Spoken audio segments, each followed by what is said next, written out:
Ladies and gentlemen, hello, welcome in.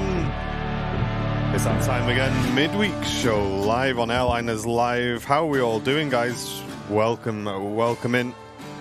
And great to see you all with us as well.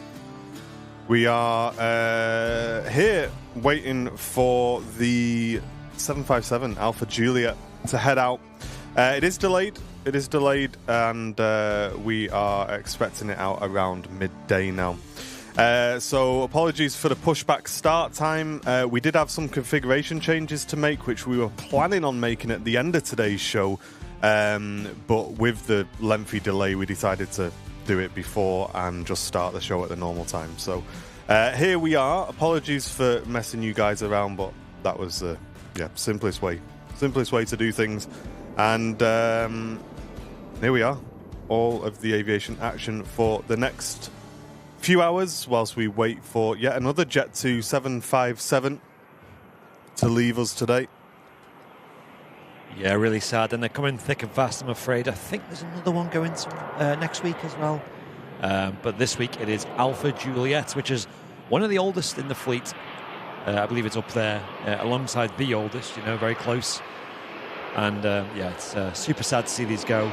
This one's just fell on our midweek show. We were originally going to go live earlier, as Martin said, as it was due out at 9 a.m. It's quite a lengthy delay, to be honest.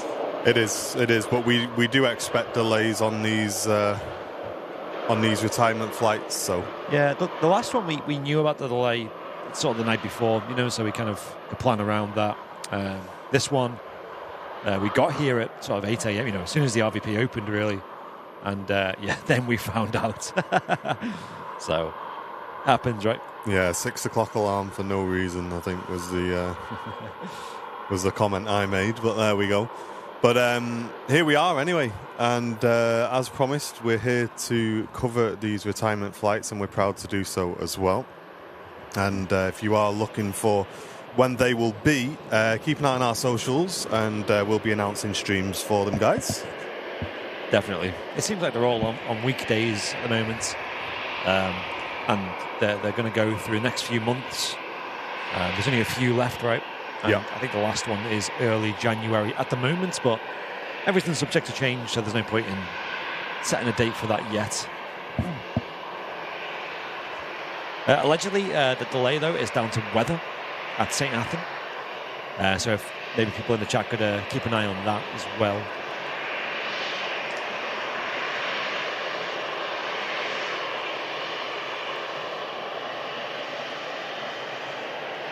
How many Andys do we have? Do we have a lot, do we? Have I just added to that list?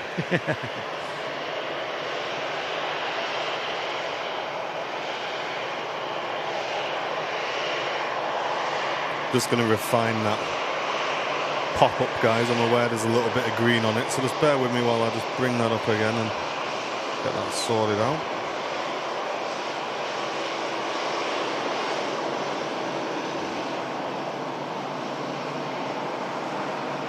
Andy's have massively overthrown the Lees. Yes.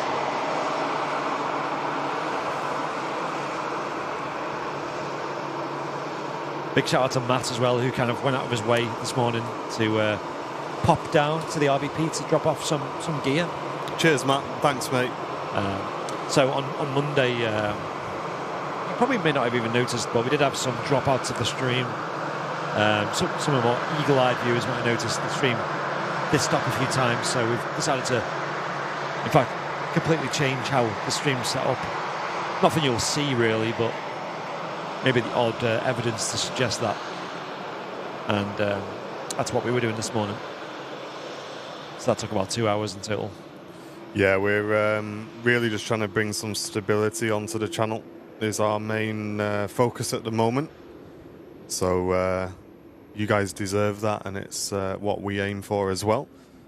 And at the moment, we just cannot rely on this PC. It's blue screening quite a lot. Yeah. And whilst we try and fix it, which I'm sure is fixable, I think it's a dodgy driver somewhere. We've just made the PC less involved. Is the way to look at it. Stand by. No worries. Iberia Express Airbus A320 landing in from Madrid now.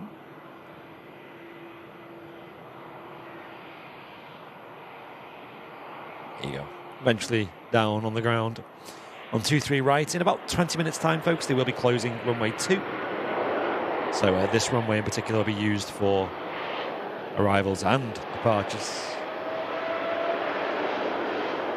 for the rest of the show. Quite a lot of people in the chat already, considering it's a midweek show. Hello, hello, hello. Let's get some names in the chat. I know we had a lot of new people tuning in for the first time on Monday. We don't usually stream on Mondays. It's not one of our scheduled days. We do Wednesday, Fridays, and Sundays here on the channel. And Monday was a huge success for the stream. Not so much for the, we lost a plane that we love here at Manchester. One of the Boeing 757-200s belonging to Jet2. Made her way over to the boneyard of St. Athan after a little bit of a wait. Hey, Barbara P. Hello, good morning to you. Loopy's in the chat. Tell Edwards. Kevin as well. Saying hi from Newcastle. Yo-Yo. Henna. Tony P. Mizan. Hello. Lee Bracewell. Sierra Alpha Simon. Good morning, everyone. Andy Hitchin. Pedro. Susie Q. Hello.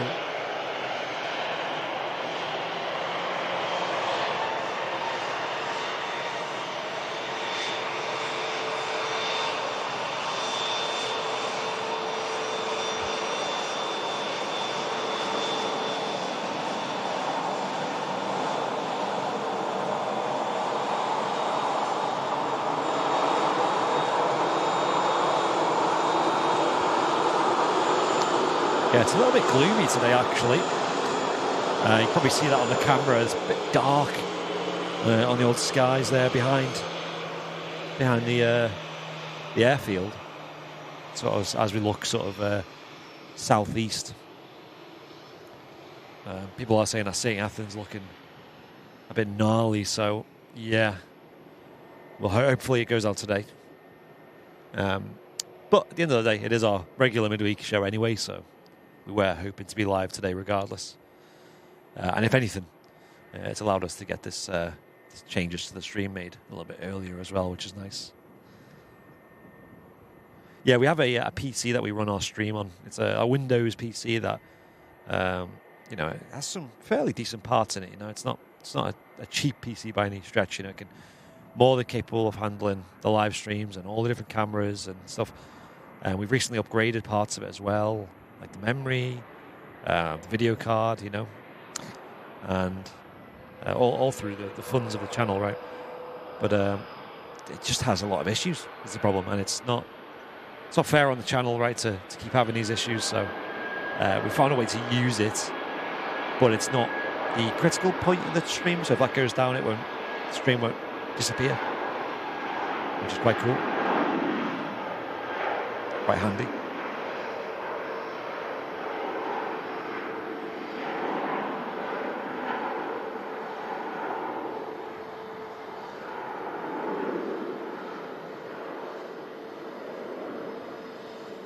British Airways A319 heading back to London Heathrow Airport. The visibility here isn't particularly great either, if you noticed. People saying St. Athan's not very good either.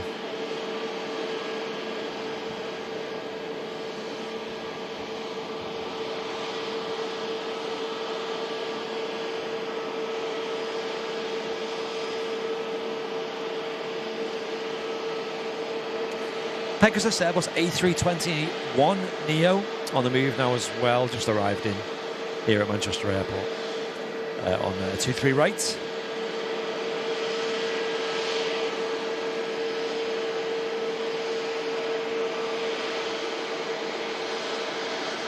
Love this plane. Very nice. The weather's better than the traffic. Absolutely, Matt. Yeah. It's not fun, is it? That M60. on the best of days is bad, let alone on a busy Wednesday morning. I had to utilise it a few times today. I won't get into why.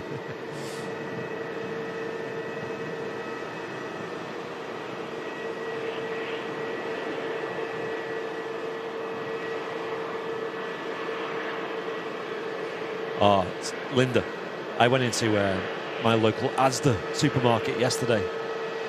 Picked up some fireworks. Mate, no joke. They had Christmas tunes playing in there.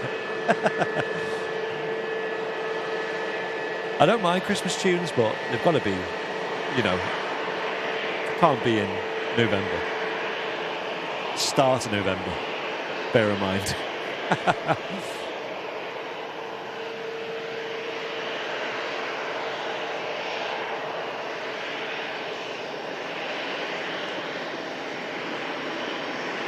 Brussels Star Airlines special though, coming in from Belgium. Did anyone see the new Brussels Icons livery announced as well?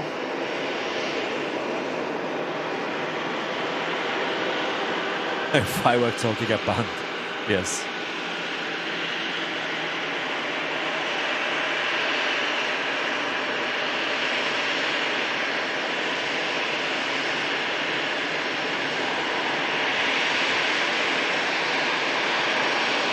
Wow.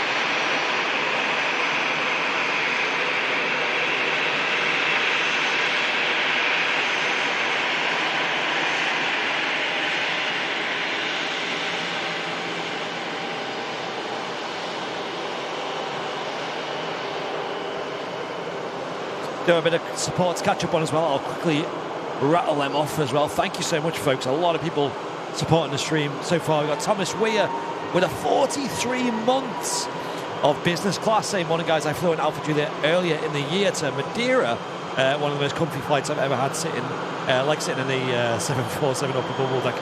Oh, that was one of the most comfiest. Okay, Thomas. Thank you for the continued support on business class as well. That's crazy.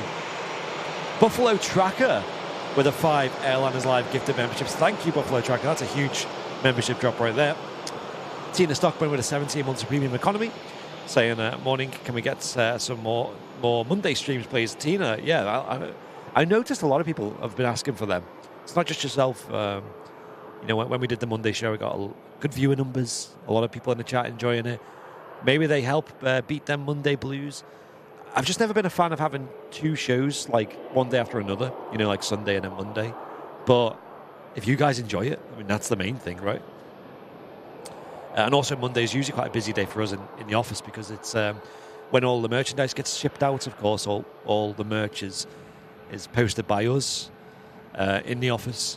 It's also the day when we sort of tackle the bulk. Because we've been out of the office for a few days, we normally have like a lot of emails to go through, a lot of social media posts to make. There's always something going on. We always have a Monday meeting as well, which is quite handy, should we say. But I will admit that I did enjoy that Monday show. And every Monday show we've done has been quite fun. So, yeah, it's a good idea.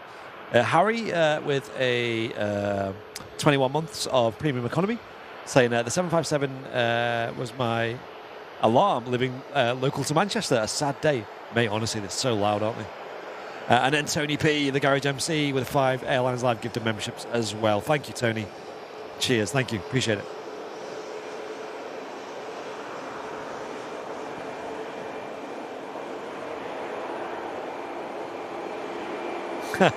Pedro, yeah. Maybe one day. Klaus, good morning to you. And AD Harrison, hello to you. Yeah, another sad retirement today. This plane was meant to go out 1 hour, 20 minutes ago. And it's running rather late due to weather at the destination airport. So we have to wait a little bit longer. Although the forecast is a bit questionable, should we say, over at St. Athens. So we'll do our best. We'll do our best. Really prolonging them, the 757s being here at Manchester.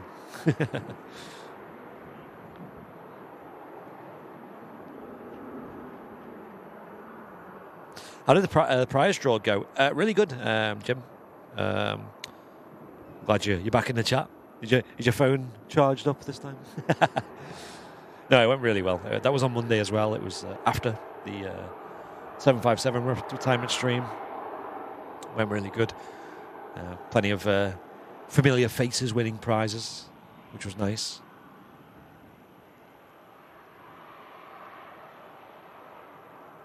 Because, well, it was completely random to be fair, but I suppose because so many VIPs donate, there's such a high chance of a VIP winning. We're still yet to go through all the emails as well, you folks sent in. I know a couple of emails are still lingering, so don't worry if you've not heard back from us yet.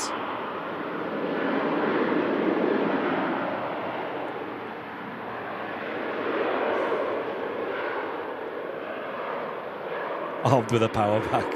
Mate, you know it. You know it makes sense. You need one with these 757s, honestly. Couple of hours extra.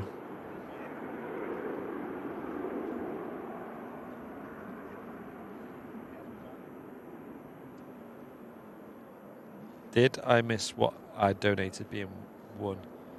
Possibly, Danny. I'll have to have a look.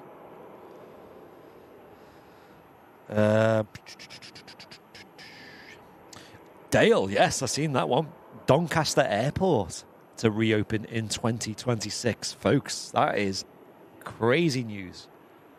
I know it's a long way away, but again, that'll come around quick.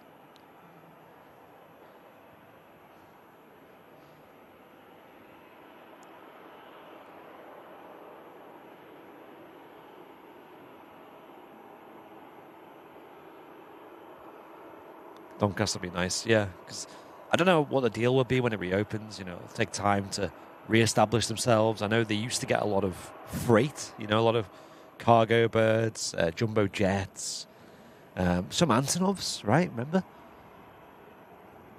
Just a lot of variety there. And it's just going to be interesting to see how long it takes to get back to the heyday, right? Like, will that ever happen again, or will it go a different route? Will it be more of a cargo airport? Will they end up taking on some really cool airlines, right? Like, who knows? I don't know a lot about the infrastructure there, like the taxiways and runways. I don't know. I mean, if they can take on jumbo jets, then that does open the door to some big possibilities. Erica, yeah. Yeah, I'll share that story.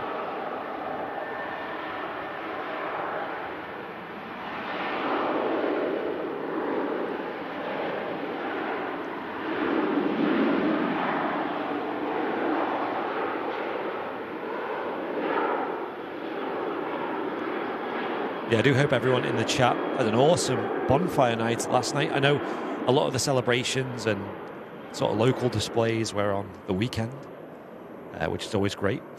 But there was a lot of fireworks around my estate last night. A lot of little ones, you know, and they were going on not too late. I think by 9 p.m. by me they were all off, which was nice.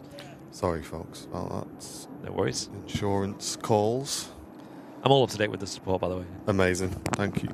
And yeah, it seemed quite busy though. I mean, it just seemed like a lot of people had some little fireworks and stuff by me. You know, it was every few minutes there was a pop, a bang. You know, I'm sure I remember when I was a kid, the sort of main bonfire displays were always on bonfire night.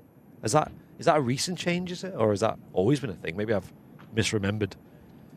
Because I remember, like, as a kid going, you know, on bonfire night, whether it was like a Thursday night, walking down to the local park and seeing the display there.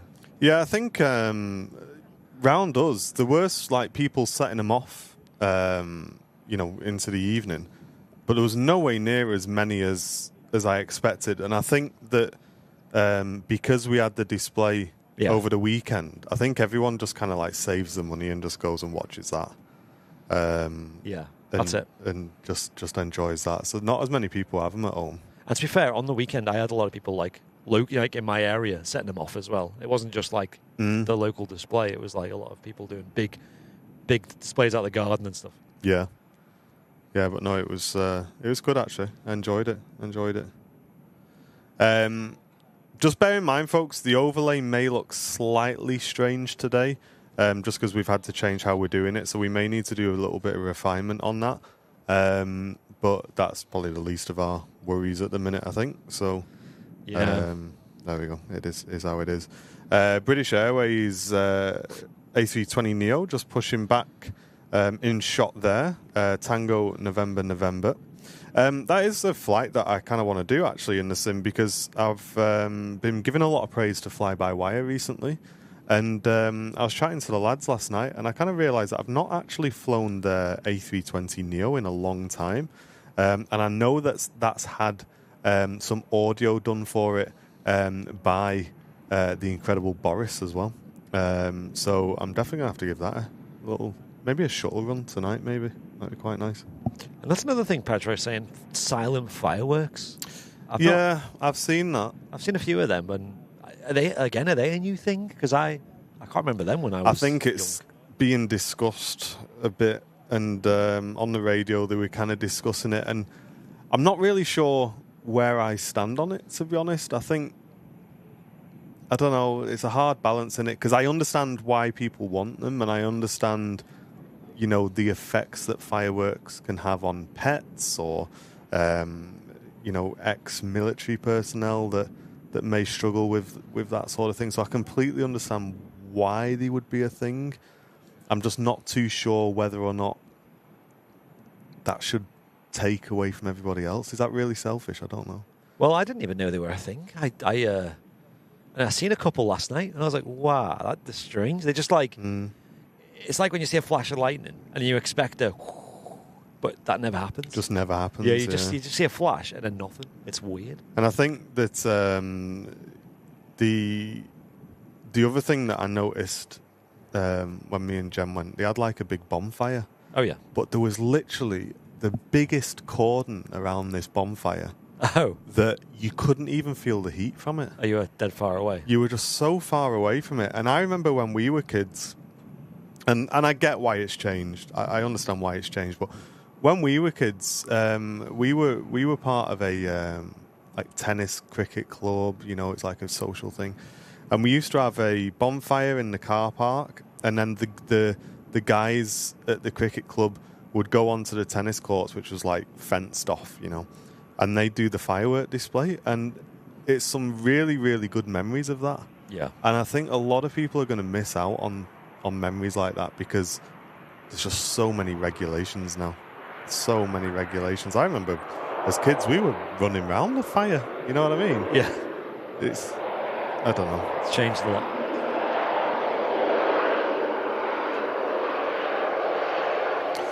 Logan Air just arriving in from the Isle of Man.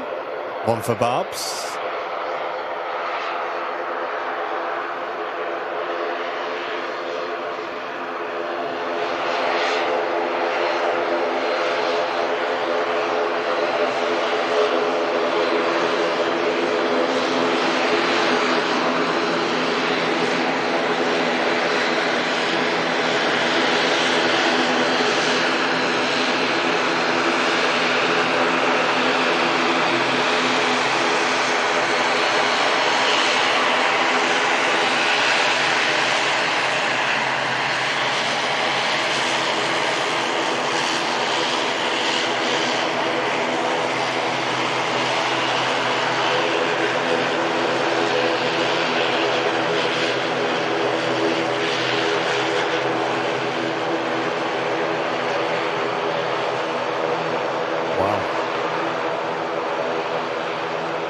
Awesome sound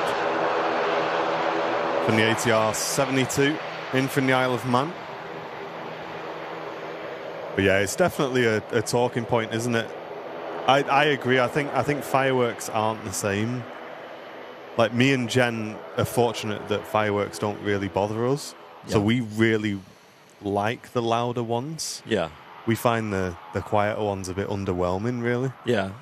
But I do get they're not for everybody, you know. It's a difficult thing, isn't it? When you got kids in that as well, like, you can see like it's like magic to them, isn't it? It's like big noise and like big cheer, and they get dead excited and hyped. And that's what I mean. I think that's my main worry is what will younger kids from today miss out on due to the regulations that we didn't have when we were younger. Yeah. And I mean, I'm not talking a long time. I'm only 33. A lot has changed since we were kids. Like I said, there was. I remember the first year where we weren't allowed to do it at the tennis club anymore because they were just told you weren't allowed to do that. Yeah. And it was a big shame, man. It was a big shame. Yeah, I remember last night, me and Dakota were watching them out of a bedroom window, getting her ready for bed, and there was some sort of bangless ones, and she was always like disappointed. She's like, "Oh, like there's one." Ah. Hey Jake, how you doing, mate? How you doing? Hey, listen, you'll be 33 soon, mate. Don't you worry. It's on the way. It's on the way. Comes around fast. Greg, great to see you on Twitch. Hope you're doing well. And welcome to everyone on YouTube as well. Great to see you all. We are here today, of course, for the... well, it's our regular Wednesday, isn't it? But made a bit more special by the Alpha Juliet retirement. We're expecting around midday. That's it. We're expecting I would have thought this runway would have closed by now as well. I thought it was 10:30. 10:30, yeah. I guess it depends when these aircraft were cleared. They might just let them go, and yeah, we'll see. We'll see. Drone shows instead of fireworks. That sounds cool, but definitely not. It's not the same. As impactful, yeah. Definitely not the same. I'm still yet to see a drone show. I'd love to see one of them. Not seen one in real life, obviously, yet. They are impressive, though, when... I must admit, the last couple of years, on the London show. Yeah. I've been really impressed by the stuff they've done with the drones. Yeah. Kind of like managed to mix it in, haven't they, with the show, which is really cool. Yeah. This Jet2 A321, the replacement for the 757s, heading down to Alicante. I was 33 in 1999, says Conrad. Wow. And Lee Fuller saying in 1996. I do find it funny how, when you're a kid, and especially like a teenager, age is a big deal, because it's like if someone's like a year or two older than you, they're like, it seems like there are a massive gap between you, and like almost like a generational gap. But when you become an adult, like especially when you get to like your late 20s or your 30s, everyone kind of just feels the same age at that point. And is it just me, but when you drive past kids going to school these days, they look so young. Yeah. Like going to big school, and you just think, there's no way I was that young when I went to big school. It's just crazy. I remember I used to work in the nightclubs, and whenever they had the A-level results day, a lot of them, I think, would they have been old enough to drink? I don't know, but they were think there. It depends when you were born, weren't it? Yeah, and they would have been like, 17/18, and they'd be going out drinking, and you'd see them, and you'd be like, what? Like, I feel like...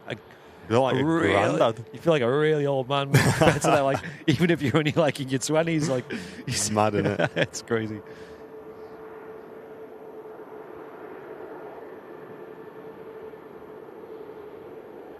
I'm on my third 33, says Jeff P. 33 plus VAT. Plus VAT. A lot of that. You have the Gulf Air Dreamliner on the move as well. I'm going to see that soon. A couple of folks over on the south side, I hope they're not waiting for the 757. Got a while to wait.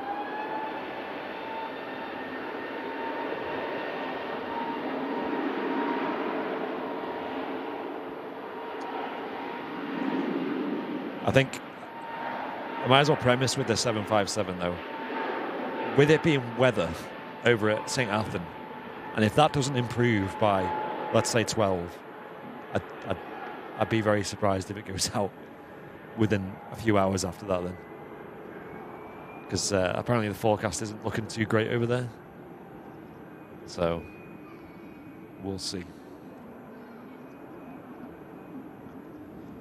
Big up for the 60s babies. I know, Lee, I feel like I missed out a lot, though. 60s, 70s, 80s. A lot's changed, right? I mean, I know this doesn't seem that old in comparison, but I still remember the world before the internet, and now it's so ingrained in our life that modern kids these days would not even be able to comprehend what life was like without it, how you could just leave the house and, not have messages sent to you and stuff, right? Like, yeah, madness, innit? Not have Google Maps, have a big old A to Z, I think for me, if it wasn't for Google Maps, I'd probably go for a dead basic phone, I think, and just not have any of the Is that like the main reason? I think it is. Because I was trying to think about it, like, if I didn't have a smartphone, what would I miss? And I think it's Google Maps and my YouTube music in the car. Oh, yeah, YouTube music's pretty good. I think it's just those two that I'd miss. Like I said, there needs to be like a radio station. I think these exist, like radio stations that are just all music. Yeah. And maybe you pay a fee or something. I don't know. But then again, isn't BBC what that is? I don't know. Never really got on with the BBC stations. I have said it before on stream. I just don't like the news every hour. Yeah, it's not I don't good, is think it's needed. I do not understand why on the radio they play the news every single hour. That's what I'm saying. Like, I don't want to hear I just want to hear music. Like, that's the thing about YouTube music. There's no adverts. Yeah. No, often quite shocking news, right? It's never like, Steve passed his A-levels and got all A stars. Amazing. Shout out to Steve. We had a bit of a joke in the office, didn't we? That all the news, as soon as a plane goes around on our stream, are in our DMs. Yeah, they are, yes. But when we raise £18,000 for charity and we tag them all in, you don't hear a peep from them. I know, or something positive about the airport, or something positive about an airline. This goes to show that they're only interested in things that make people angry. Yes, that's very true. Yeah, living proof for that. Real evidence.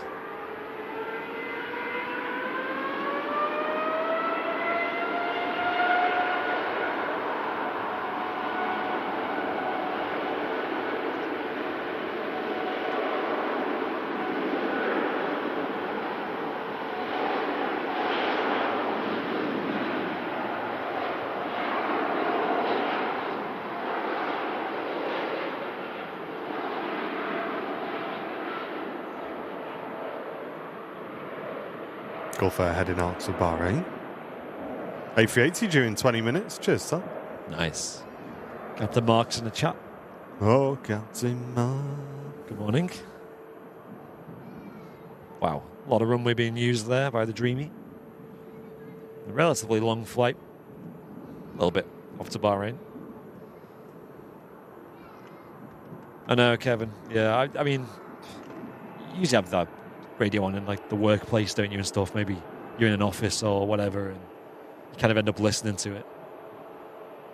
I think back in the day as well, like the traffic announcements were quite handy, weren't they? Mm. Nowadays, it's just all the roads are busy anyway, so who needs to know? Hey, Vicky, welcome back for a full year of membership. You've got yourself that red tail badge now. Yo, nice. Thanks to the lads, mods, and everyone in the awesome community for a fabulous 12 months. Thanks so much, Vicky. Really appreciate you. No worries, Mark. Saying he was going to pop in and see the lads, but he's knackered. Hey, it's all good, mate. Have you got back from a flight now? Is that what it is?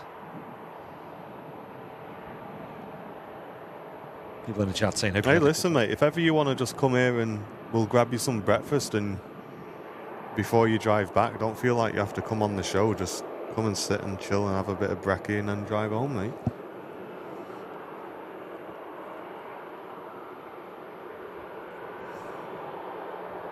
Jet 273 heading out to Gran Canaria. It's nice down there today.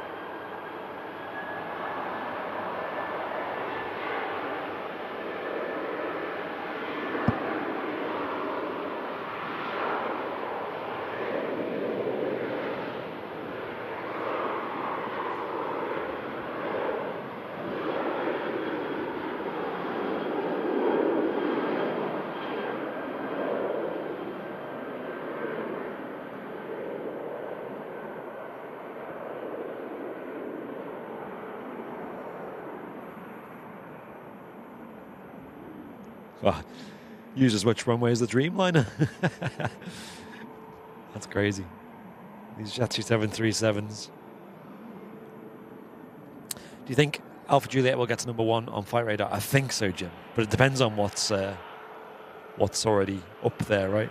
On the top tracked already. You know, sometimes, of course, there's quite a bit of news over in the US, right? And I guess planes moving around, and whenever there's like some either like global conflict or something, certain planes will get a lot of people tracking it. But people were saying that the Jet 275 the other day got a lot more than, was it 4,000 I seen that? People said it had like tens of thousands at its peak. It's quite crazy. Not sure how true that is though.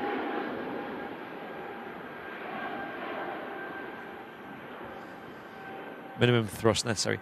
Yeah, they'll just use quite a low takeoff thrust amount because they've got a nice long runway there. They don't need to, you know, completely go full power. And it just looks after the engines as well. If you're going to rag the engines on every single takeoff, then they're not going to last as long. Jim's got himself a power pack now. Hey, there you go. We won't have another repeat today then, Jim. Good plan, mate. Yeah, I'm saying you need that when you with these 757s, don't you? Yeah.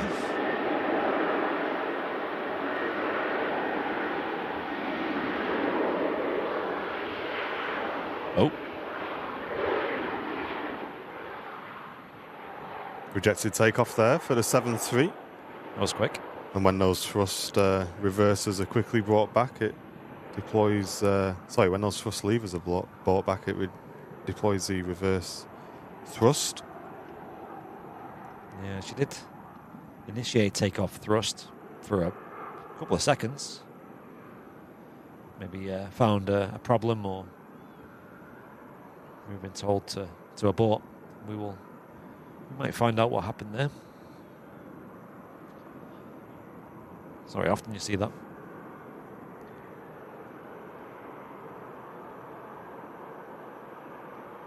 You may see it come round and have another go, but when they advance the throttles, they're usually watching their engines and keeping an eye on things, and if they notice anything slightly out of the ordinary, they will reject takeoff like that. Or it could be a number of factors. Just going to vacate there, it looks like. Or is there a taxiway? There we go. There is, yeah. See what she ends up doing. Might end up going back to gate. Or usually what they'll do is they'll vacate though and try and troubleshoot. Maybe. Yeah, run some checklists, I think. Yeah. Sometimes they'll contact their company and see if they can just check things over, make sure the plane's all right, or figure out what to do next.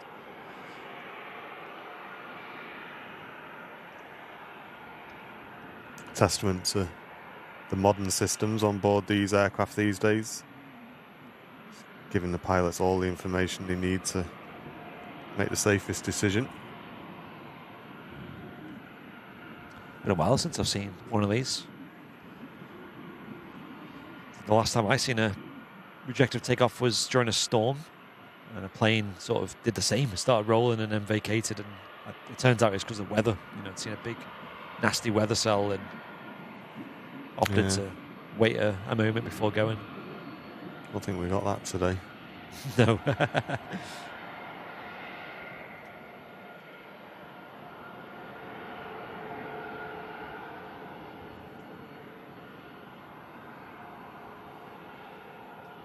A380 on long finals as well. Thanks, Terry. Cheers, mate. Siri, I wasn't talking to you. Thanks. Cheers. Looks like this TUI Dreamliner's going to cross as well. Not sure why we're still on Jules. Yeah, I remember, I'm sure last year it was 11, but we've been told half 10 this year. Find out, I guess. Would be nice if they do go onto single runway ops before, hopefully, the Jet 275 goes out. Big Bird tuning in from Florida. Good morning to you. Hope you're doing well. Welcome in. That Dreamliner heading out to Cancun. Looks like the Jet 2 is just going to hold there and do a few checks.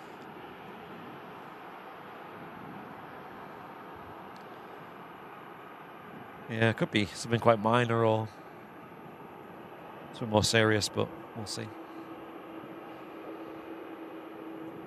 Well, thank you all for tuning in today. Hope you're doing well. Stuart Sutton Young, welcome into you as well.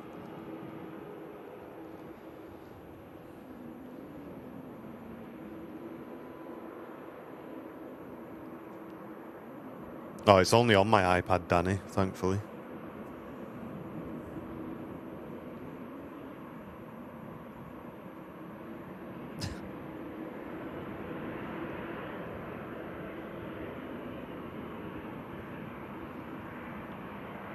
I wonder if anyone actually uses that. I never see anyone in like public or whatever just holding a phone going, hey, blah, blah, blah. Send me a text to me mum.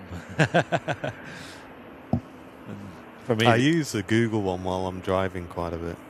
Oh, yeah. Yeah, I use that as well for searching songs and stuff as well. Hands-free. Good for making calls and things like that, but I don't think I've ever asked it a question. Mine's got the new assistant on it, which is all... Oh, yeah, all that's right. fancy. Gemini, is it? Yeah, that's it. It's a bit like the new OpenAI one where it's quite... 380 switch up, isn't it? Oh, yeah. It's quite lifelike. It's a bit eerie. But I find it's wrong so much that it just complicates things sometimes, you know.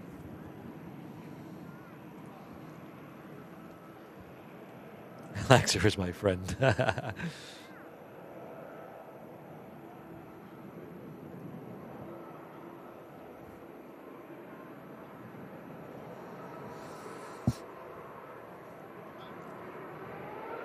Emirates Airbus A380 next to land on 23 right at Manchester. Coming in from Dubai, Emirates Flight 17.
Mega arrival.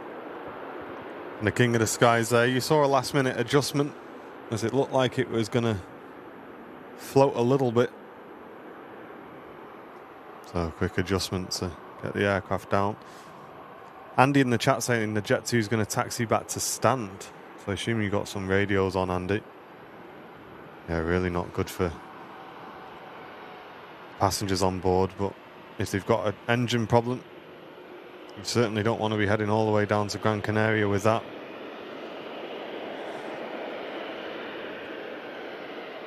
These aircraft are more than capable of flying on one engine, but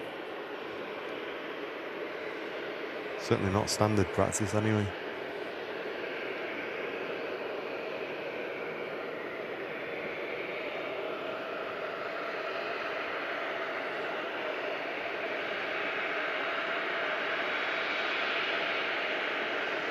Yeah, we had a rejected takeoff.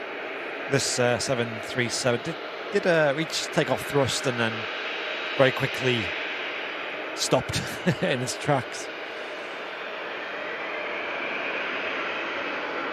And now it's making its way back to the gate.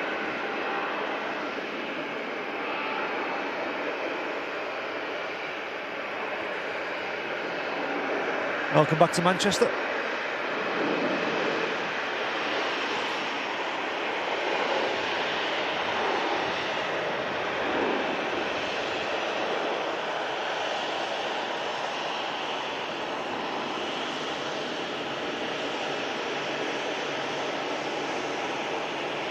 Then pilots are saying, should we give him a wave? I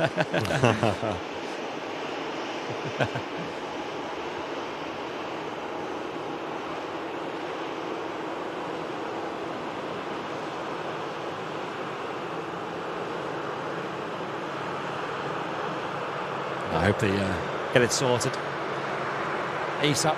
I'm sure they will. Knowing Jet 2. Yeah, Rich, can you imagine? Oh, we've got a spare 7.5 here. No, you're not having it. Yeah, it was a full rejected takeoff. Wasn't the high speed one though. Didn't get to a very high speed at all. Way Rich, thank you very much. Half a year on premium economy membership on the Twitch channel. Thank you so much, mate. Appreciate your support, Rich.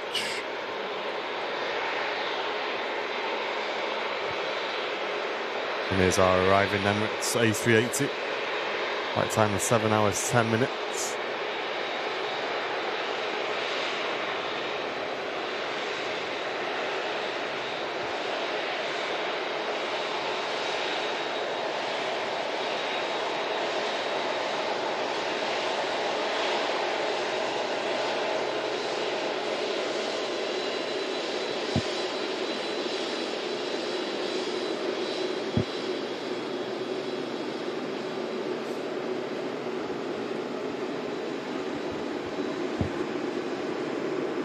Pretty gloomy Manchester day today. Been like this for a few days, hasn't it? It has.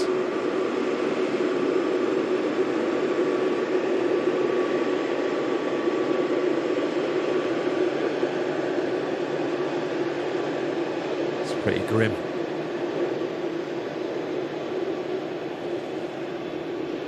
Yes, I have, Roy. I've been enjoying it as well. That's true, Danny. It says tend to use the 757s more for tech issues and such. Yeah, they used to have, maybe they still do have one spare on the ground at any one time for that kind of reason.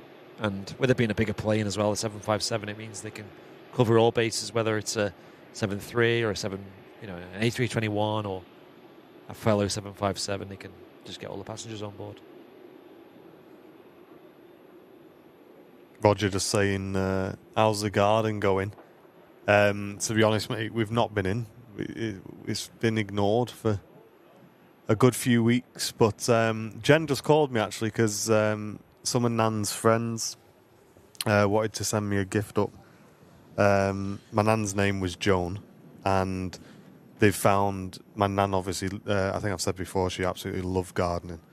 And they've found a Dear Joan rose bush, which they've sent up to me, which I just thought was super thoughtful, really nice, that.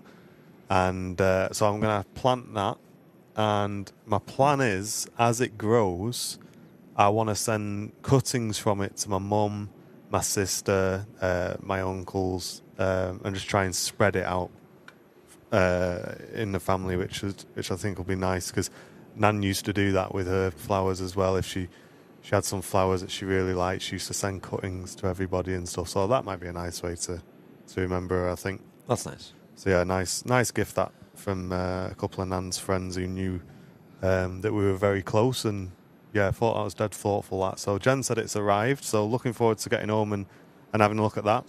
And I think I looked into it, mate. I think you need to plant them in November as well, so definitely need to crack on getting that in.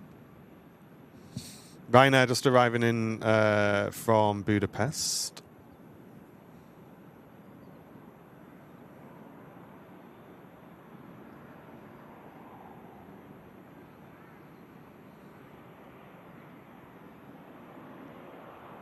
We can't excuse you on that one, mate, I'm afraid. That was a bit of a bumper, that one. It was. Again, some corrections right at the end there. Yeah, it just seemed to a bit of a downdraft there, didn't it? Lose a bit of lift.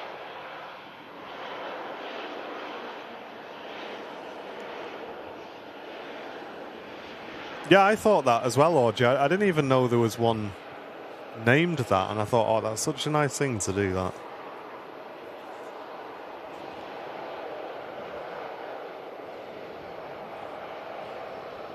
And we're quite lucky as well, because the roses on it are actually really nice as well.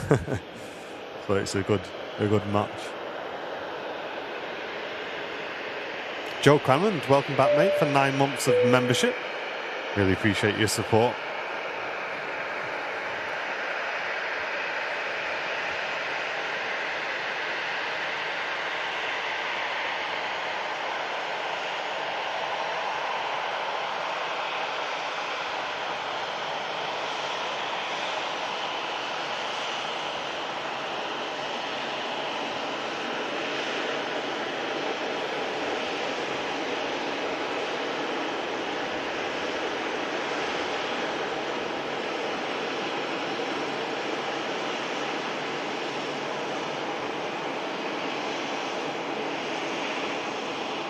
It's an ex-Qatar 777, isn't it? That's in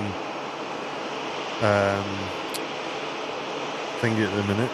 STS. SCS. Yeah. Like a 200 series or something.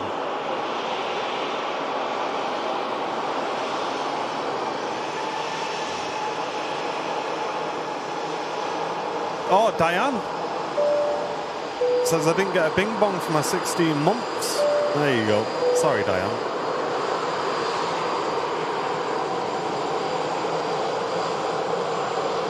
Still working while lurking, she says. Thanks so much. Many thanks.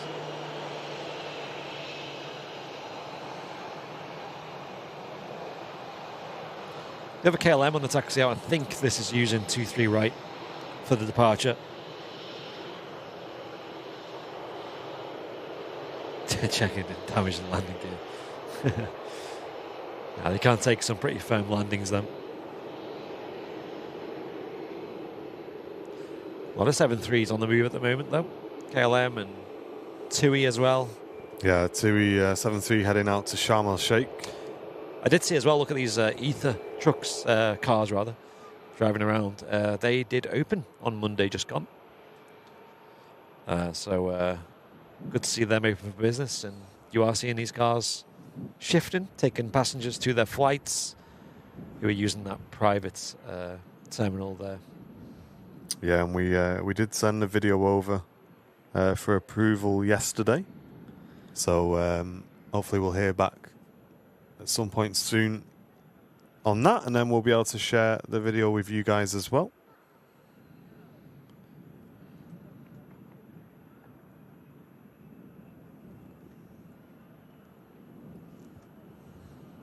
Did you see the videos from Rich last night? I did, yeah. Mad behind there. Pretty nice. Forgot to ask you this morning.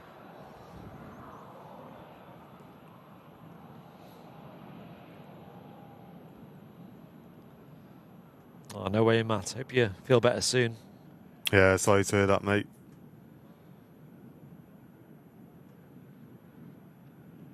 Peter, it's not left yet. We're expecting it around 12, mate. But I don't want to promise anything. It could be any time. It was due out at 9. We've got it on pretty good authority that it might be around midday. But we're just keeping an eye on it. Yeah. My only worry is that because it's down to weather at the destination, I think that needs to clear first. So maybe are they on flight radar then? Athens, I wonder. Yeah, I believe so. Let's have a look so you can just pull the meta off there.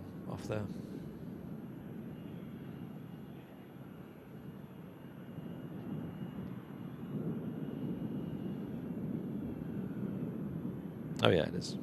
Yeah, still got fog over there at the moment.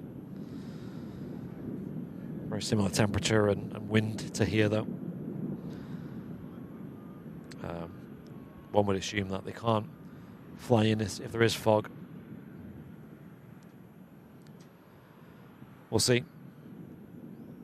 We'll see how we look at 12, I think. Because I think if that fog persists all day, then it might not go out for a while. Next to land in from Antalya, Sun Express, 737-800.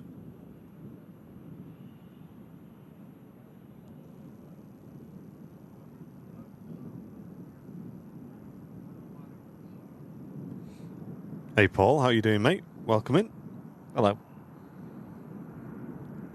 No worries, Audrey. See you soon.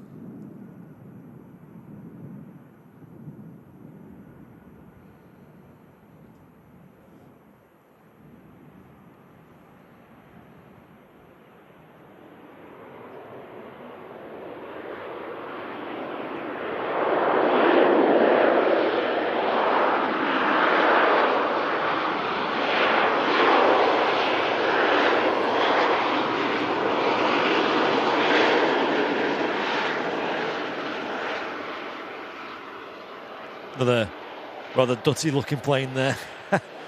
That's the paintwork itself, actually. But like them old United planes that you see where they're all gnarly on the paintwork. That's not so bad. Oh, thanks for reminding me, Tel. I've got a brew on the side of my bag. In the old Airliners Live. Where are you? Oh, you're this side today. Oof. Nice. I was in such a mad rush this morning. Didn't even have time to make a brew. Mate, what are you playing at? It's one of them mornings where everything goes wrong in the house, and then I leave it and and then it goes wrong here as well.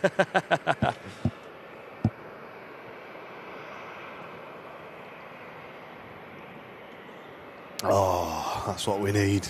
Good cup of tea. Nice. That's what I'm talking about.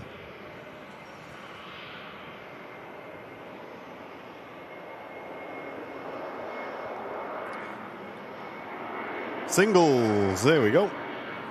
Yay.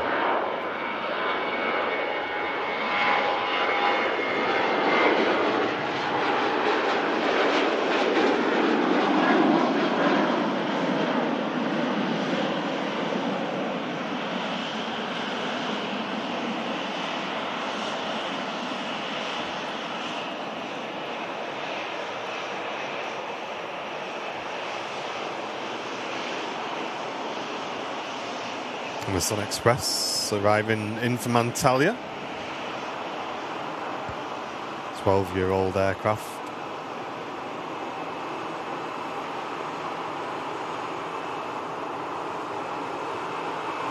Hey up, Seb. How are you doing? Yo, yo, yo. You was trucking last night, weren't you? I was. I don't think Seb. Oh, did Seb not join though? He was flying, actually. I was absolutely shattered last night. I ended up like, you know those nights when you just know you're not going to stay up? Yeah. But I got to 7 and I was just like nodding already. So I just accepted it and went and got in bed. I was in bed for 9:30. Didn't go to sleep till after 11.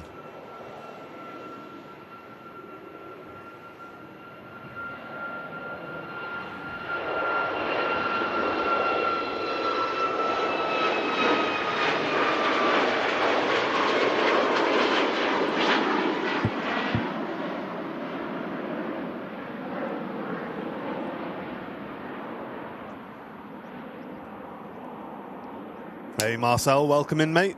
Thanks so much for tuning in. And next to land in from Paris, Air France A220. Morning, Sonny. How are you doing? Yo, yo. Yeah, I was busy delivering a few tons of cheese to Birmingham. There you go. Oh, is that what you were doing last night, was it? From Amsterdam. Did you have your wheel out? No, it's just keyboard. I don't mind keyboard on that. I don't know why. It's not that bad. Is it not? No, it's not bad at all. I used to use the wheel, but yeah, I don't know.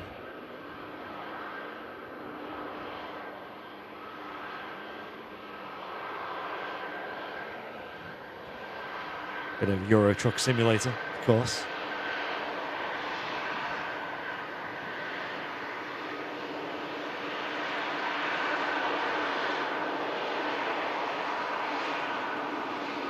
Yeah, welcome in, Marcel.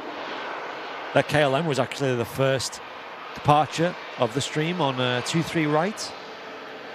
They've only just recently closed the second runway, so...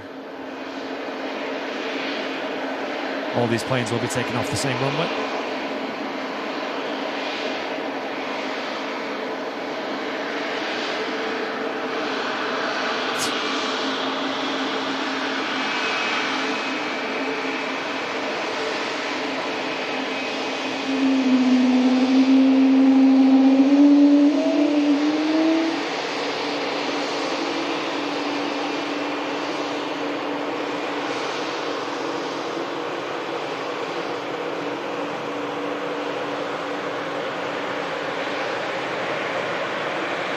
Lovely Wookiee howl there. That's what I'm talking about.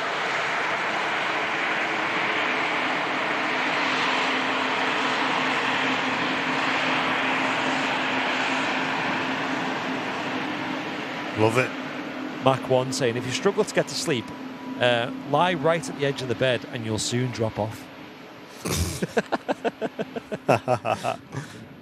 Very good. Nice. Love that.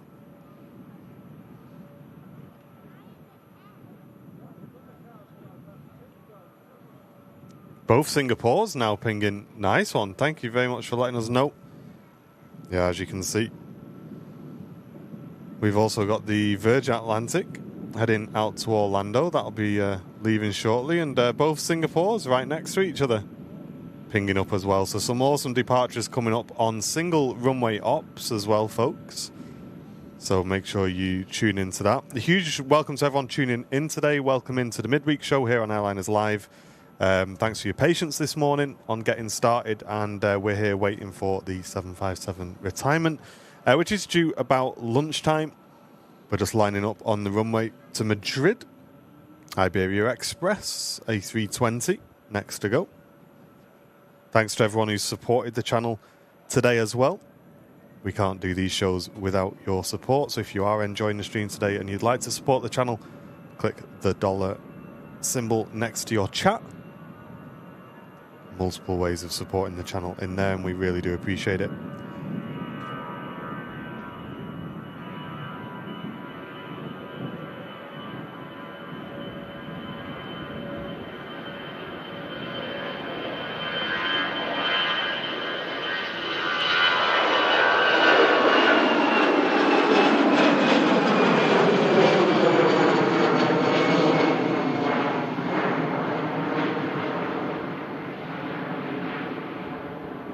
Powerful climb there. Iberia Express. Iberia recently received their first Airbus A321 XLR. Probably a mouthful, that, isn't it? From Airbus. That's yet another narrow body that's going to, I'm sure, dominate airlines in future years. Eventually.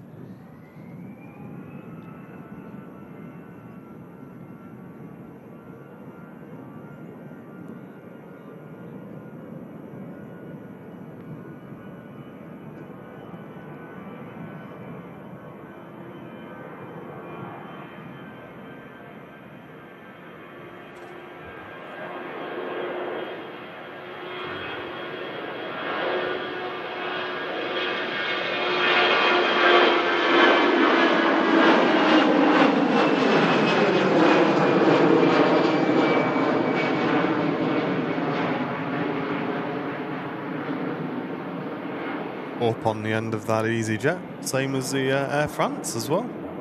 Wow. Just arrived in.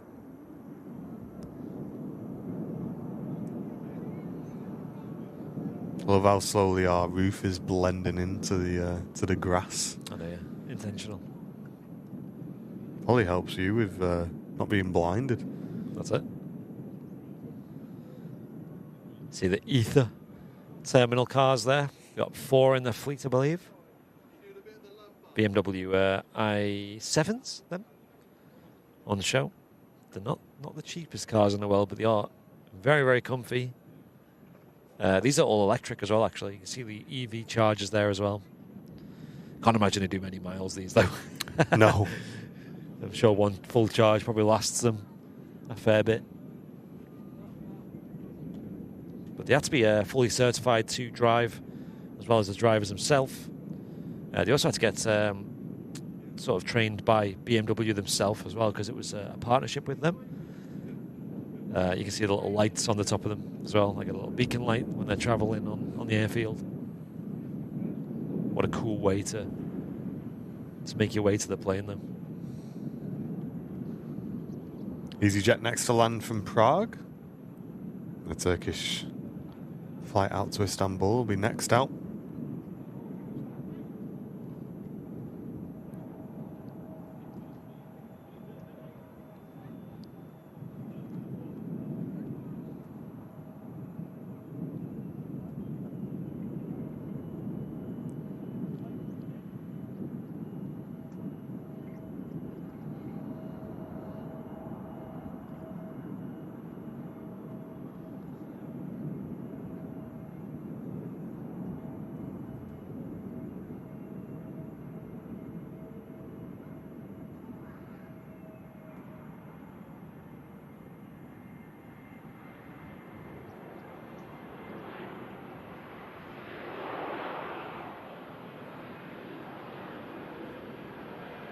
Hey, Tom, nice one, mate. Great to have you with us today on your day off. Thanks for getting involved.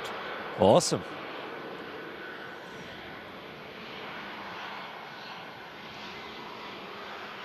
What kind of truck is it that you drive? I think I asked this yesterday.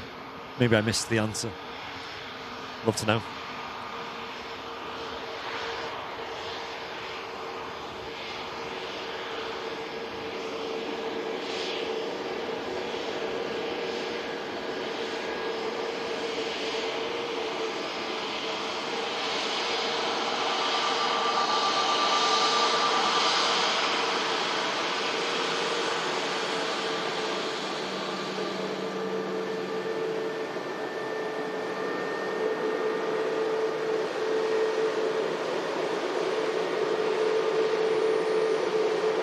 The i7 has a range of over 300 miles, so I won't need to charge that often.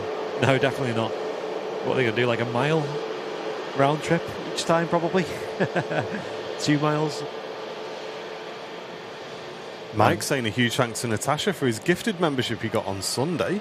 Hey. I enjoy that, mate. Thanks for watching as well.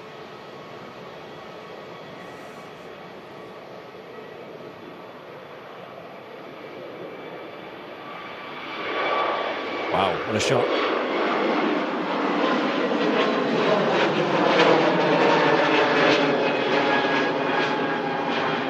That was awesome.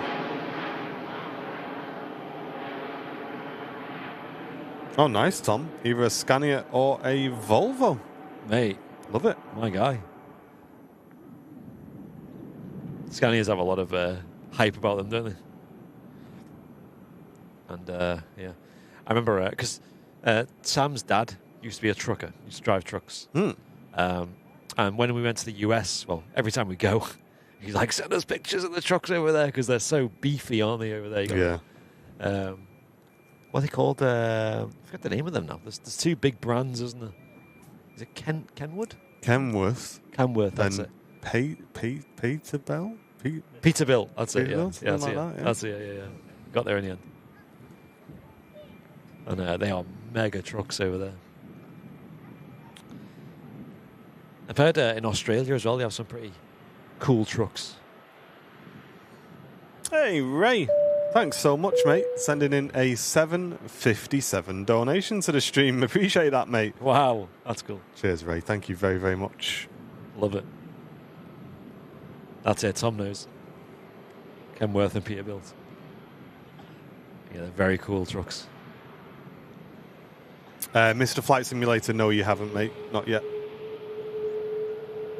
And Silky Sam Cam. Thank you very much for your support, dude. Appreciate that.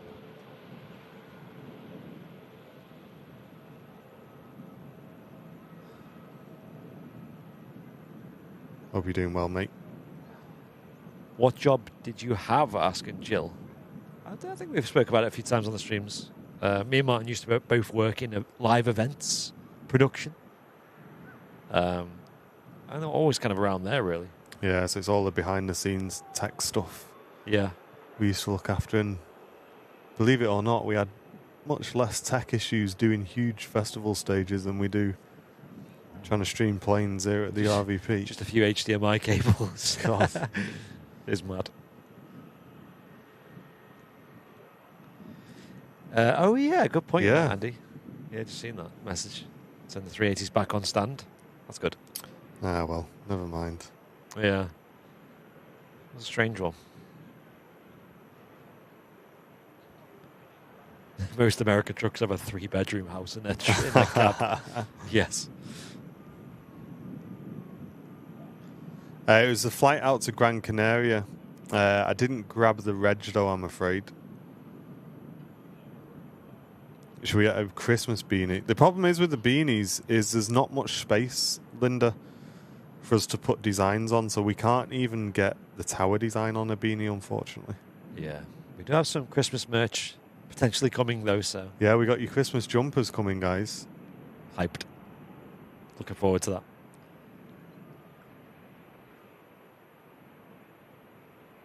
That'll get worn a lot in December. Adele, good morning to you. Welcome in. Hope you're doing well. Hello. Just arriving in from Newquay. It's Logan Air flight.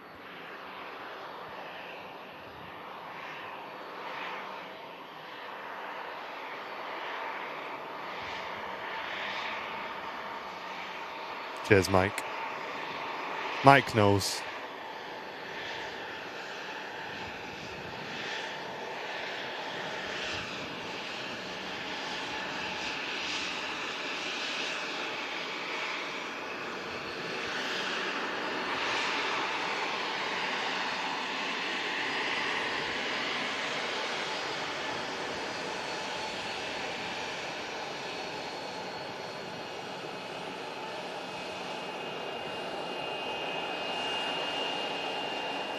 Are they available for pre-order? No, not at the moment, Sam. Just waiting on the design coming back. Next few days, hopefully. And who saw that Brussels Airlines announced the next special that they're going with?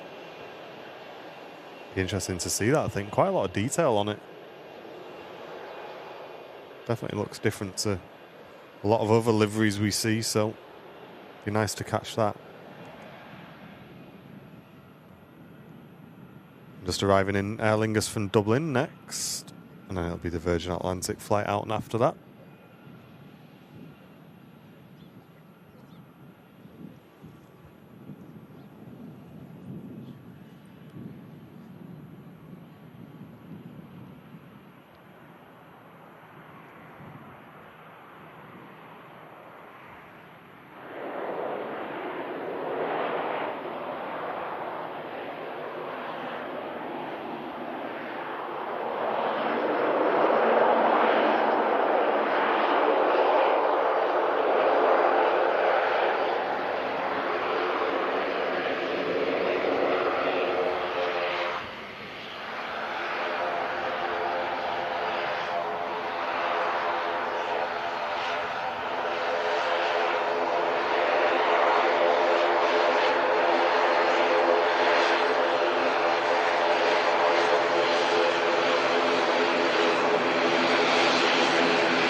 It's getting busy now at Manchester. It is. That's Singapore just passing in front. Is the Singapore flight. The Houston flight will be heading out very soon as well. Just started pinging again. Getting busy here. Whilst we wait for the arriving traffic, which is an EasyJet in from Paris. Is that? Fingers crossed for a wing wave. Yeah, hopefully. There's definitely no guarantee on that. The last one was quite nice.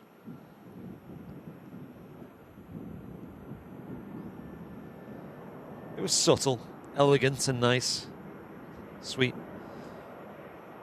Had a great view of it as well since it was on a 05 left on Monday.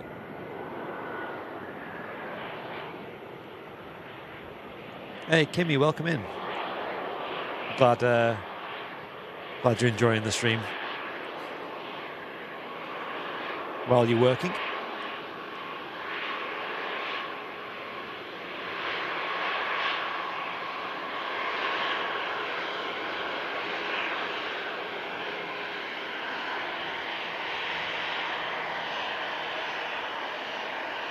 So we are less than 40 minutes away from the estimated departure time of the Jet2 757 retirement flight. Don't forget to share the stream around. Hopefully it goes out. There's no guarantee though, because I think it's also subject to weather down at St. Athan.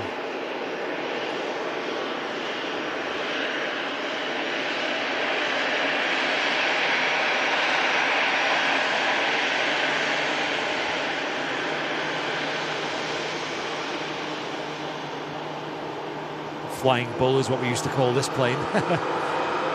Ox. Oscar X-ray.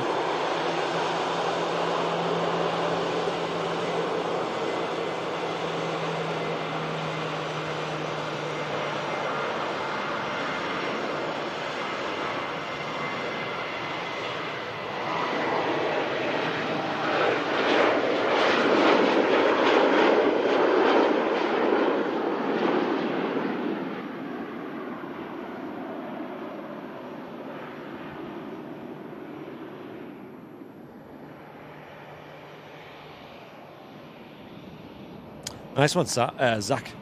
Oh, Zam, sorry. Hope you're enjoying the stream this morning.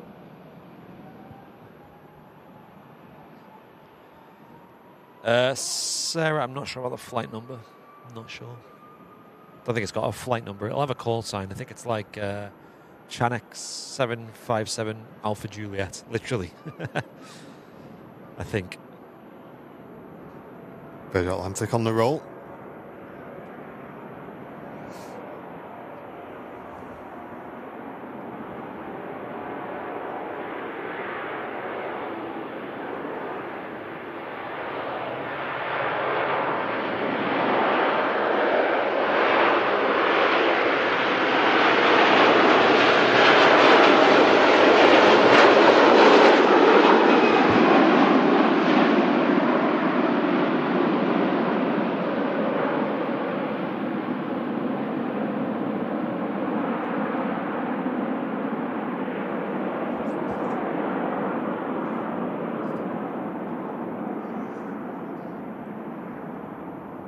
Powerful climb there from the Virgin A330.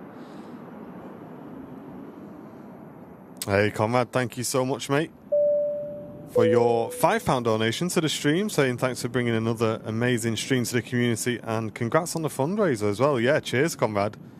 We actually did the sums, chat. We went through all of our fundraisers over the years, and as a community, since Airliners Live started the charity fundraisers, we've raised over £66,000 for charity. Wow. How mad is that?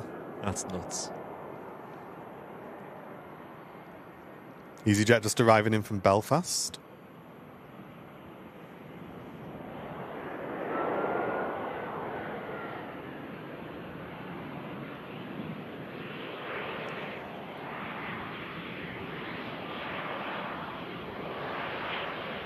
Yeah, really good.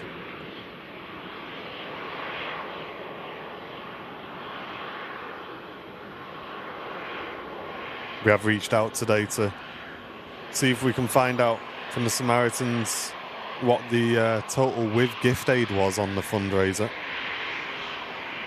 So that 66,000 may still go up. Or it will go up, because that doesn't include gift aid on the most recent fundraiser.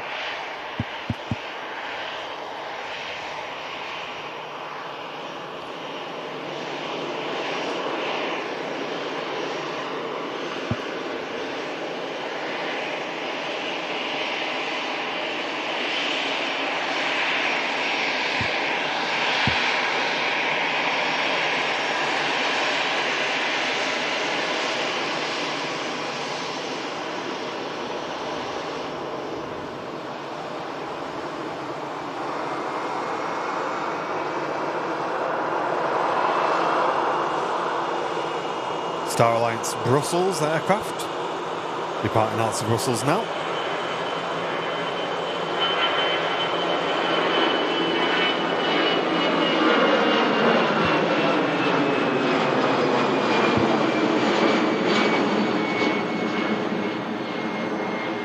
Nice early departure. Taking off, not much runway used. Singapore's out next. Looking forward to that.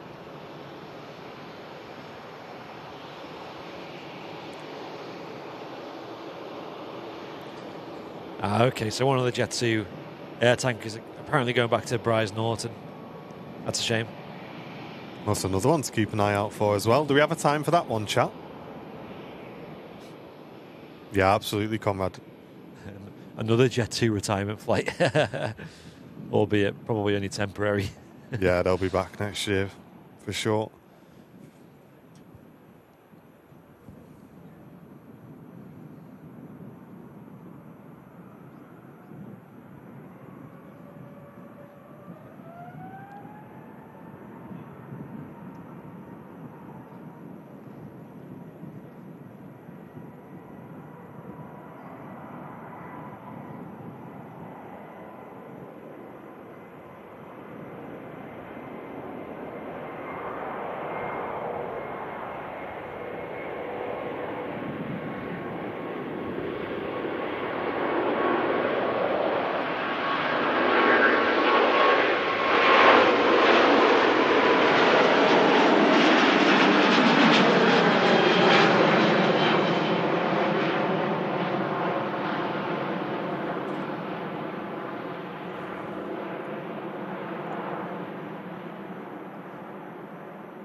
Mega departure there.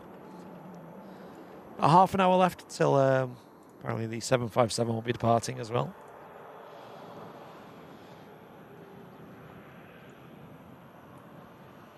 Yeah, I've never flown on the Air Tanker A330s. I know a couple of people in the chat have, and also I think Matt as well has flown on it.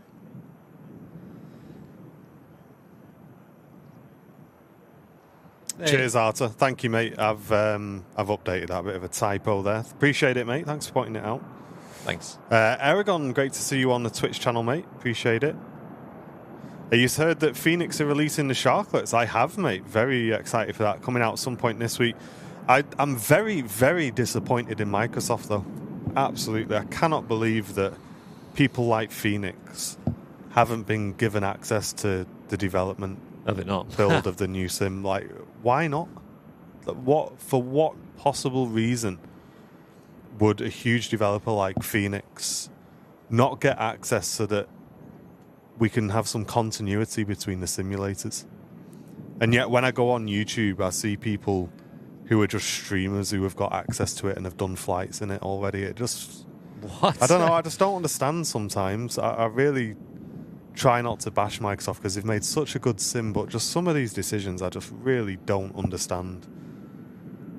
Someone like Phoenix, who's arguably made some of the best products for Microsoft Flight Simulator 2020, and they've not been given early access to the SDK, it just blows my mind. Wild. Seen a little confetti drop in the chat there as well. Did it work? I was looking away. Comrade, thanks for your donation, mate. Appreciate it, dude. That's funny. Getting more confetti going. More mess.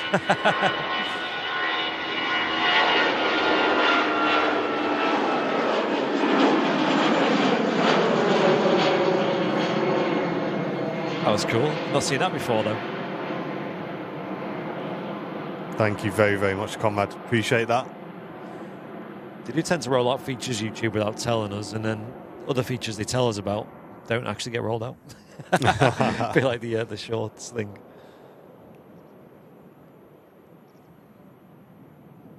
Oh, really? Chris and Cal. Yeah, I think we flew on Alpha Juliet that same year, I think, back from Zakynthos. Yeah, lovely flight. Really comfortable. Enjoyed it. Hey, Dan, thank you so much for returning to Premium Economy membership. Appreciate that. 10 brand new VIPs today. If you're enjoying the stream, best way to support us and the community is by gifting memberships. Click the dollar symbol, then click gifted membership is the way to do that. So this slogan is taking their time. Yeah, it's coming in from Nuki. I wonder if the stand is in use, maybe. Anthony Powell, welcome to you. Hope you're doing well. And Siobhan, welcome in. Great to see you. Here's a second Singapore aircraft out to Houston. It's definitely brightening up a bit here. It is, isn't it? Hey, Ian, good to see you, mate. How you doing, Mr. Finley? Welcome in.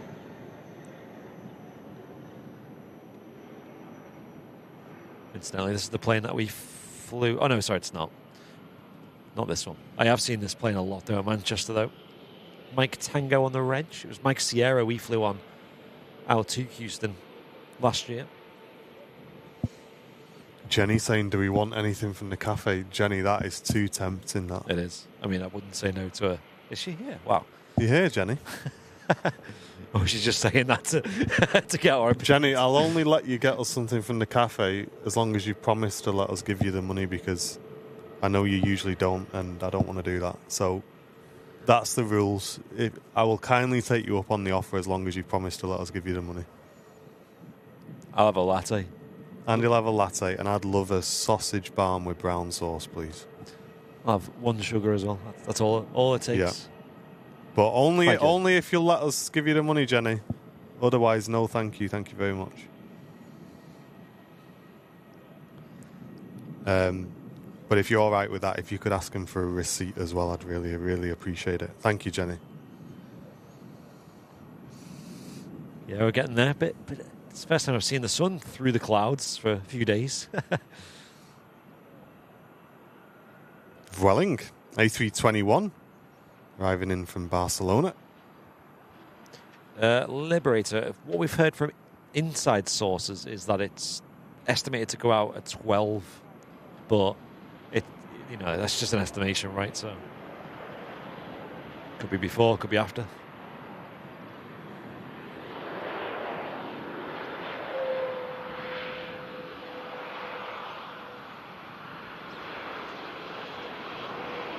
It's definitely brightening up here, so maybe the same down in South Wales. Jepson saying Phoenix are not in the Microsoft Marketplace, which is a requirement to access the Dev Alpha. They did have access to the Tech Alpha, though. I mean, and how much do Microsoft take off Phoenix for being in the marketplace, though? Yeah. Do you know what I mean? Well, it's cheap. The price that they're doing these planes at, I'm probably not surprised they're not in the marketplace. And did I hear that the Sharklets is like going to be a free? Sharklets is free, yeah. Free update, like Seb was saying that they could have charged for that quite easy, and people would have paid it, even if it was cheap. I think it comes down to just how Microsoft want to handle things. Like, I don't think there's any reason to just go, oh well, because you're not on the marketplace and because we're not taking a cut, we're not going to give you early access. Like, it's about the customers at the end of the day. Yeah. And for someone like us, who are serious simmers, Phoenix is vital to have on day one. And I won't be upgrading on day one because none of the planes that I fly will be in there. So it just swings in roundabouts, doesn't it? Sounds like it. Anyway, I don't know why I'm trying to defend Phoenix. I'm sure they can do that for themselves. But I don't know. Just as a customer, I just find it mad that one of the biggest developers is just not given access so that they can make their products be available as close to day one as possible. Like, surely that's just a good thing for Microsoft's new simulator. I don't understand. Flying Architect saying he's just had a Wagamama's open 5 minutes down the road from his house. Really? Wow. You know, I've never had one. I've never had one. And I've had many opportunities. I've just been like, no, don't fancy it. What is it? Is it like what are those? Asian cuisine, is it? Is it pad? It's not pad thai. Is it pad thai? Oh, I don't know. I don't know. What's the main thing? Taipan, is it? Or something like that? I don't know, mate. What is it, though? What is it, a restaurant? No, pad thai is a type of dish, I think, that they do. Okay, yeah, maybe. And then also, I see like a really nice dish that's like kind of like a soup, kind of like a noodle soup, and it's got like half a boiled egg in there and some meat. That looks really nice. Is that like PHO? Is it pronounced pho? Is it pho noodles? I don't know. Vietnamese style? No idea. One place similar I used to love was like sushi restaurants, like Yo Sushi and all that. I've never had sushi from a proper place. You know, No. they're expensive. Problem is, like, you don't go there for a big scran here. You go there for like more the taste and whatever's. But if you do go for a big scran, you spend a fortune. Ramen soup, is that what it is it? Yeah, I need to try that crazy creeper. That's what I want to try. I think, yeah, you're right.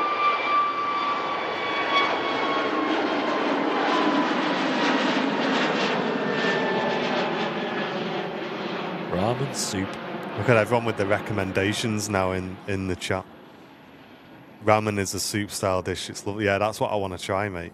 Yeah, I'd be down to try that. Singapore next to head out to Houston. Megan.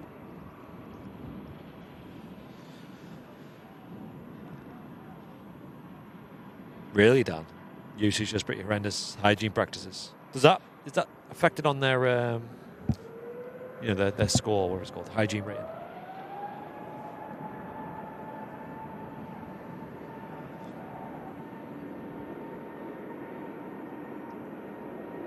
I'll stick to a corned beef pasty.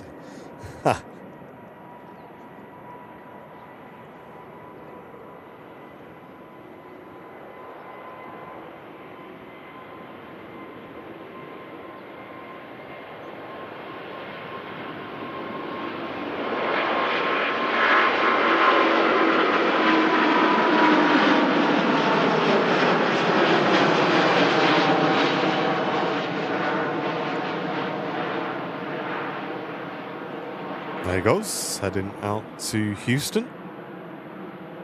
Oh, nice one, Charles. Appreciate it, mate. Charles Cartmel. Got you. Mega. Great departure. I was watching Rate My Takeaway. You know that guy? Now then, guys. Yeah, back on the road again. Okay. That guy. Yeah. And that was a good impression, that chat, wasn't it? What do you think? Out of 5, what do you reckon that impression there? He went to a place in Manchester city centre, and it was a burger place, but it was like American biscuits instead of bread. Oh, yeah. And it looked god-tier. But they're not on like Deliveroo or anything. Wow. But is that like, chat, for anyone in America, because I've never had one, is it like a dumpling, is it, style? Is it like a dumpling style? Yeah, it's like a bread thing. Yeah, don't know why they call it. I mean, biscuit over here means something different, doesn't it? Yeah. I think that's a southern thing over there. I think. But yeah, it's pretty common. Like dip it in sauce and stuff. Because I think that'd be pretty banging, that, wouldn't it? If it's like it'd be pretty heavy though. Pretty heavy. Like a dumpling with a burger in the middle. Is that what it was? A dumpling with a burger in it? Well, I guess, I don't know. I mean, it's American-style biscuits. Yeah. With like a burger in the middle, or they do like a cheeseburger or a chicken burger. They did all different ones. A biscuit's more like a dumpling. Yeah, yeah. Okay, so I could get down with that, I think. I could definitely have a go on one of them. Tom and Anne, thank you so much, gifting a membership. I love how I'm only getting 1s and 2s on that impression. I thought that was quite a good impression, that. Wow. That's savage. I thought it was good. I thought it was good. You can smell the grass through the stream. Yeah, exactly. Maybe you didn't hear it properly. It was, now then, guys, back on the road again. I thought that's quite good, isn't it? Yeah. Fair enough, chap. Right. Lost me confidence now. Biscuits are doughy made with buttermilk. Ah. Biscuit in the US is like our scones. Oh, really? Yeah. So are they sweet then? No, they're savoury. I don't know. They like the same texture, though. You have them as like a side or like a starter or something. Okay. I guess they're okay. They're all right. But are they elevated if you stick a burger in it? Yeah, that sounds. I don't think I even seen that in the US, so I'd be curious. Now, me and cameraman. You know what I wonder watching his programs? I wonder if cameraman like eats the leftovers. You know he has a massive scranum, doesn't he? Because he always buys like, doesn't he buy like 2 or 3 Dishes. like different dishes? Yeah, he tries like the different ones. And cameraman's just got to stand there just watching him with like this 10 out of 10 scran, just like, I mean, it's watching him like this. Do you reckon as soon as he like goes inside, so thank you, he's there just like nabbing on. While he's sat on the pavement with his fold-out chair table. It's basically a scone without the sugar. So I wonder if it like soaks up the meat juices and that. Tom and I are not a fan. Biscuits and gravy in the US are disgusting. Yeah, in the gravy white though. Yeah, it's like a... How do you explain it? Like a bread sauce. Is it butterscotch sauce style? Yeah, it's more of a sauce style. It's not like our gravy. It's similar. Yeah, I don't know.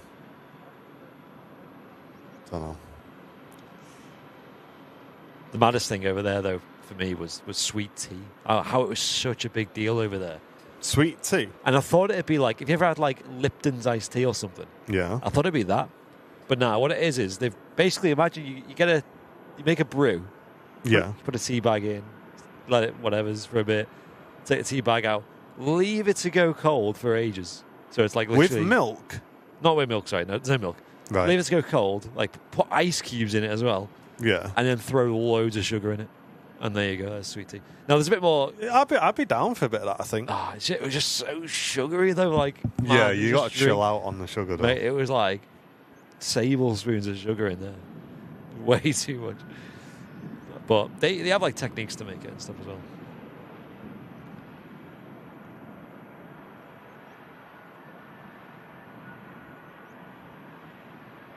Wow, that was a nice landing.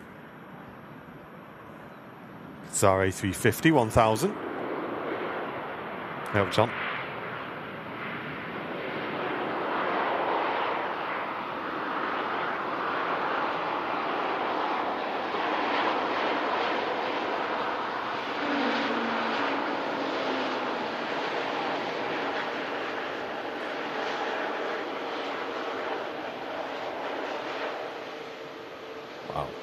I live in the south and sweet tea is too sweet. Oh, there you go. Oh, right. I know Laurie was like, because I had a little one. I had the smallest glass you could get, and even that I couldn't finish.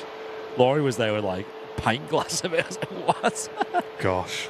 But it's called like sun-dried sweet tea, I think, and they leave it out in the sun as well all day for the sugar to like ferment or something mad. I don't know.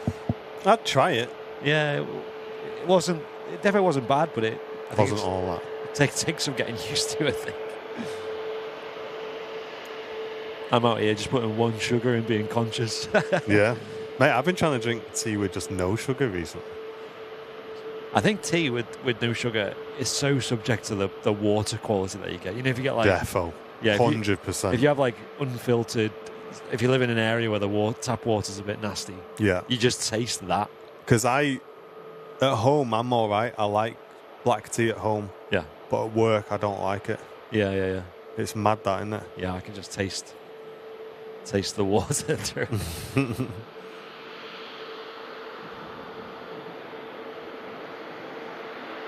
Yeah, raspberry iced tea. See, when you iced tea, which is like Lipton's and that, they're all right. Yeah. But they're like flavours, aren't they? Inky Squad, hello to you. Very good morning. About 15 minutes left, folks, till the estimated departure of this retirement flight. Yeah, Danny, I'd agree with that. We used to get that Fanta Orange very similar. There are a few shops over here that do it. I know the guy I used to work with. It always looks a bit ominous, doesn't it? How like bright orange it is over there in the US. Over here, it's like the colour of orange juice, like Ojo.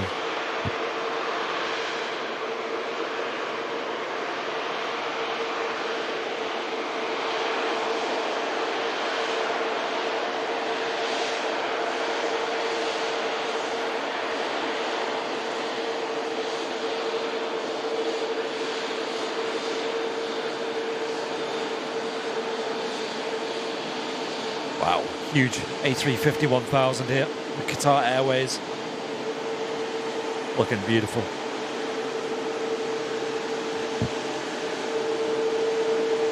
Oh, thanks very much, Jim, for that. That's really kind, mate. For the Tea and Rolls guys, great job. Legend. Appreciate it, Jim. Thanks, dude. Keep an eye out for the 7.5 still as well.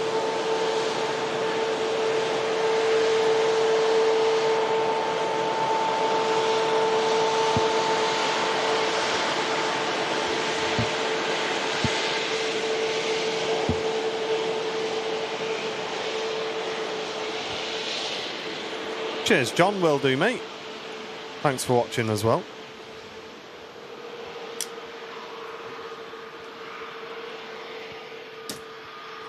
Get this iPad plugged in now, guys.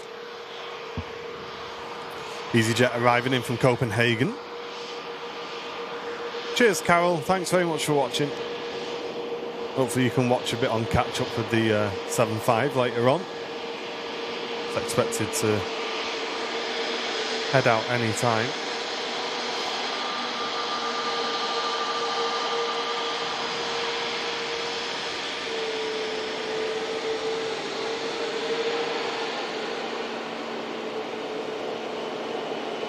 Really, Danny, is Alpha Juliet the last one with no winglets? Other than, I guess, Alpha India. There was another one, wasn't there, I thought, in the holiday scheme? I can't remember now.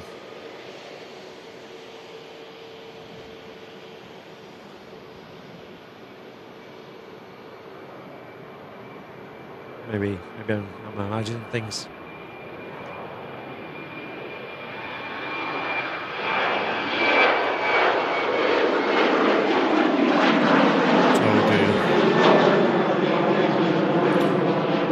Looks like we may be here for a while, Brownie.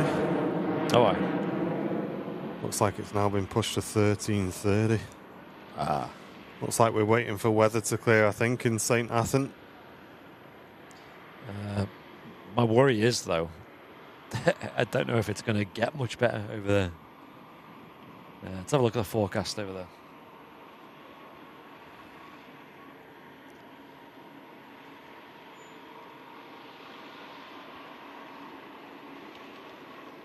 And if that's the case, it might not even go out today.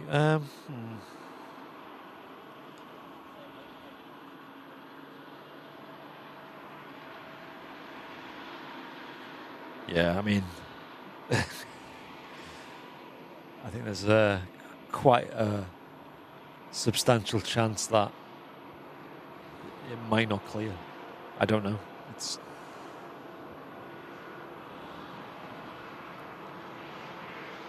Look at the Met Office, for example.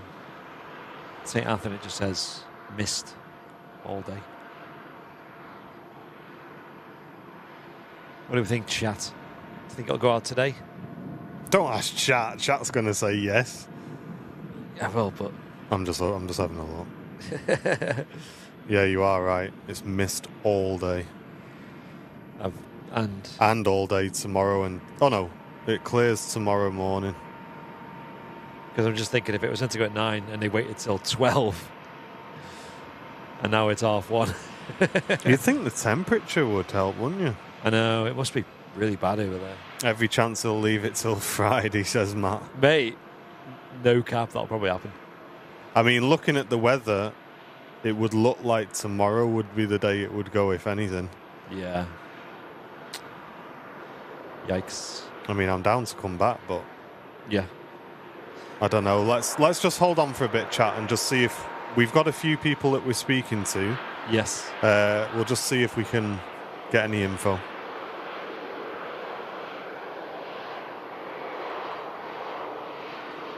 Grass cutting live, exactly, Rich.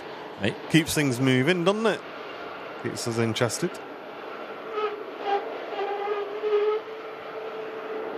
Sounds like my old BMX.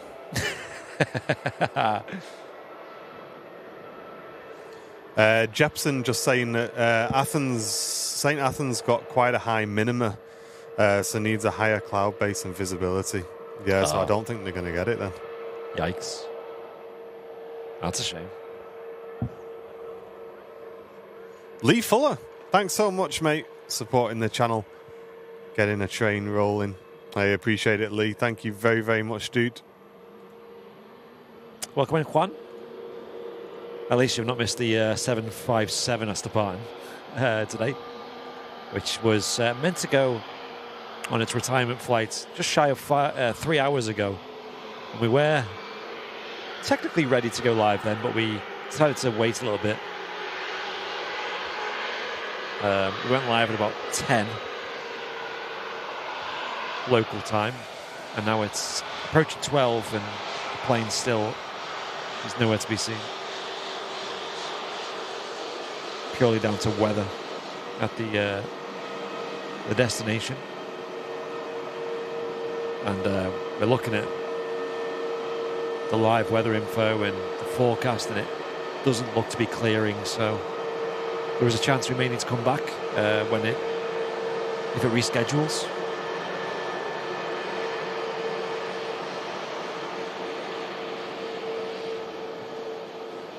I was about to say, isn't it mad how with all technology these days we can still get done in by the weather, but then again, these planes aren't the modern technology. But I believe she's about 34 years old.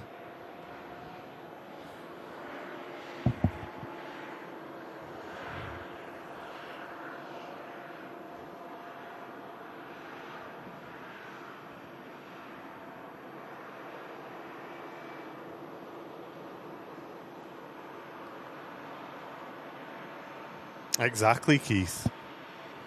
Exactly, mate. 7.5s don't want to go, do they? No. Jet 2 surprise Norton, those pinging up. Just pushing back. That could be the retirement flight for today then.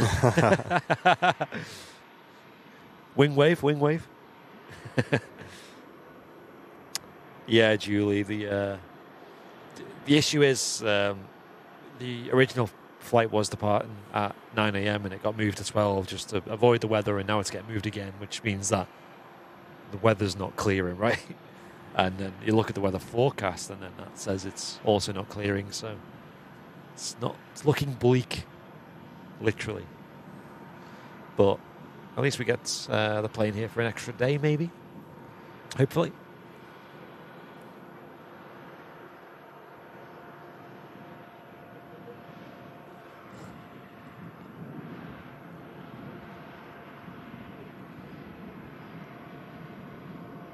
Oh, yeah, Katie. So when Alpha India goes, which is allegedly the last 7.5 to depart, to retire, that'll probably be a real big occasion.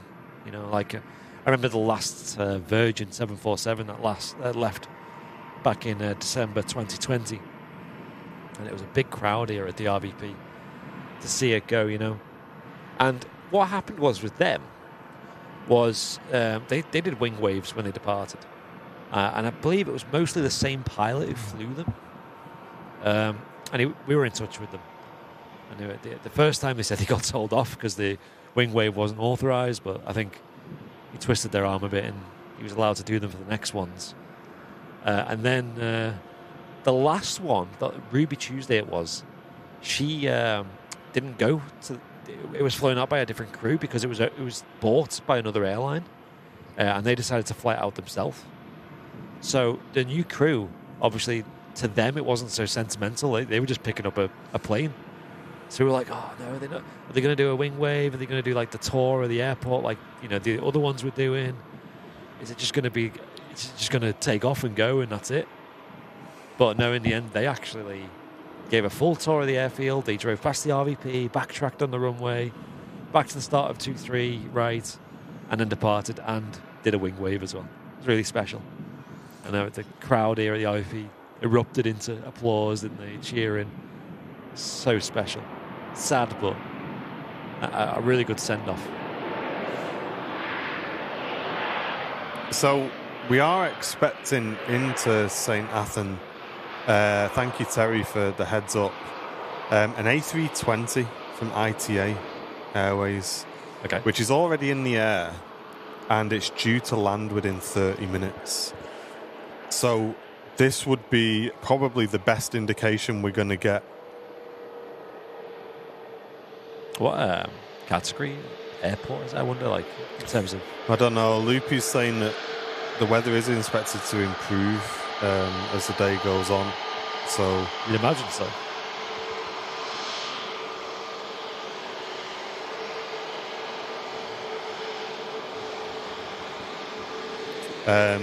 Do you have access to Discord, Andy? Yeah. Just check it.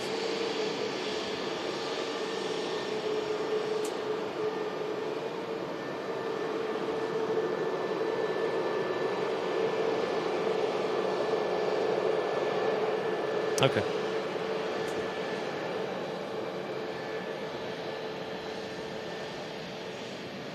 Fair enough. Let's stay tuned.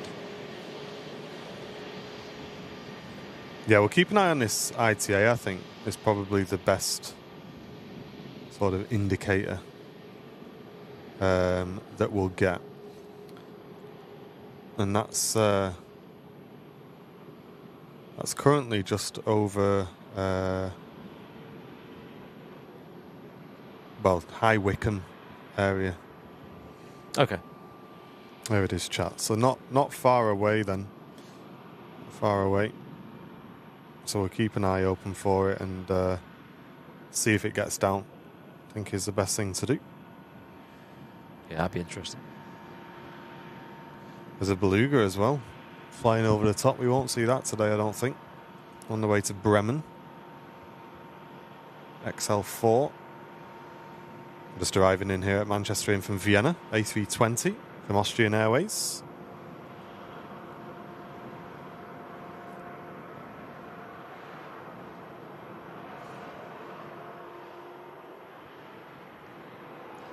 Eric are asking, how do they decide which pilots fly it? I'm not sure. I assume they've probably got quite a few spare 757 pilots these days, haven't they? I'll have to ask. I'll ask one of the pilots for you. Because, the one who flew on Monday apparently is flying again next week, one of the retirement flights, so could be like prioritizing certain people, I don't know.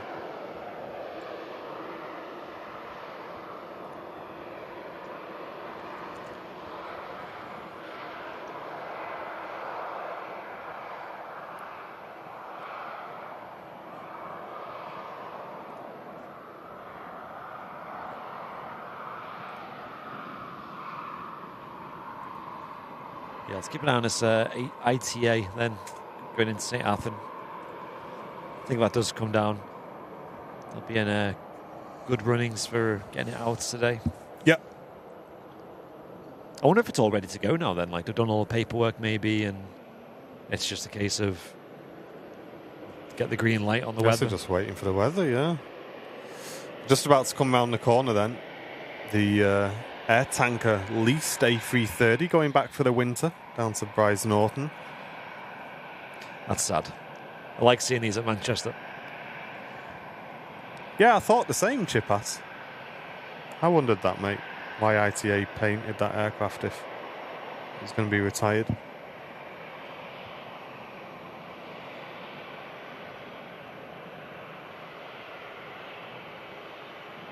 Unless something's happened to it to warrant its retirement, maybe. I don't know. I'd love to go to that airport. Yeah. See what's there.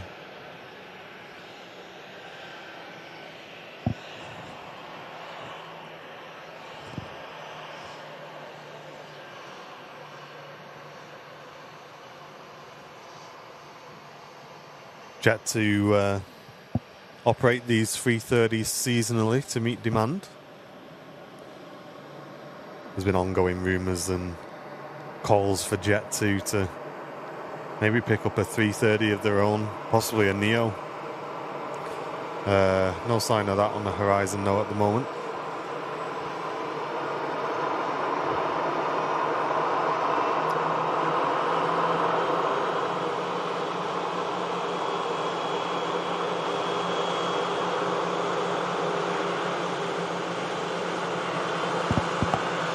We also have the Virgin Atlantic A330 to Atlanta on the taxi out as well. Another awesome departure coming up. This air tanker's going to be up quick.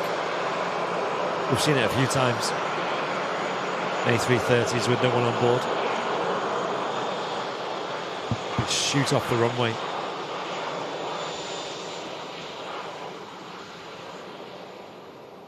Yeah, I'm sure Captain Mark would love to fly one of them 75s again. Probably offer to run it down for him.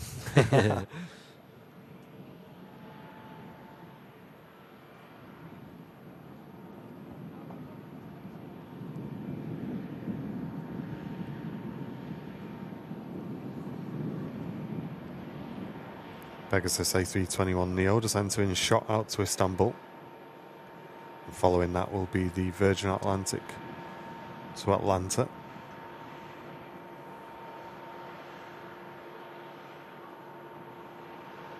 Oh, that'd be fantastic, that, Paul. Thank you, mate.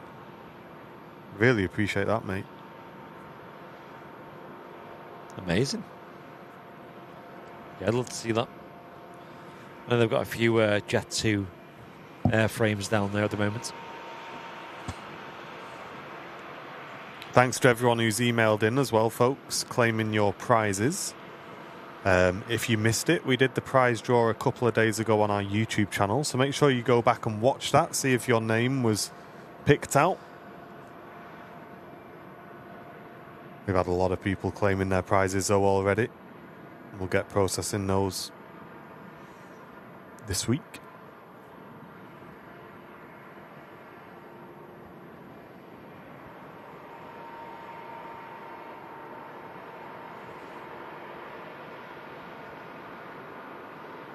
Yeah, Fezzer won something, yeah. Yeah, you did, John. Can't remember What did John win again? Yeah, I can't remember now. I'm sure he'll know.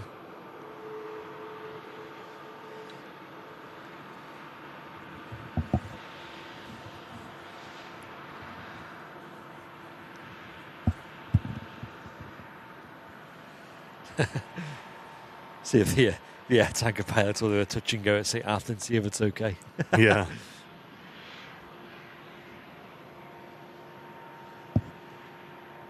The ITA is descending, apparently.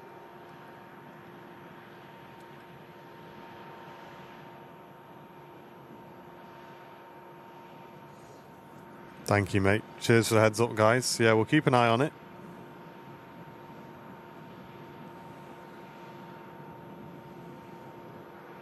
Yeah, it's not far away at all. Curious where this would divert to if it can't get in. Oh, Fezzer won the gold membership. Oh, that's right, yeah. Flight Radar. Nice, John.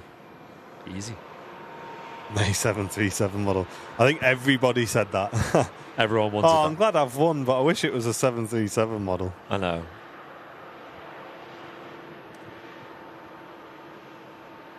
Might have to drop them a message. Say, just let you know, guys, you know this model is super, super sought after.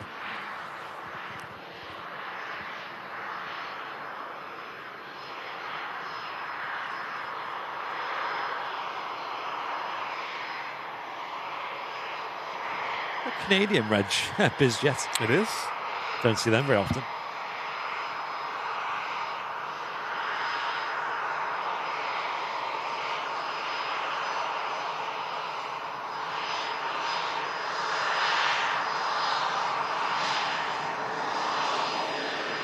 No info available for me, unfortunately. Challenger 650 looks awesome.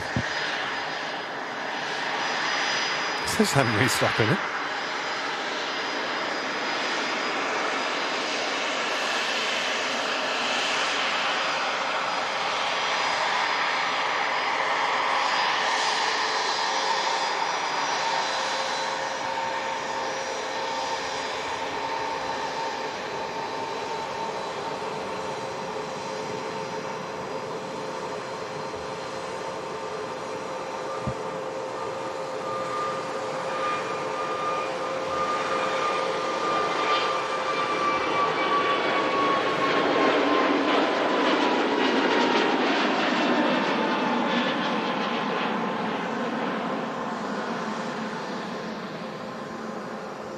David saying the cloud base just seems to be lifting. The ITA is just passing through 12,000 feet.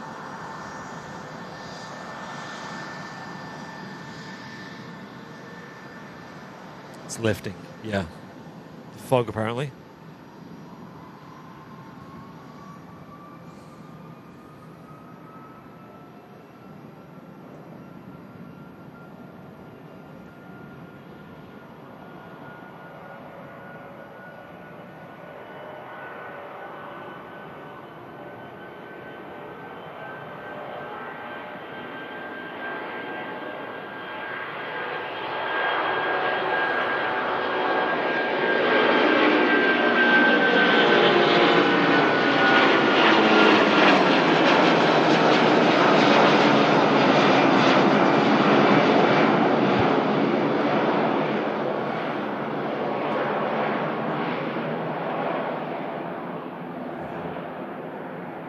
Off it goes, back to Bryce Norton. Sure we'll see it again soon. Wow. That was a rocket takeoff. Hey, and Mike G. Thank you, mate. Welcome to Premium Economy, Mike. Yo, yo, Appreciate yo. that. Hello.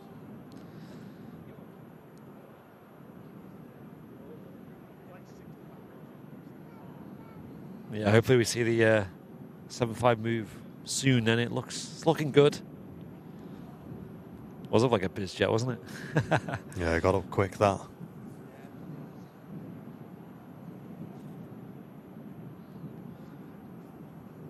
Great to have you all with us today.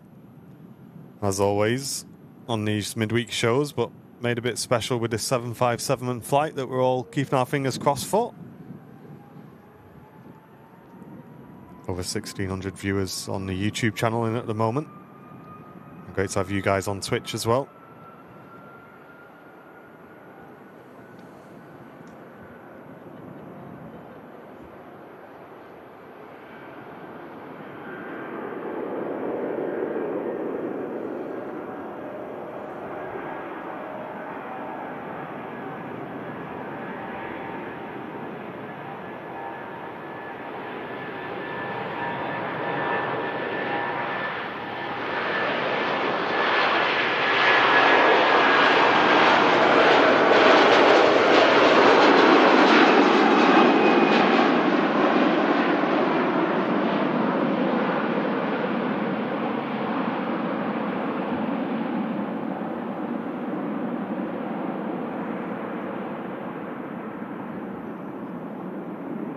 Mega stuff there.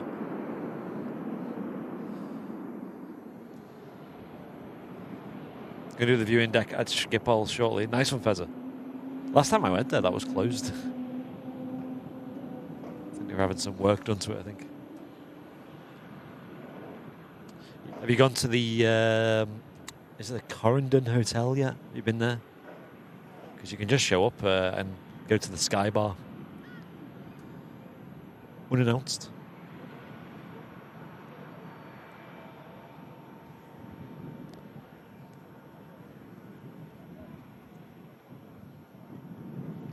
What time is the viewing park open till at Manchester?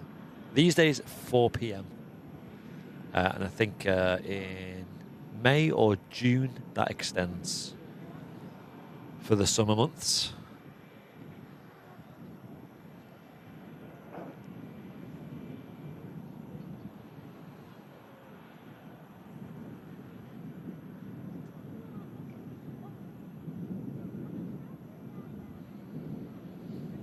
And yeah, the RVP's free to enter. You just pay for your parking if you're driving here. And there's a few extras you can do here, of course. There's things like one of 5 static aircraft on the ground, such as the Concorde, flagship British Airways Concorde here. They can have a tour of, which is awesome. There's a task shop, there's a cafe here. There's just loads to see and do. All on top of one of the best plane spotting locations around.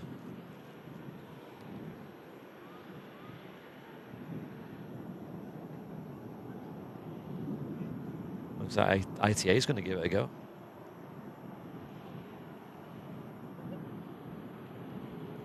Oh, it'd have to be a 350, David, I think, mate.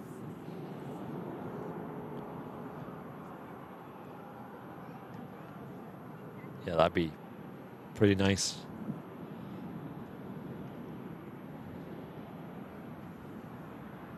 Maybe when we get the 350 in the sim. It's Ryanair just arrived in from Milan.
Are they breaking off?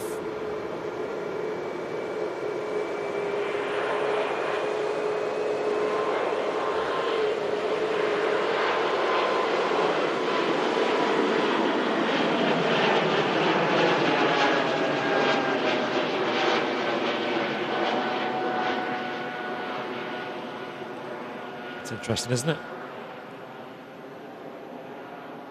What runway direction is that?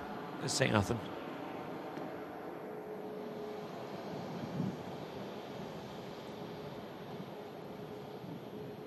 No idea. Oh, they seem to be turning back on. It's to the west anyway. Yeah, it's 07 and 25 apparently. So they'll be on 25. Maybe 25, yeah.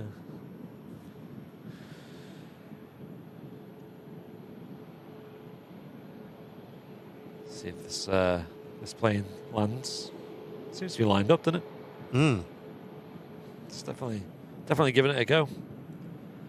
Apparently it is foggy there though, folks, and if this lands, it's good for us because it means they'll probably get the Jet 275 out not long after.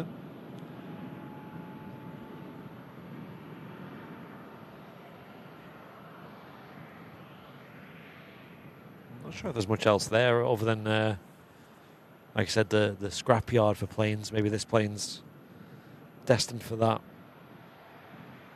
It's only 15 years old. It's not the oldest airframe in the world. I don't know, Lee, mate, to be honest.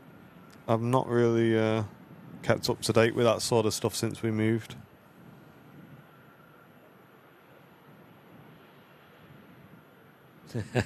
Everyone in the chat cheering it on.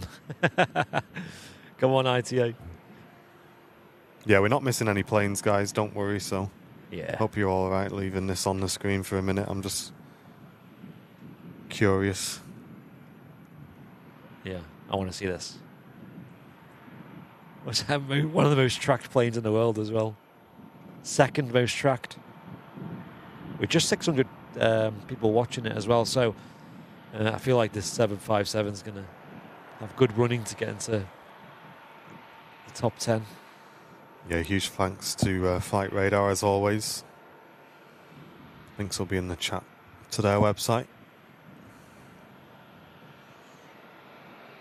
950 feet.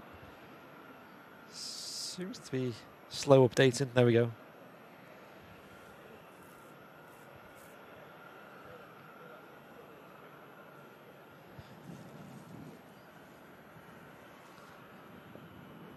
It's like one of those storm streams, isn't it? Where you got the feed, but then you got the radar view, and you're just watching that in anticipation.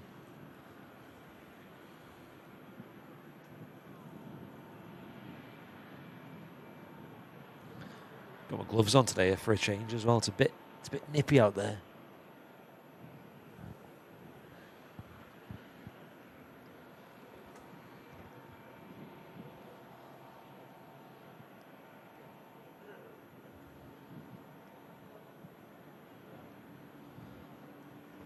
Passing through 400 feet. Yeah, about to hit minimums. It's looking good, isn't it? Mm.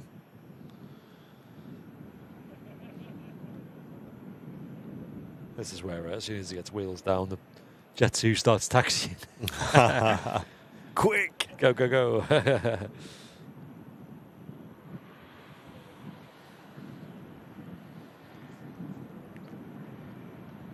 Got the Egypt Air just landing as well here.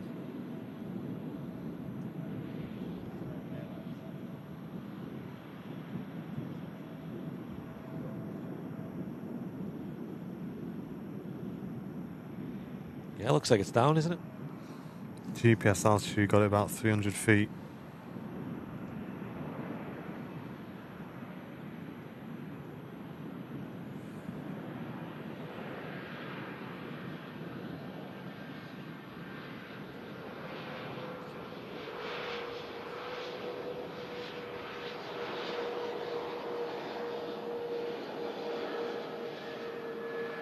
It's down.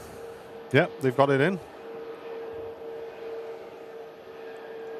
GTF, we were watching it because the reason for the 757 delay, we believe, is down to the weather at St. Athan.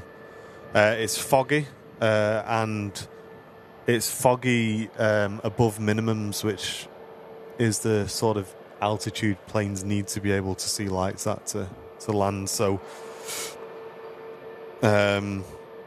that's really good news for the retirement flight that ITA's just got in. So we'll keep an eye out, hopefully, for some update on our 757 soon, by the looks of it. Hype. And I'll just BRB. No worries.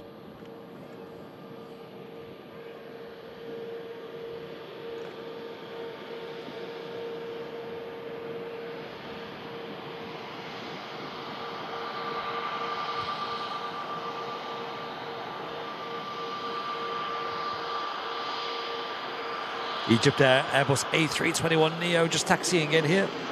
Coming in from Cairo today.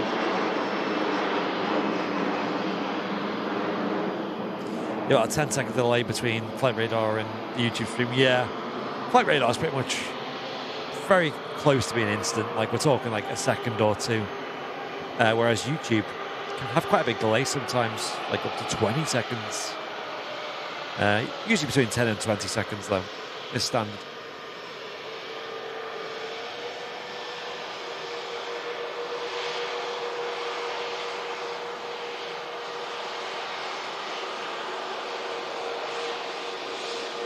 Has anyone ever filmed down at St. Athan? I'm not sure.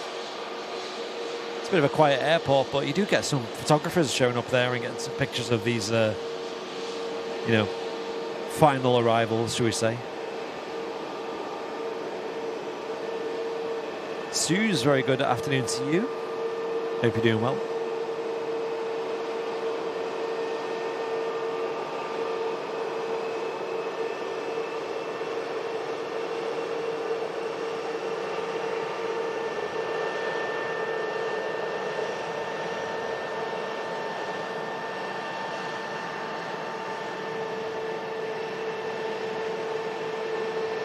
Hey, Philip. Nice one. Hope you had a good day in work. Welcome in.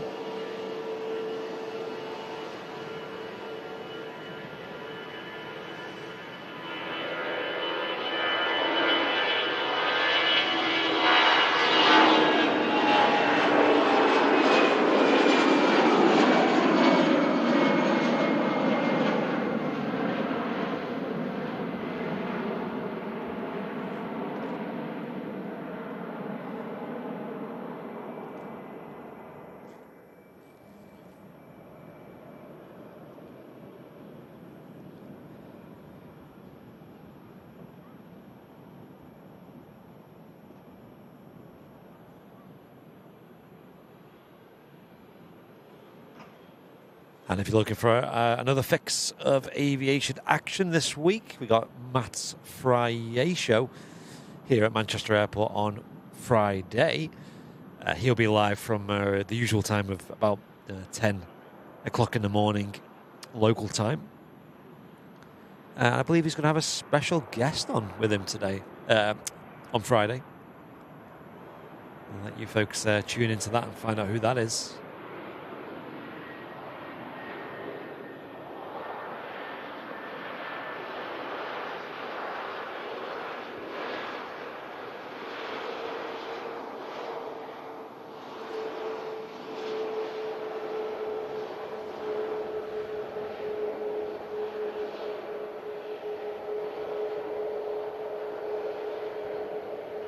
Hey, nice one, Suze.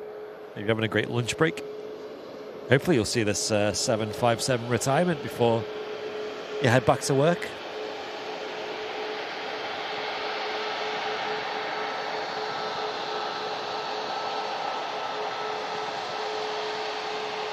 Not long to wait now, hopefully, as the weather conditions seem to have cleared enough at St Athan in Wales for this 757 to depart. And if it is clearing as well, they've also got the extra buffer of the fact that the plane will take about 20 minutes, 20 to 30 minutes to get down there anyway.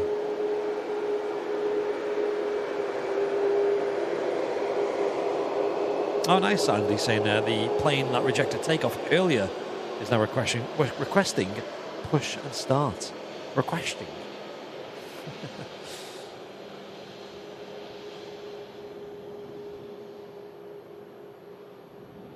Yeah, we don't know. It doesn't seem to be an exact departure time for this 757. I think it's just whenever's ready.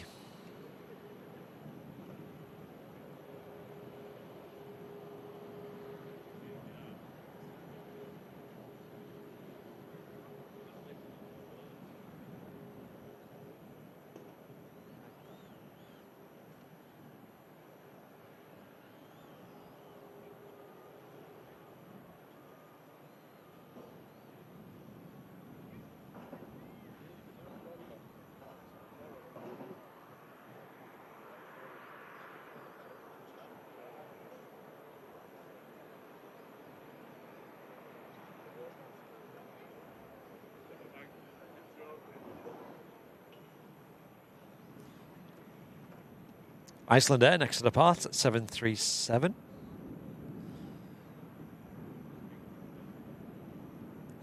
Max heading back to Reykjavik.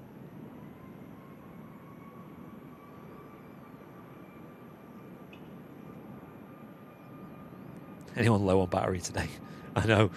Are we all prepared this time? We were getting ready to go live, well, here at the RVP, as soon as the park opened, ready to start the show before 9 a.m. for the original departure time.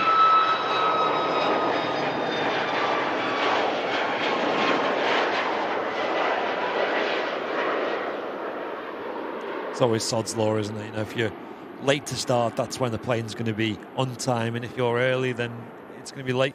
Yep. It's a bit like that Iceland Air. What was it? The Iceland Tekla Aurora that I was going to catch on South Side, and you know they're normally a bit late, only 15, 20 minutes late. They're never really directly on time. And the one time I ran late, then it was early. Standard. 2 minutes early at pushback. I think quite regularly when we've made the effort to go Southside for specials, Yeah. they've just not turned up. Got an easy jet. Next to arrive in from Alicante.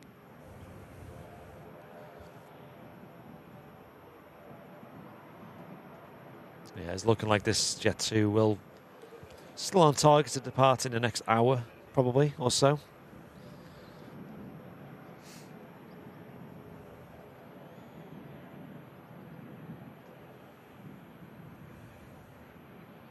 Yeah, exactly, comrade. Me and Andy said, we'll do a short stream today and get this equipment set up. No chance. I know. Yeah. Bear in mind, we've been here since 8 anyway. Yeah, we were here at 8 o'clock this morning, yeah. Aer Lingus ATR taxiing out to Dublin.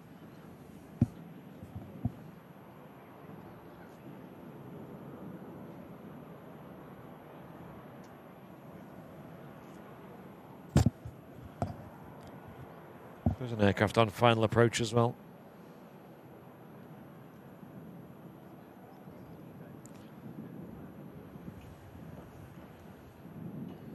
So when was the last one due out? The last one on Monday, that was 1 p.m, wasn't it? It didn't go out till like after 2. Yeah, that's right, yeah. So it's literally the same today. It's going out probably after 1. Hey, Malky, welcome back for 31 months, mate. Edging closer to the Wookiee badge, being part of this excellent community. And all it does, beyond Price, Andy, Martin, Matt, and the benevolent dictator, Hey. all the mods and other bods, many thanks for being awesome. Hey, Malky, what a legend, mate. Thank you so much for your support. Really appreciate it. Thank you.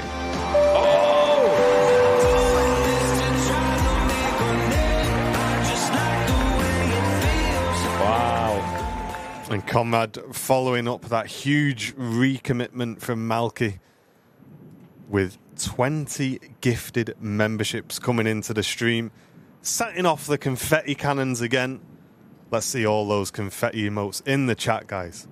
Huge support, a Comrade to the channel. Thanks so much, everybody supporting our streams. We certainly can't do it without you. Thank you very, very, very much, guys. Wow. Thanks, comrade.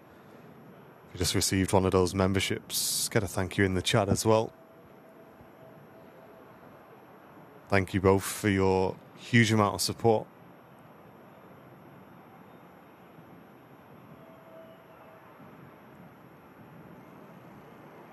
Thanks again, comrade. 20 gifted memberships coming in.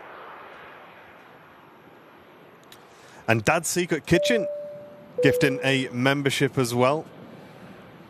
Appreciate it. Bit of a support train rolling at the top of the chat.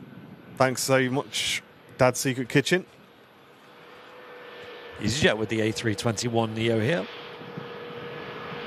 Getting used to seeing these now. Apparently they've got 2 of them based here at Manchester now.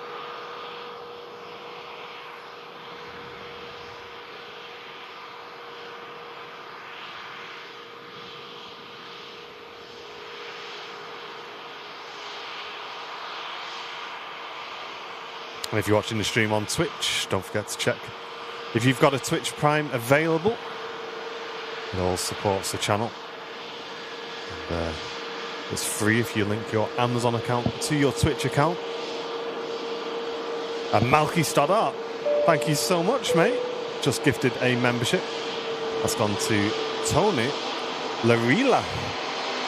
There you go, Tony. Thank you, mate. And Malk saying good afternoon for myself and Tez. Great streaming, guys. Hey, nice one, gents. Welcome in. Yo, yo. And Mr. Tell gifting a membership as well. Thanks very much, Terry. Appreciate you, mate.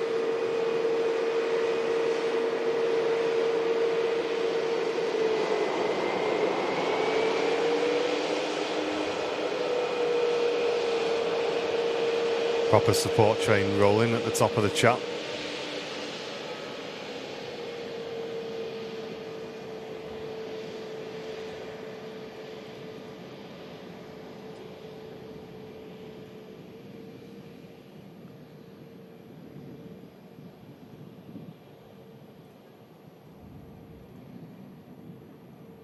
Gifting is going wild. Thank you very much. Cheers all.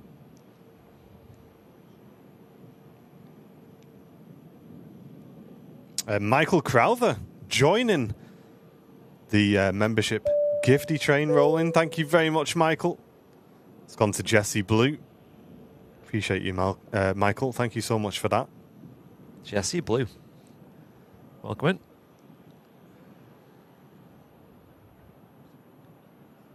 And that went to... someone called Rocksteady in the YouTube chat got gifted a membership. Yeah, Love that. Love a bit of Rocksteady, me.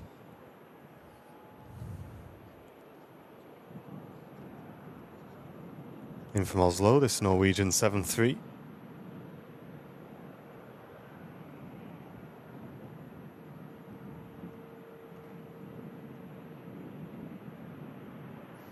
You know what, Conrad? We should do that, shouldn't we?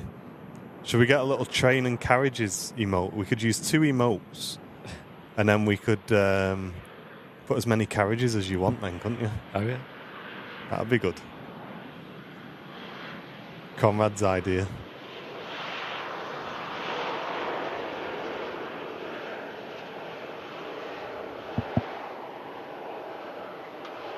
Cool. Thanks, Loops. Looking good for the 1:30 departure, I think. Oh, there's someone. Look out your left window. Oh, no. What's he doing? Who's this? I thought you went out. I did as well. Stand by, guys. Hey, John, welcome in, mate.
Hey, and a huge... Sorry, Andy. I muted you, mate. Sorry.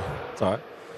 I meant to mute the channel for this guy, and I muted Andy, so you guys have just enjoyed a bit of pure aviation for the last few minutes while me and Mark have been having a natter.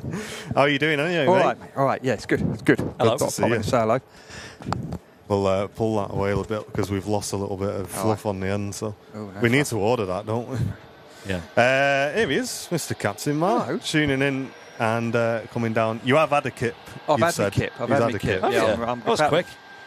Yeah, that's what the wife says. I'm about to go to work, so I've got a little bit of time, and then I'm off to Alicante in a little bit. So you're doing the Alicante run? I'm doing the Alicante, yeah. That'd be Very nice. nice. Awesome. Yeah. You had any heads up about the 21? They got the eye on you to fly it? Or? No, they haven't rostered me the training yet, so yeah, you've got to do this ground school. They haven't put that on my roster, and do a flight with a trainer. Yeah. Haven't done that, so I'd like a go, but I'm not overly fussed. Not to be overly honest. fussed. No. Where did I get up to? Because we've got some people to thank.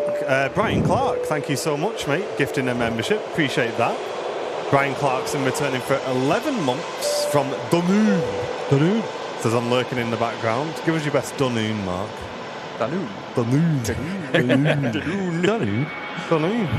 Katie Daisy, also gifting a membership. Thank you very, very much. Appreciate it. The gifty train is a rolling, chat. Thank you so much. All of these gifted memberships support the channel, keep our streams free for everybody, of course, which is something which we've promised to maintain ever since the channel started. I'm proud to do that as well. And we're keeping our eyes to the ground, I guess, for this 757 pinging up. But we do have the Egypt Air pinging up for Cairo, which is going to be quite nice. So what's the deal with these A321s and stuff? As a pilot, I was in the impression you could just fly any of the 20 family. Is it you need specialist training for each of them, or it's a little PowerPoint, a couple of hours of training on the ground, and then just with a trainer just to talk about the differences. Okay. I'm going to sneak upstairs just in case this gets off at the Rapid. No worries. Yeah. The fuel system's slightly different. Hasn't got the outboard tanks on it, and the weights are different. The tail strike pitch angles are different. There's a few little differences that they just want to make sure you're aware of and you're up to speed before they let you loose on it. Yes, and I assume everything else is just the same. Yeah. I mean, it's the same computers and stuff. You sit in the flight deck. It's very difficult to tell which one you're in. The 319's rudder moves further, and the rudder trims have got a different number on it, and then it'll be the same for the others. So you can tell what aircraft you're in without looking at the reg, just by looking at the rudder trim. Yeah. And Philip Robinson says he met me on my walk round on stand 6. So, right. I don't know what stand I'm on today, but come say hello, mate, if you're there. Yeah, it's all good. It's all good. We were looking at like a little winter getaway for, there's that awkward week, isn't there, between maybe you can't sympathise as a pilot, sadly, but you got like the kids are off school and stuff that week between Christmas and New Year's. Lanzarote, mate. It's got to be, isn't it? I know. I was thinking that it's just a bit far though. I was thinking somewhere maybe a bit closer. Is Alicante and stuff? Are they normally cold that time of year? From I your would say experience, they're cold, but they're not. It's going to be. I mean, we just did a week in Barcelona, and it was 24, 25. I mean, it's cooling down. So, I quite like a bit of 24, 25. Yeah, That's it was good for lovely. me. It was really nice. It was really, really nice. It was perfect. You did that in December, was it? No, this was a couple of weeks ago. Oh, right. Okay. But in December it'll be colder than that. So I've no idea. Yeah, when I went to Barcelona, it was in start of September, and it was red hot, and it was like you just couldn't enjoy, just sightseeing. It was well too hot for that. Yeah, I mean, that sort of time of year, you're really looking at the Canaries or Cape Verdes, aren't you, or Egypt, somewhere like that. Yeah. Maybe, I'm not even sure Turkey would be that warm. Paula, thanks so much. Gifting a membership as well. Really appreciate it, Paula. Who was I kidding going upstairs for this? Yeah, I know. Ain't going to get off at Rapid exit, is it? It's strange, isn't it? These always seem to vacate further on, don't they? Yeah, they do. They've not once got off. Well, whilst we've been here at this exit in front of us anyway. Yeah. Ian's asking what are my thoughts about EasyJet and Virgin borrowing pilots to fly their 350s. Well, I gather EasyJet are very short-staffed, so I can't think that's a very good idea, but there you are. I'm sure the powers that be have it all under control. Yep. It's nice, isn't it? Shame the Jet 2s haven't got the mask, isn't it? Well, we've spoke about that a few times, trying to work out, would it suit it, would it not? I think it would. Yeah. I've got a mate of mine I used to fly with years ago. He took redundancy during COVID. He's now joined Jet 2, and he's having his walk around the 321 today, this afternoon over there. Oh, right. And he's hilarious. He's a grumpy little Yorkshireman. So he'll be, he's just great fun to fly with because he's quite grumpy and he's quite down. He's got a good sense of humour. So he's now having his walk round, and it's one of the old trainers from the old base in Newcastle who's doing the walk rounds. Oh, no way. The chances. Yeah. Next in from Milan, EasyJet A320. couple of people in the chat have suggested they should get you, Mark, to do these retirement flights of the 7.5s. Yeah. Oh, I'd love it. Yeah. I'd love it, yeah. Very short flights. Yeah, but yeah, I'd just get in trouble because I'd be doing wing waves and all sorts. I'd be toga takeoff. Yeah. Flap 20. Well, I say that. It's like, why not do toga? Like, it's not like you're trying to preserve the engines at this point. I think the problem is the climb rates. Because when you do a departure out here, you have to be a little bit careful of your climb rates. Obviously, every sit out here, every departure out here, you level at 5,000.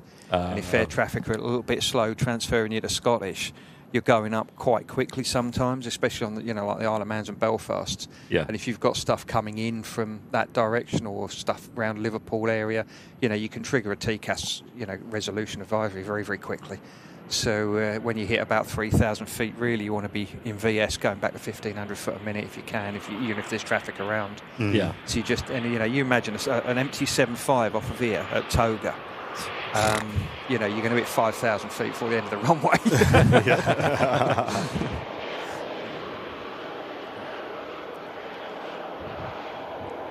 But yeah, it'd be fun to watch, wouldn't it? It would be good. Yeah, it'd be good from the camera's point of view. Yeah. Have you seen that video that I think Seb shared of the Lux or Cargo Lux 747 doing the wing wave? God. On its Yes. mate, that is just... That is a bit... Yeah. he said to me, he was like, you call that a wing wave? Have a look at this one. Yeah. I was like, what? Yeah, it was impressive, wasn't it? But it gets to the point where you're like, did they mean to do that? Like, surely not. Yeah. There's a great photo years ago when they were demonstrating the 707. And there's a photo of it because the guy who was doing the demo flight at some air show did a roll on it, 1G roll. And there's a picture of taken out the window where you can see the engines pointing upwards and you can see the city and all of that, and it's completely inverted. Yeah. And he was called in on Monday morning, and they said, "What the hell were you doing?" He said, "Selling airplanes, sir." They were like, "All right, don't do it again." I don't know what you mean, Henna. Sorry, I don't understand. Let me know, and I can give it a go.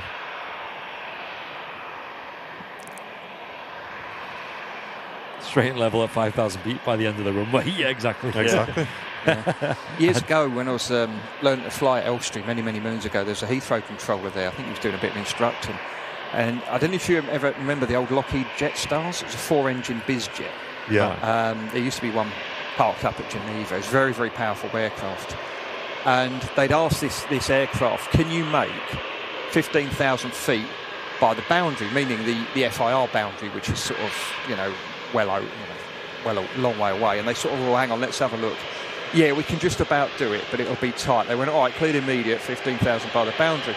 And he said this thing stood on the brakes, black smoke pouring out the engines, and suddenly it just got airborne and went up like a rocket. And they're like, what are you doing? He said, you wanted us 15,000 feet by the airport boundary. He said, no, the FIR boundary. And he said, he did it. He made it. It just went up like a rocket. Wow. No way. Yeah.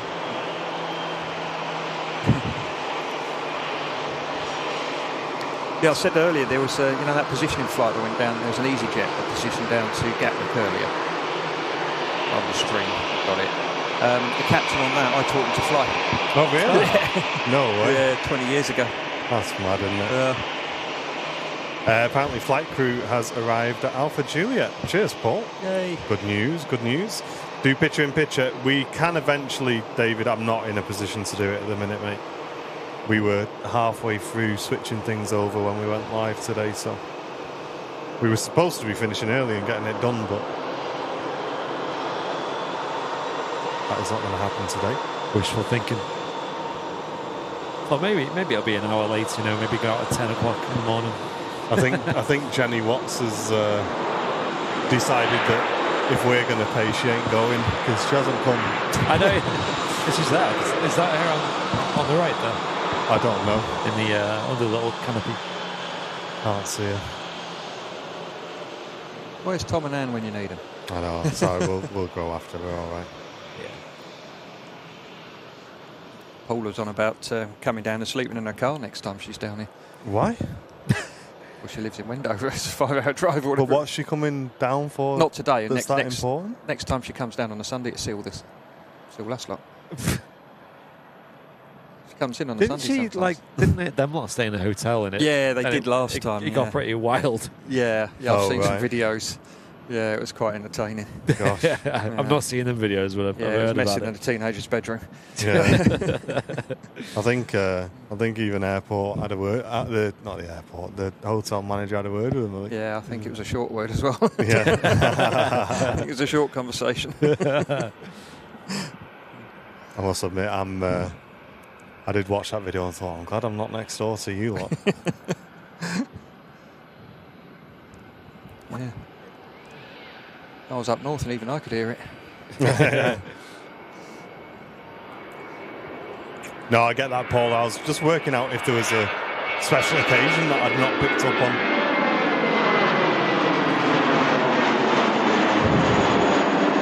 Holiday bin caller for the win. Used to stay all the time. Yeah. One Cheadle Hume's quite good actually. I was quite impressed with it. Is it? No, that's all right. Towards the end of COVID, they were practically giving the rooms away, so I was in there all the time. It was great. Nice. Which one, sorry? The one, Cheadle Hume one, the one that's it's off the end of the runway off 2-3 right. Oh, yeah. Not Cheadle Hume, sorry, just off the end of the runway. Because I was in a B&B at Cheadle Hume at the time. Holden asking if Yeah. we can grab the Lufthansa that's landing yet. No worries, mate. No worries. This one coming in. Yeah, I think so. Is this the one you wanted, Holden? Hey up, Dad, how you doing? It's like a Lufthansa. Yo.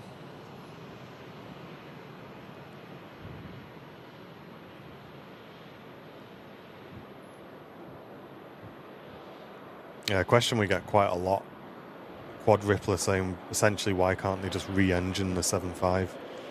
Like with max engines or something. The problem with it is that they haven't built it for 15 years, so all the tools have been, jigs and tooling's all gone. The other problem you've got with the 7.5, as I said the other day, it weighs 10 tonnes more empty than a 321 Neo. Oh. So it's a big, heavy aircraft, and it uses old technology, old materials.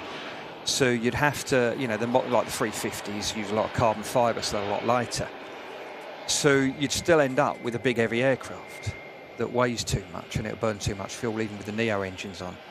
So really, the only way you could do it is a new wing, new engines, new avionics, a new cabin. New cabin, lots more carbon fibre inside of it. And Yeah. now you've got a new plane. So And we all know how well Boeing are getting those certified at the moment. Well, when I see one go past when I'm with the first officers, I always turn around and say, back when Boeing used to know how to, that was made when Boeing used to know how to build planes. Yeah. It was proper. I think the 777's the last, real good aircraft that Boeing built that didn't have any problems. I gather they're still having problems with the 787. I've heard so, yeah. Yeah.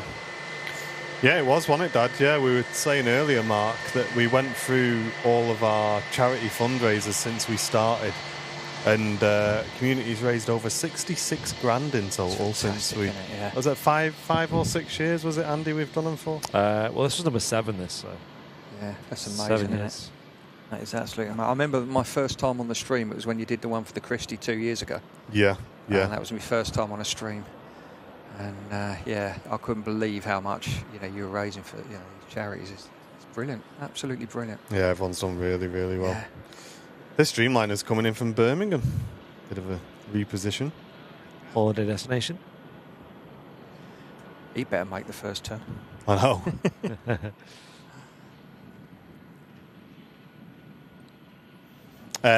We'll make sure the VOD's up, and we'll grab a clip as well of the 7.5 retiring as well. Yeah, the last one did a bit of a wing wave, actually. Quite a small one, but enough. Enough to clock it, so. Yeah. Welcome in, everybody. Hope you're all doing well. Hope you're enjoying the stream as well. Lapinu, great to see you on Twitch. And we're going to be sticking around. We're expected to see the 7.5 out within the next half an hour or so. Huge thanks to everyone who's gifted memberships and supported the stream today. 40 brand new VIPs in today's stream. Not bad, is it? That's all right. Good, isn't it? That's all right. And flight time from Birmingham, 26 minutes, apparently. I'm off the Isle of Man on Saturday, so we can normally beat that. Yeah? Yeah, it's normally It's normally about 20. Well, under 25, you can normally do it in. Windy down there, though, isn't it? It's horrible. Yeah. That's just strange though. Like the drive to the airport is probably longer than the actual flight you're flying on. Yeah, they got me going to Basel afterwards. Obviously, I don't get away with it that easy. Right. Yeah. Had me doing a Basel Prague the other day, 4 flights. I was like, you're having a laugh, aren't you? Like 10 minutes off max duty time. I was like, you've got to be having a woolly one here. And an Isle of Man Alicante with an aircraft swap. I was like, yeah, someone's taking the mick here. Jeez.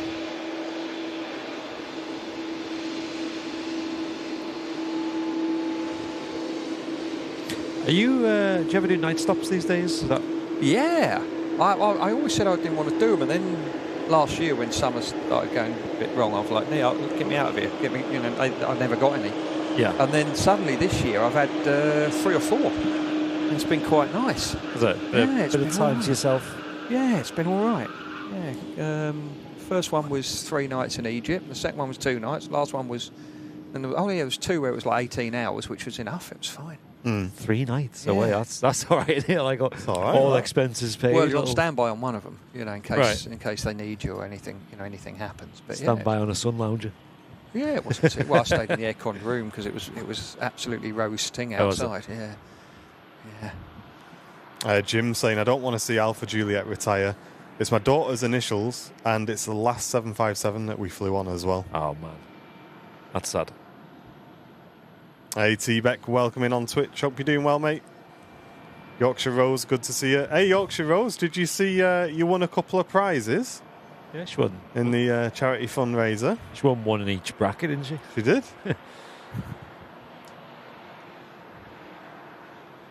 I used to work at Euromanx, and the shortest I did was the Isle of Man to Liverpool, 13 minutes. Oh, wow. That is Excellent. crazy, isn't it? Yeah. I wonder if... Yeah, EasyJet do that these... I know... Yes, they do, yeah. Do they? Yeah. I think it's the shortest one that they do. It's crazy. I did Boa Vista to Sal in the Cape Verde Islands in the 7.5 years ago. Flew down to Boa Vista, and then it was like this little positioning flight to Sal, and then fly back to Gatwick. And I think I can't remember whether it was 12 minutes. It might have been 15. I just hand flew it all the way. Yeah. And said the captain at the time, Might as well. It was 20 years ago. I said, do you mind if I hand fly it all the way? He went, no, fill your boots. Yeah. Off we went. He's a good mate of mine, actually. Good lad. He's at BA now. Nice. But yeah, just hand flew it all the way, left the auto thrust in, flight directors, and off we went. This was the thing, flying around Africa back then. You could do flight director off takeoffs and, hand fly the thing up to the cruise if you wanted to. You could get your handling skills were quite good because you got to hand fly it a lot, whereas now we want the autopilot in as quick as possible, and we don't want you to take it out until, obviously you need to practice, but the autopilot all the time. Gosh. Not helpful, is it? No, I mean, you don't fly an Airbus anyway, you just argue with a committee of French computers. Hey, Smithy, gifting a membership. Thanks, mate. Appreciate you, smart. How you doing, Matty boy?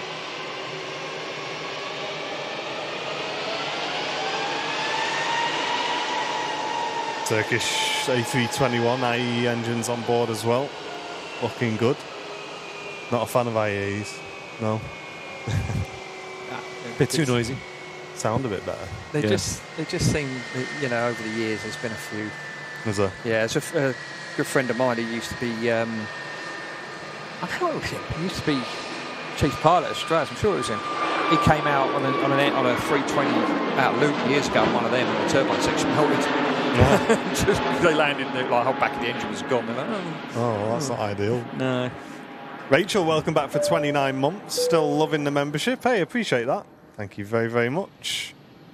Bruce Dickinson, Iron Maiden, used to fly the 757 out of London Gatwick for Astraeus. Yes, I flew with him. I had him on the jump seat, and he did my, when I was doing my ground school on the 7.5, he did the performance day. And I used to be a massive Maiden fan. I'm sort of sitting there watching him, and he's standing there, and he's telling us all about aircraft performance. I'm like, can't get my head around this, Yeah, had all his short hair back then. He was good. He gave us a tour of Astraeus and everything. He's a great lad. Yeah.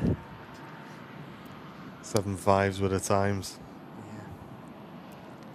It's a bit like, we were talking about fireworks earlier, how modern fireworks are getting a bit more bit more boring. It's the same with planes, isn't it, really? Yeah. Yeah. I'm on a Concorde page on Facebook. They keep putting videos up of it. And I used to go up Heathrow all the time and watch it. You used to be able to stand at the end of the runway and it'd go over and your chest would vibrate, with the noise. It was just amazing. And, wow. We've got slow, we've got more boring. And it's just, The Heritage Concorde recently lost one of their engineers, John Dunleavy. Yes, I heard about that. Yeah, yeah, and real nice chap as well. Oh, he was something else. He worked on it for a long time. He was one of the engineers for British Airways, and he had some crazy stories. I just loved just talking to him. Yeah, he's just had so many stories. Yeah. When I was an instructor, one of our instructors at Denham, he'd been a flight engineer on Concorde for 7.5 years.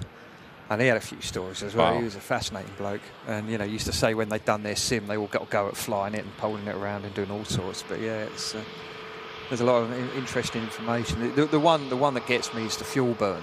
Yeah. When when on takeoff, with all 4 engines and reheat, they're burning 100 tonnes an hour of fuel. That's a lot. And these Airbuses burn about 2 tonne an hour. Crazy, isn't it? You're just sitting there. A simple taxi burns a ton of fuel. 15-minute taxi burns a ton. Yeah. And then they switch the reheat off. It gets better. Then they use it again up to go through the speed of sound, and then they switch it off to go up the Mark II. The numbers involved are amazing. It's mad, isn't it? Yeah. Hey, Yorkshire Rose, welcome back for 35 months of membership. Really appreciate that. Nearly at the Wookiee stage. Love this community. Thank you so much. Appreciate it. The Wookiee stage. Have you ever seen the Aurora Borealis? Question in the chat from Philip. Yeah, the other day.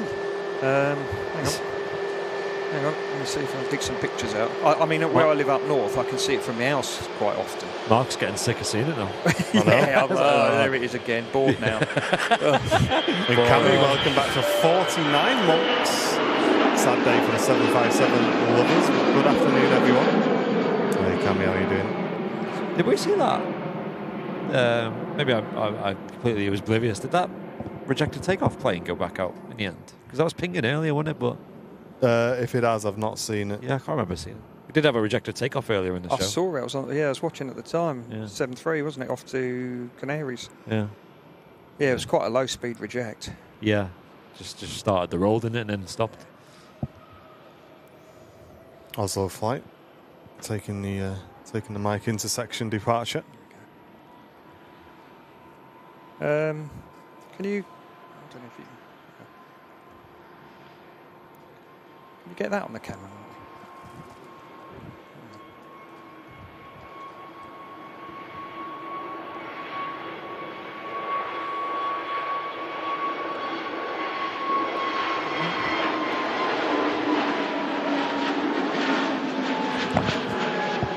There we go. You see that? That was the other night coming back from Egypt. Look, hang on. Sure, you're confident. You know what picture's coming next. Yeah, it's always a bit. You've always got to be a little bit careful, haven't you? You never know what might come up. Certain videos you open in public and everyone gets really embarrassed. Oh yes. Yeah.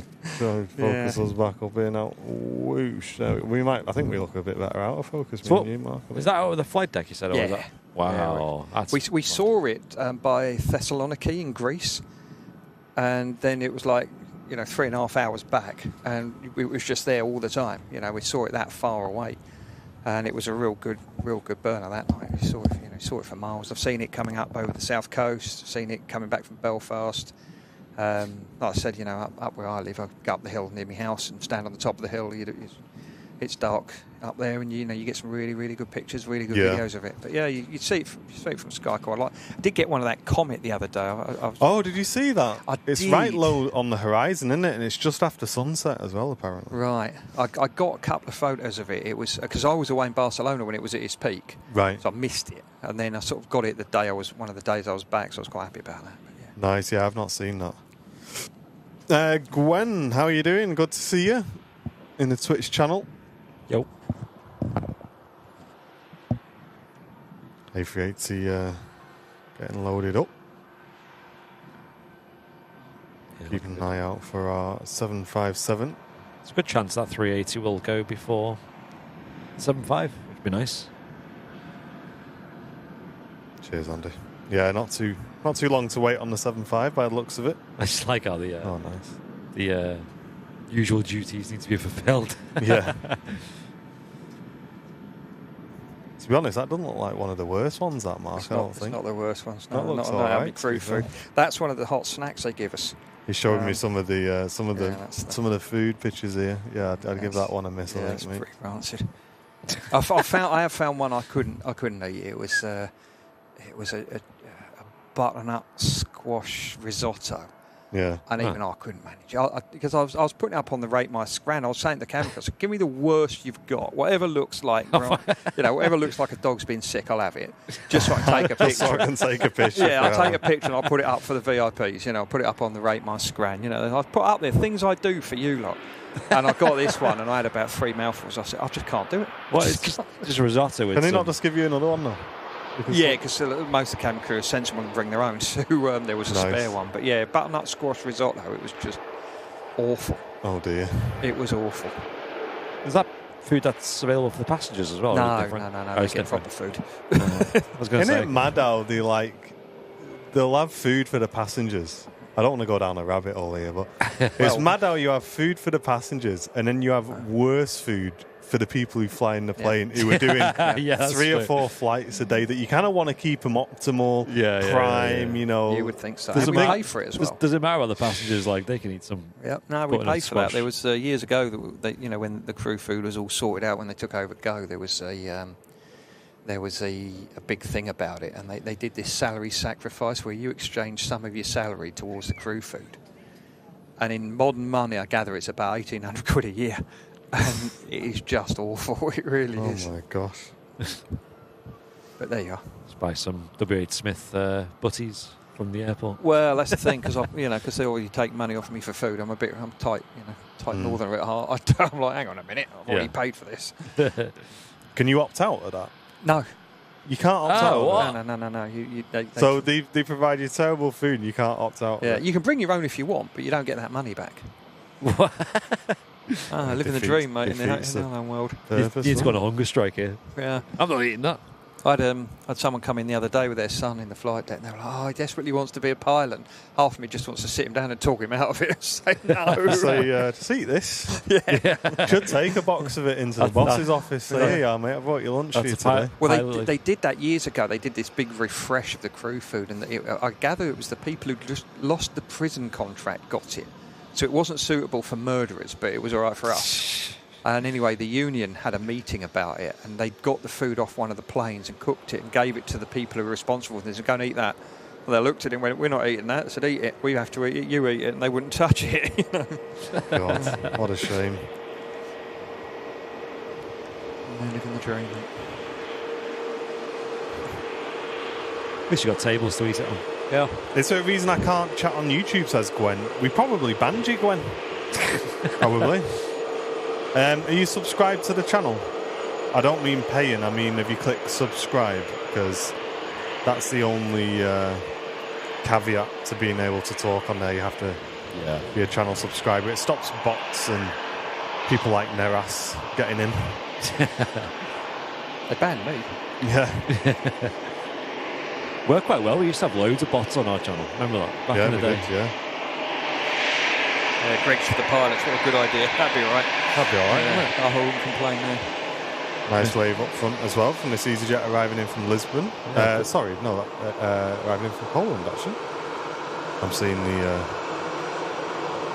tail from the TAP Air Portugal in front. I remember towards the end of COVID, I was going off to Krakow one day, and the weather was awful. It was thick fog. It'd been fogged out for days. No one had been getting in. And funnily enough, I was in that Premier Inn down the road then. I phoned up operations. I said, where do you want me to go then? They said, give us a call when you land in Warsaw. And everyone's laughing. And, they said no one's got in for about 3 days now. I was like, yeah, no problem. The weather was just awful. And then there was like a temporary where it was like marginally better, but still not good enough. You can't auto land there either. So it's got to be a manual landing. And we were coming in, loads of fuel, briefed the crew, we ain't going to get in, we're going to go, Warsaw, wherever. But we'll have one go and have a look, and then we'll go. Anyway, there's a Ryanair going in front of us. We heard him change the tower, right? And we're jokingly, oh, we'll hear him come back up again in a minute. Yeah. And then we're coming in and we hear him, you know, yep, clear to land, oh, here we go, sort of thing, you know. Wait for the go around. And then they said, right, turn left at the end and taxi it here. And I sort of looked at my mate and he looked at me and he went, he can't have got in. I said, he can't have got in. You know, it's like 200 metres in fog. You know, you can't have got in. We need 550. Anyway, they cleared us to land. They went, you know, our runway visual range, 550, 550, 550. And I looked at my mate and I went, no. So we're coming down. We're all ready for the go around, and it calls 100 above before your decision where you've got to land or go around. 100 above, and I'm looking out the window. I can't see a thing. I can't see a thing, and I'm like, here we go. Get on the thrust levers, ready to go. You know, the autopilot's still in because and then suddenly I see the approach lights, and I just went, I can see some lights. And he went, minimum. And he went, what are we going to do? I said, we're going to land. Took the autopilot out. And the problem is, as we're coming over the runway, because you can only see 550 metres, the runway's 2,500 metres. You can't look down the runway to flare the aircraft. So you can't see. You can see 550, but, you know, you normally look right down the runway to get the flare. So I'm doing it on feel. Yeah. I think, God, it was a lovely landing, but I'm just sort of sitting there looking at my mate like, what just happened there? You know, and the cabin crew come in when we land on the ramp. I thought we weren't getting in. I don't know. But all the fan blades were iced up. You know, we had to have big hair dryers put on to clear. We got out as well. I couldn't believe it. Wow. Couldn't believe it. The FO had said, he said all the auto lands he'd done in the past had been better weather than that. Yeah. But it was right. It was just above the absolute limit for getting in us. Wow. Sounds like a similar situation at St Athens today by the looks of it. It does, mate. I just had another look, actually. It don't look too friendly down there. That ITA got in. Yeah. Apparently there was a flight from Dublin chat on the way down as well. So I'm not sure if that got in or not, or if it's still on its way. 5,000 metres in mist, overcast at 600. So. And what's their minimums is quite high, I think, from what chat was saying. Not sure. Let me have a look if it departs and diverts back to Manchester. Oh wow, what's the chances? It's literally an approach. Let's have a watch. There's no planes going in. So this is another aircraft getting retired by the looks of it. Track number 8 worldwide. If this doesn't get in, then we might be going to cafe, boys. I think it's a shame, isn't it, that they can't arrange with this lot to have the 7.5 donated here and parked up. That would be good. I did ask them. Good. Straight away, they was like, we haven't got the space. I was like, oh, okay. Yeah, they're worth a lot of money in spares. Oh, yeah, that's a point. Oh, very nice. 757 type in. 600 feet minimums, 1.5 DME, saying David. So, and what is it at the minute? Overcast at 600, yeah. So it's literally right on the limit. Yeah, I imagine it's probably clearing, isn't it, as well? Yeah, it's lifting. It was around 400 earlier on. So, like with this Jet 275, by the time they've got out and flown over there, it's probably going to be a bit better as well. Crew is at the 7.5, Jake. So hopefully we'll see him heading out shortly. Get rid of the Nimrod. Nah, the Nimrod's well good. Maybe you could have the nose of it here, but they've already got loads of planes here, to be fair. Just park it in the field at the back there. That'd be good. I don't think so, Discovery Shuttle. It was due to leave here at 9 o'clock this morning, mate. I very much doubt it's down to parking at St Athens. Yeah. Don't stay parked long, do they? No. Turn the engines off. They're already chopping the wings off. Yeah. It's strange because some of the old ones I used to fly, they're still flying around. There's a couple still in Europe. There's a few out in the States. One of the newer ones was made into razor blades, which I was really surprised at because I thought it would be the older ones going first. You know, they are. That is incredible. But then you think of the age of these Jet 275s, the 37, is it now the oldest? 36, 37? It's just insane. Shows how well built they are, doesn't it? I mean, you know, you look at that 320 going in now, it's 23 years old and it's been scrapped. You know, exactly. There was a 737 EasyJet had years ago. It was scrapped at 8 years old. It was worth more in parts. Gosh, things just built to last, didn't they? Back in the day. Yeah, 37 years they're still going. Like I think there's some of the actually you see the DHL ones. There's a couple of the really old ones with the B engines on, the old XBA ones with the old RB211B engines on, and they fly over here from time to time on the cargo runs, and they're older than that. I think one of them's 41 or 42, something like that. Wow. Yeah, Aer Lingus got in, so... That's a question, though. So we had a brief chat about this on Monday, sorry. Why is it that cargo birds last so much longer than passenger often? I don't know. I think it's just because, with commercial aviation, you're flying passengers. Yeah. They want to be going on time. They want to be getting there on time. They don't want the flight cancelled. Yeah. So tech delays, tech issues are a big deal. Whereas the cargo world, if you're a little bit delayed, it's not that big a deal, is it? Yeah. And they don't work the planes that hard. You think if you go to Belfast, there used to be an A300 and a 767, a few 73 cargo planes in the cargo area, and they're parked up throughout the day.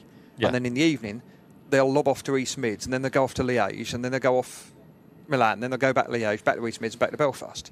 And they just do this every night. They do these little hops every night. So they're not being flogged to death like these things are, where, What about weights, though? Are they not packed right up with all the cargo, or is it nowhere near as much as... Depends where it's going, yeah. I mean, obviously they fly, some of the times they're flying empty to position, to pick up a load to go somewhere.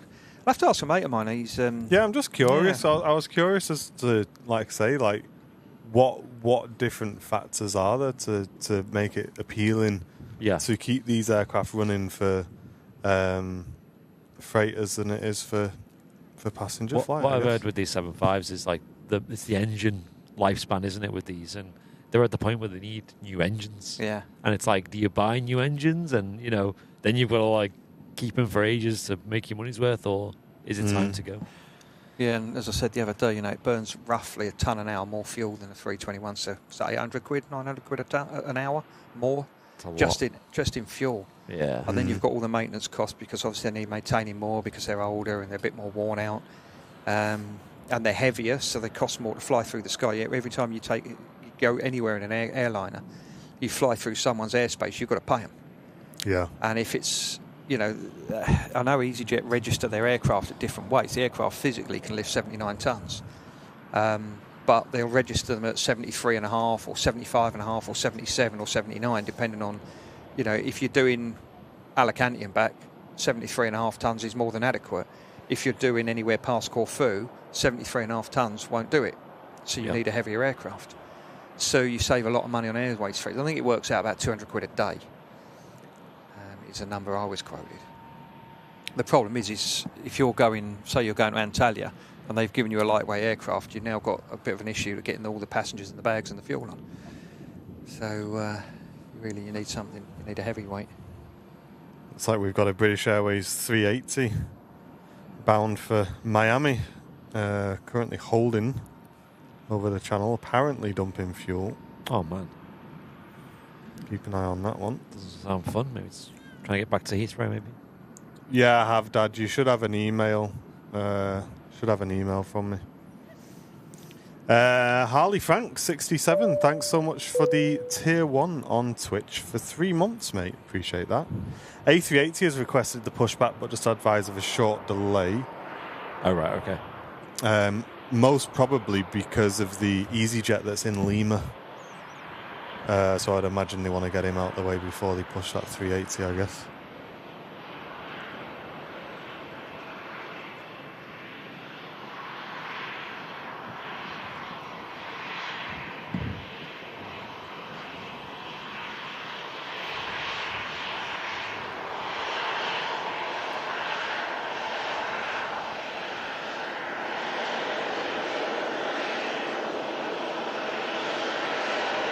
Surprised Niels hasn't been in here on his Brussels Airlines now. We've been keeping an eye out for him. He's been doing his training and stuff, hasn't he? Yeah, he sent me a load of videos and that. He seems to be doing really, really well, so that's good. Yeah, it's going to be really cool to see him. Imagine if he brought in this new special on his first visit. That'd be good, wouldn't it? I think his first flight was on the newest Neo on the fleet. They just had it delivered and he gets to fly on his first day on the line. Wow, it's not cool. bad going, is it? He sent me a picture a couple of weeks ago of him flying the Red Devils special as well, the red one. Lucky guy. Yeah, he'll be online soon. Sounds like a good airliner, because he was based at Amsterdam, wasn't he? And he said the only problem is he wants to fly the Airbuses. And KLM, you would have been stuck on the 737s to start with. Well, gets himself 1,000 hours and maybe he can go on the nice new stretchy jet at KLM, who knows? Yeah. Yeah, that's a good point, actually, yeah. Not that they're getting Airbuses. Yeah. Well, it looks nice, doesn't it? It does look nice. Yeah. And he was applying for Eurowings because, you know, not like the UK, you know, it's very easy for him to move around in different countries and stuff, and he settled with Brussels, which is quite nice. Not too far from the Netherlands. Yeah, it's good to see him flying though. Yeah. Really cool. Yeah. Yeah, 757 is due out in a couple of minutes, about 15 minutes, hopefully. Yeah, it's not far away now. Oh, what a pain in the bum. I've got to go soon. Have you? You might see it from the terminal. Depends how late it is. Tell you what, my belly's rumbling now. Yeah, same. Better hurry up. It's literally a repeat of Monday, this. I've got my crew food to look forward to, mate.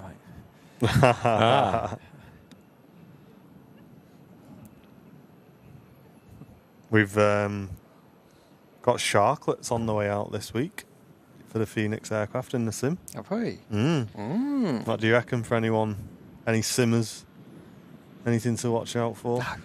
No difference? No, if it's a CEO, I mean, in real life, I've said before, I always find the CEO with sharklets doesn't handle very well. The 319's nice. It's not a 7.5. It's never going to fly properly like a 7.5. But for Airbus, it's all right. It's reasonably responsive. The Neo, they've tweaked the software. There's got a few little magic bits behind the scenes, and it's better. It's all right. The CEO, they can be a bit lethargic, and the ones with the sharklets, they seem to be a bit better. So I don't know whether Airbus have tweaked it, but there was. I remember years ago there was one. There was like a mismatch in the flight computer. So I remember going into Bournemouth. And it was a bit blowy. It wasn't horrendously blowy, but I was hitting the stops.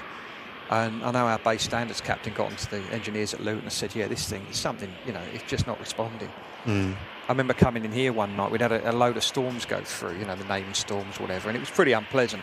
And then we were doing a Belfast and back. We're coming in, and it was 290.18, so it was coming over the terminal. Yeah. And again, I was hitting the stops. It was all over the shop. And I was flying up the flight data guy, and I said, "Can you have a look at this?" Because it downloads the flight as soon as you land. I said, "Can you have a look and tell me what the hell went on here?" Yeah. Well, there she is. There's Jenny. But yeah, I mean, if it's, you know, have a go on, put the wind up and see what happens. As EasyJet's just arrived in from Malaga. Wing's asking how much fuel the Miami-bound 38 need to ditch to landing weight, how much will the fuel cost? Well, I think it's about 800 quid a tonne. 380, if I remember rightly, burns, I think it's 12 tonnes an hour. So it's 8 hours to Miami. You wouldn't dump it all. You'd just dump enough to get below max landing weight, which I don't know what that is on a 380. But yeah, you're looking at big building. There's a 7.5. I mean, max landing weight of 7.5 is 90 tonnes. Max landing weight of a 320 is 66. You know, it's a big difference. Hey, D-Runner, a brand new business class VIP. Thank you so much, mate. Thanks for supporting the channel. Welcome in. Doesn't sound like diverting an A380 can get very expensive then, can't it? Yeah, it doesn't sound like a cheap day out. The A380. It's known as a BA. It's now pushing back as well. Yeah, a little bit late today. Yeah. I think it was made late by that EasyJet by the sounds of it. It looks like they just wanted to get the EasyJet out of Lima. They didn't hold him there, but to be honest, I think 380 doesn't. Yeah, I suppose it would block him, wouldn't it? Oh yeah. Wouldn't get past that. The thing is with the Airbus, you've got overweight landing checklist. So if you're coming in, say you take off, you have an engine fire and it won't go out, you can come straight back in and land, overweight.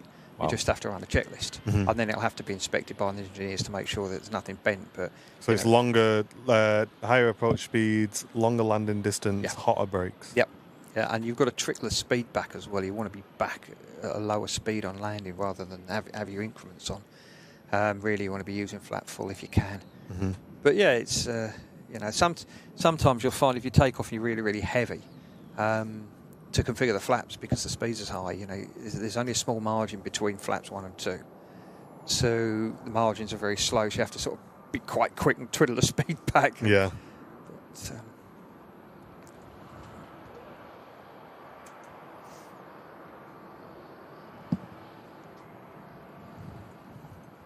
Lovely colour scheme, that, isn't it? I love it. Yeah.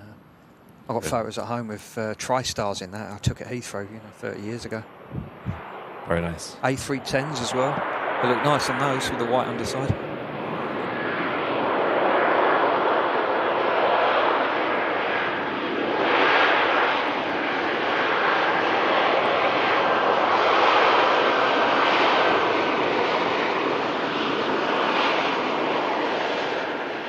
They were looking to send some Dreamliners, weren't they? But they only ever sent one or two. Yeah, I didn't see many of them. No. Yeah, me and the lads I just Googled it actually. It looks like they're aware of it now. The new A380 that's come out. And it's got something in THS, which is, it's like a elevator trim setting. Trimmable horizontal stabiliser. Yeah, so it gives you a readout and Yeah. you need to set your trim with a little button on the centre pedestal before takeoff. But what's been happening is it wants to lift quite early and a bit too early. Okay. And it's very, very nose light on rotation, which feels weird. Yeah. And me and the lads, John and Seb and Jake, were just saying, I reckon there's something not right here because it's like it's too nose up. Yeah. But I've just had a quick Google and it looks like they're aware of it. Because apparently that should adjust based on all the different factors, and give you a proper setting. So we've just been under trimming it for takeoff. Yeah, that works. But it's it's really, really nice. It flies well. Some of the pilots were saying this is realistic as well. It's got quite a light nose. Okay. Really responsive on the pitch, which is cool. Glad I know at work he's an ex-Emirates captain in 38. He said it was a lovely aircraft to fly. Yeah, absolutely beautiful aircraft to fly. Yeah, Jake's saying he wants to live 15 knots before VR. Oh, yeah, you don't want to be doing that. Yeah, you got to watch out for that. Yeah, that's not ideal, is it? You'll find it in real life, depending, if they're using like assumed baggage weights or weight baggage, depending on real baggage weights or whatever. Sometimes you'll find it's a little bit nose light on rotation on the 320. You'll be rolling down the runway and you do your normal little sort of pull and hang on, that sort of leapt into the air a little bit. Yeah. But it's not. Normally it's pretty good. General rule is as soon as you put your input in, as soon as you see the nose start moving, don't pull any more. Yeah. And that's enough, and that will give you 3 degrees a second. And then once you lift off, then you need to give it a bit more. The 319 doesn't, but the 320, once you get to about 10 degrees, you need to start pulling again and give it a bit more of a pull. Get up to the 17.5 or whatever for climb out. 319 only goes to 15 to start with. Lovely, isn't it? Nice livery, isn't it? Yeah, it's pretty good. It's amazing how they've had that same colour scheme for donkey's years and they've never needed to change it. Don't need to. Huh? No. Yeah. It's very good job once. A380's pushed up. See you later, Paula. Have fun at work. See you, Paula. Bless her. Thanks for watching. Yeah, I don't think I'd like to see like a modern version of that. Like how Aer Lingus took away the green body. Oh, no. We'll have a riot if they take that off. Losing all the cool stuff as it is. Simk's asking, is it true the IAE's performances die compared to the CFMs? I have no idea. I've never flown a IAE engine. I'm not sure. I do remember that the old Monarch 321s with those engines used to be bimbling around at 300 and 320, but it's a heavier aircraft. I really don't know. Can't help you with that one, sorry. CFMs are good. The Neo engines are good. Me and Andy were saying earlier on that it keeps going like this. You might see me and him wearing MAGA caps on the stream, and not for the reason you think he is. It's make aviation great again. Yeah. It'd be quite nice. That'd be nice, wouldn't it? Yeah. Yeah. Let's have some interesting aircraft. Yeah. We got some noise and some make engines. Smoke and noise and smoke and hooliganism. Yeah. God. Yeah, it's like that. Someone sent a video of Manchester Airport in the 90s, I think. It was early 90s. It's just 7-4 after 7-4 after, Air Tour 7-4. I see a picture of that the other day. Oh, yeah. Yeah, Air Tour 7-4 at Manchester, yeah. Yeah, I remember going down to Gatwick years ago and sitting at the end of the runway, there's DC-10s and Tri-Stars and, all real good stuff. Then you get the noisy stuff like the DC-9s and the old 737-200s, which you're still allowed to fly back then. Proper. I remember the day the 380 came into Heathrow, the first ever, the demo flight, and Heathrow was packed, absolutely packed. And we were driving around, and I had my oldest. I mean, she's 24 now. She must have been, I forget the time, maybe Like 7 or 8. Yeah, about then. And she was in the back of the car, and we're going around the perimeter road, and we went past 27 right, and there was a Varig MD-11 coming over, and it was a bit of a blustery day. And just as it was coming over the top, he put a load of chuffle. And the engine's screaming away, and she's ducking down, the wife's ducking down, and I'm sitting there laughing my head off. Nice. And I come around the corner, and in the queue of traffic, there's a mate of mine who's now a skipper on the triple at BA, and I saw his car, and he saw me. We wound the window down, leant out, and went, "You effing spotter," at each other, and drove off. You know? Love it. But yeah, we went up on the top of the car park at Crane Bank and watched it come in. But all these people are on 27 right, because that was the landing runway. And I knew that it was going to be on 27 left, because that was the only one that had the taxiways ordered. Right. So we went up on Crane Bank, and there's all these people on the wrong runway who are going to miss it, and I'm sitting there like, oh, mate, you know. Sometimes you've got to look after number one, mate. Yeah. Because I always, had it in my head back then, it was just like a jumbo with a stretched upper deck, but it was only when I'd driven around the perimeter road and I saw it parked next to a triple, and I could compare the tail, and it was like, the difference was huge. Yeah. And then there was a picture that night on one of the news stations. Someone had had a helicopter up, and there was a picture of it with an Air India 747-400 taxiing behind it, and then suddenly it hit me like, yeah, this is Massive. next level, this. Yeah. Cool, isn't it? Yeah. Yeah, I guess There it is, taxiing out, 380. when you taxi past it, as like in an A320 or something, you see it next to you. It towers over you, doesn't it? Yeah. Yeah. Well, I mean, the horizontal stabiliser is about the same wingspan as the 320. Wow. The actual wing is bigger than the 320. And just looking at it from here as well, you just don't realise. Yeah. You really don't realise. It's like the cruise ship of the skies, isn't it? I'm just so glad we got one in the sim now. So glad. It's so much fun. Yeah, it's cool. Jake saying he's found the IAE 321 seems to climb more shallow compared to the CFM one in the sim. Oh, okay. Which is interesting. Maybe it is underpowered then. I mean, it's. I know Rolls-Royce had a hand in the IAE engine. It's free-spool design like the RB211.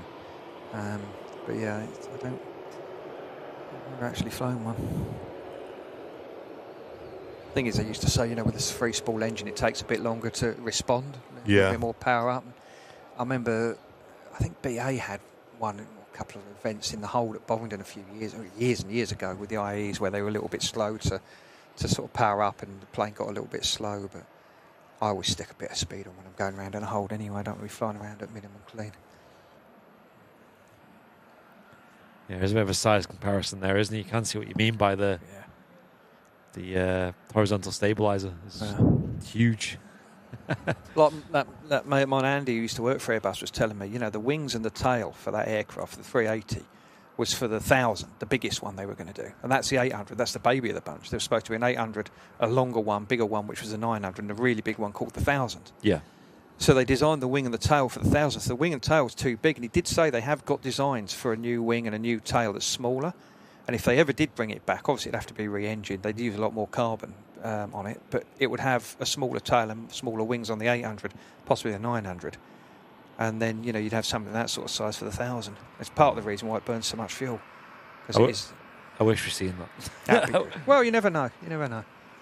They've still got all the tools. They've still got all the jigs. Apparently Emirates have asked for a 900,000 version. 380. That'd be good. That would be good. I'm sure they'd love a new engine option. Like, it'd be ideal for them. I remember years ago Emirates turned around and said, stick new engines on it, we'll buy 200. Yeah. Wow. There was an interview with some, with some high important guy at Airbus years ago. And, someone was saying, certain airlines are saying they're not making money on it. He said, well, they're not using it right. You've got to use it like Emirates are using it. They're making money on it. They're making a lot of money on it. They've designed their whole sort of operation around the 380, haven't they? Yeah. You can get it working right. You get it working for you, you'll make a lot of money. But if you're using it incorrectly, it won't be as good.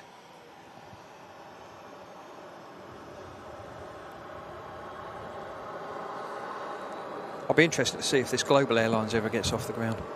On paper, that looks a good earner. You know? Yeah, it's not anything unique though. I know it's meant to be like a new level of service, but is that really that groundbreaking? I mean, it's race to the bottom, isn't it? Like, it literally is race to the bottom, and you're coming in trying to make a premium product. It's going to be a tough one. And there's already premium products out there. It's like competing with well-established airlines with decent packages, you know. I mean, if you the idea of you get a 380, you fill it with people, flight to Miami, and then flight back full of people, and you keep doing that, and keep doing that, and keep doing that, then you're going to make a fortune. Yeah. But you've got to have that plane full all the time. Yeah. That's the thing, it's a lot of seats. Yeah. If you don't fill it. And again, if like service, is that a novelty? Like, you need someone that's going to keep filling the seats. Yeah. That's why you're seeing a lot of them go into like the 21 long ranges now. Yeah. Because they just know that they can fill it even in the off season. It's full, like. If only they just had them. The margins are so tight in the aviation industry. I mean, I gather EasyJet, they only make £5 or £6 per seat. That's the profit. Wow. For every seat, it's £5 or £6 profit. That's it. Yeah. On the seat, the price of the ticket. It's not a lot of money. That's why I guess Ryanair, I'd be surprised if they made any money because... That's what I mean, and this is what I was saying on a previous show. Like, I don't know if the race to the bottom in aviation is a good thing at all. Like, it's great for the passengers, but it's not good for keeping the airlines going, is it? Yeah. I mean, Jet2, they're doing it right. Their customer care is second. Now, I remember years ago at Newcastle, walking into that terminal, and all you saw was a sea of red desks, a sea of red people. Where are you going, sweetheart? Come here, I'll help you your case. I'll help you come in. And there's people there to help, rather than some airlines where it's just use the app. Yeah, you're on your own. Yeah. If you're flying by yourself, you can understand like Ryanair's fine in it. Like, it's nice to have like a little QR code on your phone and you go through. But when you got like a family with you or people who don't travel often, the service makes a huge difference. A380 lining up, runway 23 right, ready to depart out to Dubai. Looks like the Norwegian is going to take the Mike intersection and get out in front as well. Don't want to be behind that A380, do you? 3 minutes behind it, you'll be all right. Yeah. This is the thing I tell the lads who are coming up for their commands. There's you've got your separation. You want to be 3 minutes taken off behind that, 2 minutes behind a heavy, 5 miles coming at land behind a heavy, 7 behind that. You want your distance. You need your spacing, because if you ever watch a ship when it goes through water, the wake, air acts like water, so big aircraft like that are going to churn it up. So there's a thing called Recat EU. So someone in Brussels sitting in an office said, it's a really good idea. Actually, you can take off beyond a 380, 140 seconds, just over 2 minutes. And you can go something like 90 seconds behind a 747-400 or an MD-11. And I'm sitting there like, this is all well and good. They're sitting in an office in Brussels, and and it actually says on it, these timings won't eliminate an encounter. You will get chop off of it, but we think it'll be acceptable. Come and sit in the jump seat. Yeah, come on, mate. And then I have to show them bits in the manuals where you can, increase margins in the interest of safety, which is what 140 seconds. No, mate, 3 minutes, absolute minimum. Yeah, you don't want to mess about. No. Especially with something like this. We have seen the odd plane here at Manchester that maybe a little bit close to the 380, and you can see the effect. I mean, you can get chopped off a 737-800, coming behind it. Definitely off a 75. I mean, they've had BizJets crash behind one of those before. Yeah. You want to keep. I think I like 5 miles behind a 75. I've heard they have a lot of wake turbulence. They do, yeah. So I said it's big, heavy aircraft. All of ours were over 100 tons max takeoff weight. 108, 860, 862. I don't know where the extra 2 kilos came from. And then we had mid-weight ones at 113, 398, and then they had some heavier ones. There we go.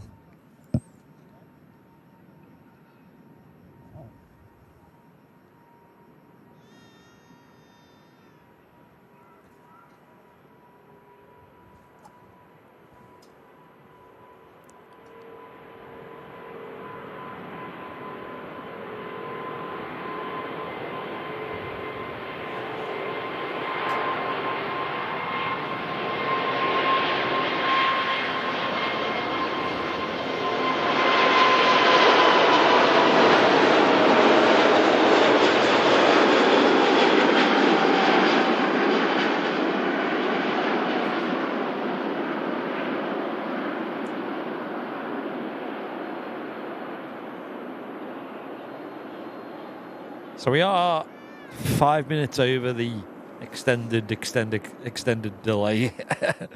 Yeah, Paul's in the chat just saying they're just waiting on a few spares being put in. It'll close up in 5 to 10 minutes. Okay.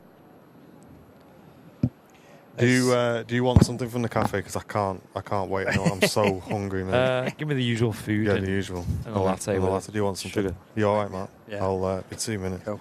Nice one, thank you. Right. Yeah. So this was originally due out at 9, wasn't it? The 7.5. Yeah.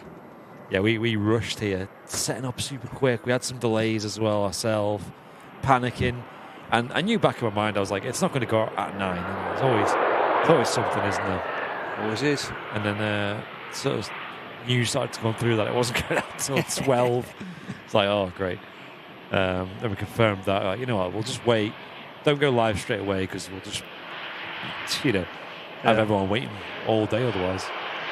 And then it was 1 and 1:30. I think it's finally going to go. Confident. Yeah, won't be long. Watching that 380 takeoff reminded me that years ago I used to occasionally go down to off the end of the runways at Heathrow, Colnbrook. There's an Italian restaurant there. I think it was called New Bertola. Yeah. It was off the end of the runways, and used to go there. I took girlfriends there, family, whatever. It was really, really nice food. But in the summer, you sit out in the back garden, and it's like 2 3-bed semis not through, and the gardens were opened up as a seating area. And you'd get all the planes going off over your head, or if they're on the other runway a bit further over. If they're on 27 or coming into land over your head, it was a 09 or nearby. And you could sit there and watch the planes, but the noise, because it was, again, I'm going back 20, 30 years now. You had the 747-100s, 200s, 400s. You had MD-11s, DC-10s, TriStars, DC-9s. The noise was just incredible. When you look at that 380 and how quiet it is, it really is, it's amazing. It's always been a bit underwhelming, the 380, and you think it's going to scream out this huge aircraft. And it's not like it's got super modern engines either. They're just, you think they'd have some noise to it. Yeah, I mean they are, newish, aren't they? The ones they've got, but they're still quite good. I know. It's a nice plane. Have you ever flown on the 380 or? No. So it's probably also as being a pilot flying it. There's no really way to fly it other than long haul. There's no pilot out there who's just doing hops to Alicante in an A380. I feel like they'd fill all the seats to that though, to be honest, if they tried. Well, funny enough, I gather in the summer EasyJet out of Gatwick does 18 or 19 flights to Alicante a day. Wow. And I was saying, that airline needs 330s like Jet2 has. They should do. Fill them up, bucket and spade routes. Jet2 are making a fortune on those 330s. I know, especially when they have the all economy config as well, just really squeezing everyone in. Yeah, it does make you wonder why they don't have them. EasyJet, Jet2. I know TUI have the Dreamliners. They use them on the European hop sometimes. Yeah, well, you see them off in, where was I the other day? Rhodes, was it? Yeah. Dreamliner came in. Seen them do Malaga a few times. Yeah. Place like that. Palma. Palma's a busy one. Yes. Yeah, I remember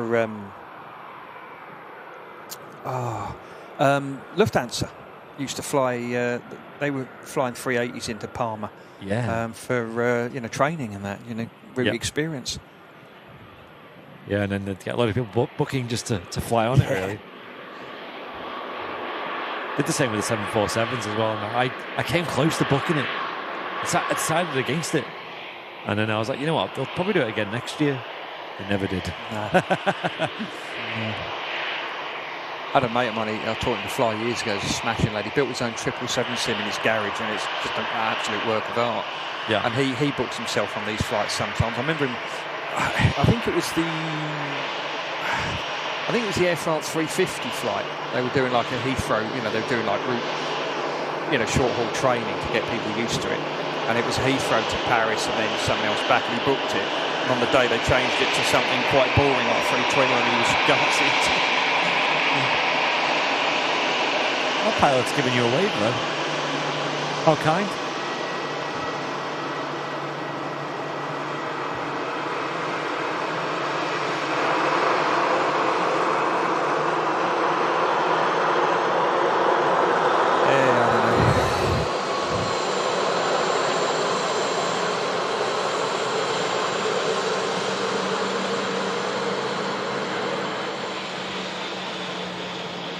I must just come in from Alicante.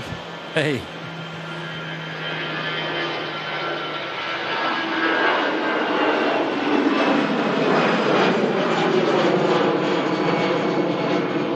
I suppose one of the problems is when you look at EasyJet, for example, especially, it's just got the same aircraft across all their bases, so it's like introducing a random A330. You've got to get all the pilots and the staff and the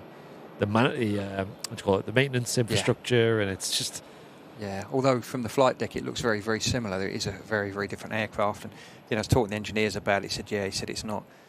It's a very, very different aircraft. Yeah. And even, the flight control computers and all of that work differently. It's... all right. It actually looks like it's a bit better because there's certain failures you get on a 320 which knock the automatics out, which makes life, a bit more difficult. You've got to now, hand flight and whatever. But the A330 seems to hold on to the automatics a little bit better.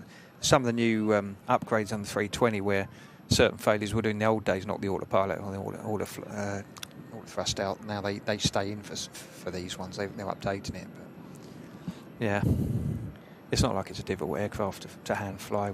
Anyway, with all straight and level and that. It's not particularly difficult. You've got the different modes. I think I was going to do it for the newsletter once. I was going to write about the protections and the mode reversions and all of that, but never got round to it because some happened. Oh, yeah.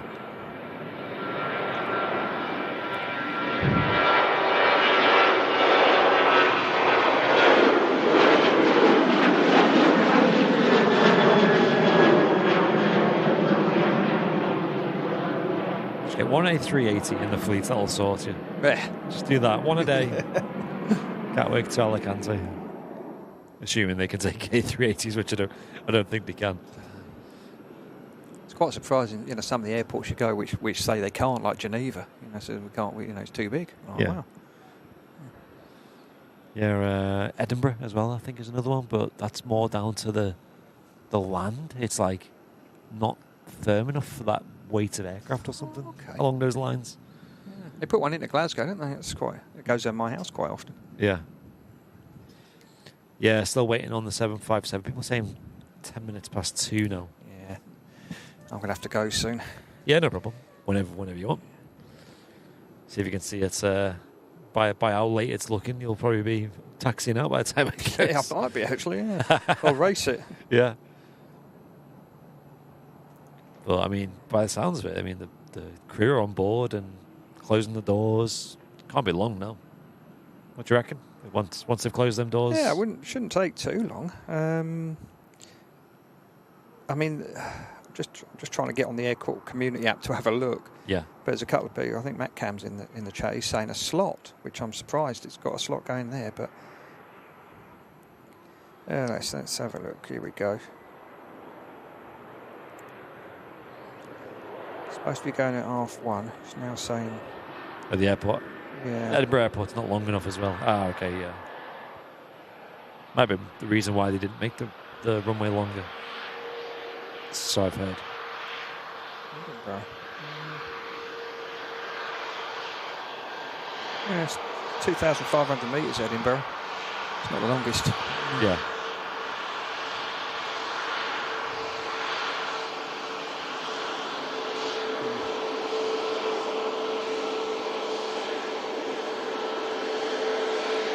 Oh, Glasgow's only 2,600, so it's only 100 metres, isn't it? Yeah, I actually heard that Glasgow is one of the shortest in the world that could take a 380. Yeah. It's like literally just the limit. Newcastle's the shortest one that they put the triple into, Emirates put the triple into. Oh, right. And it's captain's only takeoff and landing. There's all these procedures. It's on 2.5 it's 2,200 metres, on 2.3 and 0.7 it's 2,300 metres. It's a big plane, it's a short runway. You get some proper crosswinds up there as well. Oh, yeah. Seen a lot of videos of some wacky landings there. Oh, yeah. And takeoffs, to be fair. Yeah, you can get all 4 seasons in an hour up there. It's impressive. Yeah. Still never been. I remember looking at photos of Newcastle and stuff. I actually thought it looked quite nice, to be fair. It's not bad at the airport. All 19 Gregs that are there as well, whatever silly it is. 33, I think, in the city.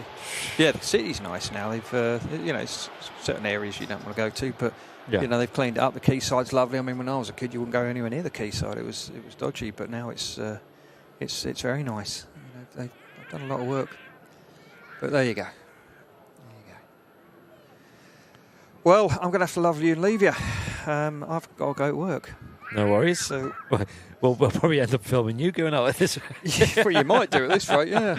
Yeah, you might do. You never know. Have a look out your windows if we're still there. Yeah, I'll have a look before we push. If you're still streaming, I'll chuck a message in the chat and I'll wave. Yeah. Hopefully we'll be gone in. But yeah, hopefully I'm planning on hopefully popping down on Friday to see the Mac Cam.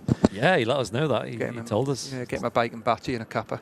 Amazing. And you got a flight on Friday as well? Yeah, I've got Isle of Man and Basel. Nice. So that's a bit poop. Yeah. Oh, well, enjoy your flight today and enjoy your crew food as well. Nice to see you all in the chat anyway. You have a good day. Yeah, you too, mate. Enjoy the 7.5 when you see it, and I'll see you when I see you. Thanks for popping in, mate. Ta-da. Cheers. Take care. Bye.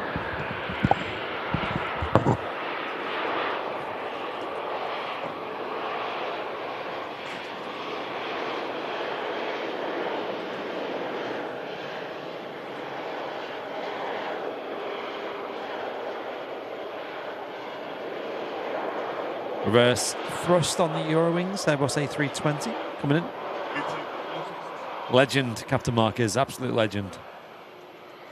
Said that many, many times.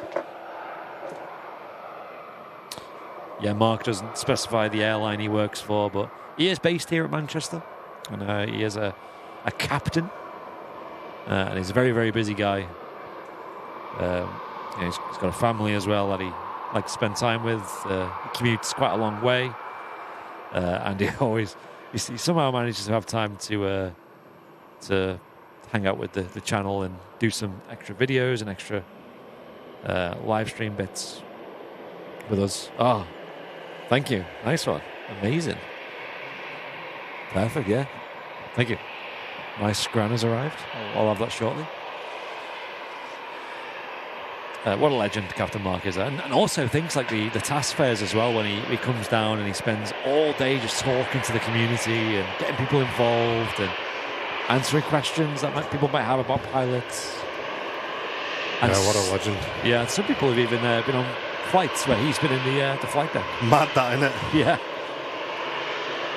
So cool. Sorry chat, I couldn't wait any longer. I'm so hungry. So I departed to grab me and Andy a bite to eat. So apologies for disappearing. A long day. We've been here since 8. 8 years. Starving. Imagine if we went live at 8:30. All of us just waiting here together. What's for Scran saying, Jake? Well, Andy's usual is the bacon and sausage. Yes. Usually my usual, to be honest, as well. But I fancied a change today, so I picked up one of their chicken and bacon sarnies and a box of chips as well. You know what I mean? I'll have a quick break before anything kicks off. I mean, people are saying now it's 2:10, but I think it's any time now, yeah. Yeah, it's pretty imminent. Stand by.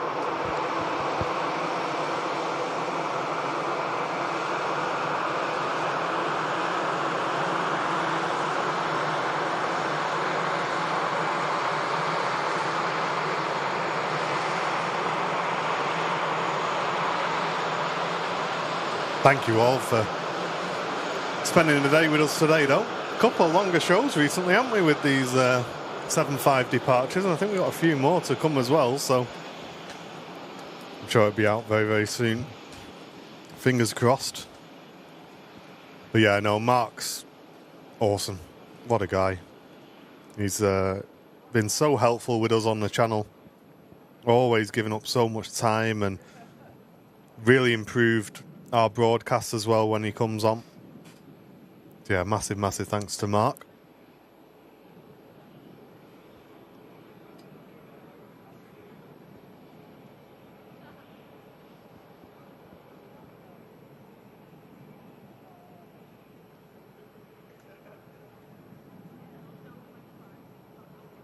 Hey, Beastie. Thank you so much for the £2 donation coming in. Really appreciate that. Apologies, I think me and Andy are just trying to sneak a tiny bit of food in before this 7.5 goes. Thank you so much, Beastie. Cheers for the £2 donation. 42 brand new VIPs on today's show as well. Thank you, everybody.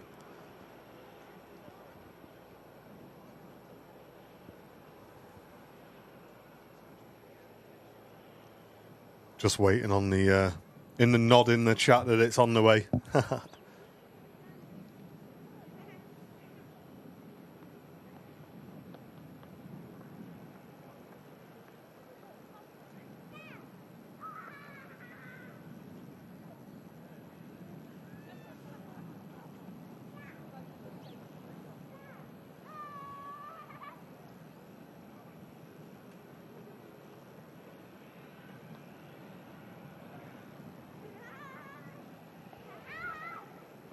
And Carpedi on Twitch saying great videos, tuning in from New Jersey, USA.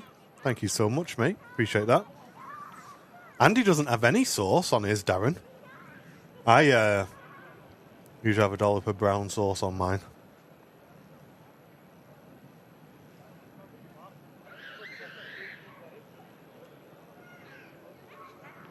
That's it, comrade, isn't it? I'm going to have to get my bed out in a minute.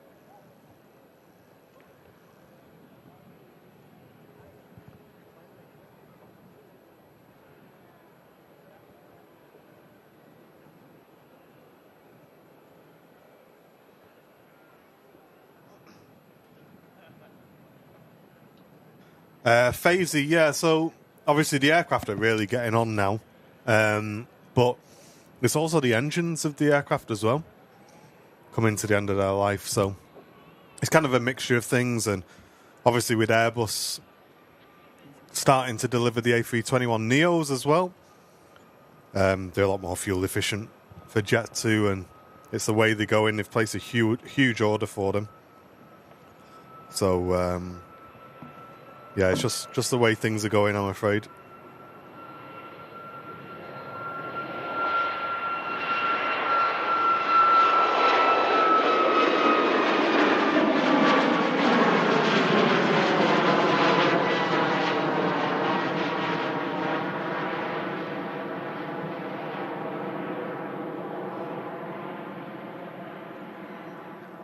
Hey, I can't promise I'll like it, Danny, but I'll have a look.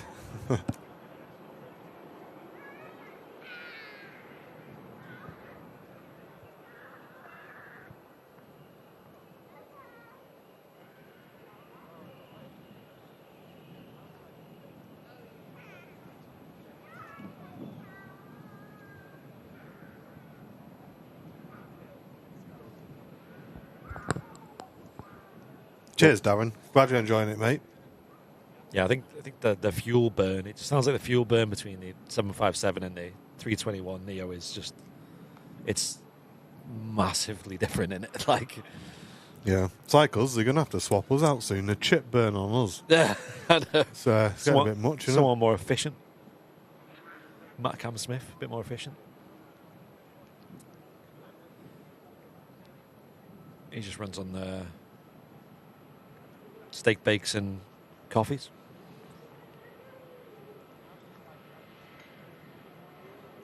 I probably agree on that, comrade, I think, mate.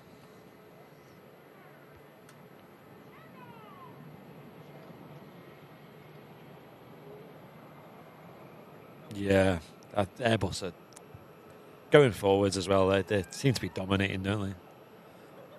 Very reliable and very innovative, right? So overall. Yeah, and you've seen big orders as well. Yeah. Big orders. Yeah, just constant. That's like, they're not slowing down, are they? Like even the acquisition of the C series, the A220 as well, that was been huge. They've really built on that, the two different variants. I've heard there's going to be a 500 series of that as well. I've heard, rumoured. Which makes a lot of sense. It's a stretched version.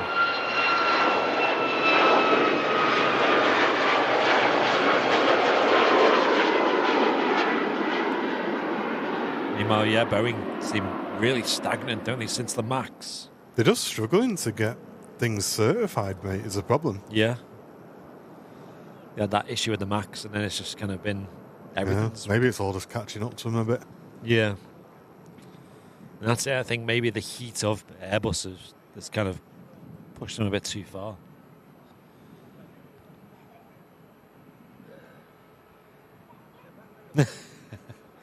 Yeah, Jim. I mean, it's a good job you have that power pack in it on a day like today if you really do want to catch this 7.5 departing.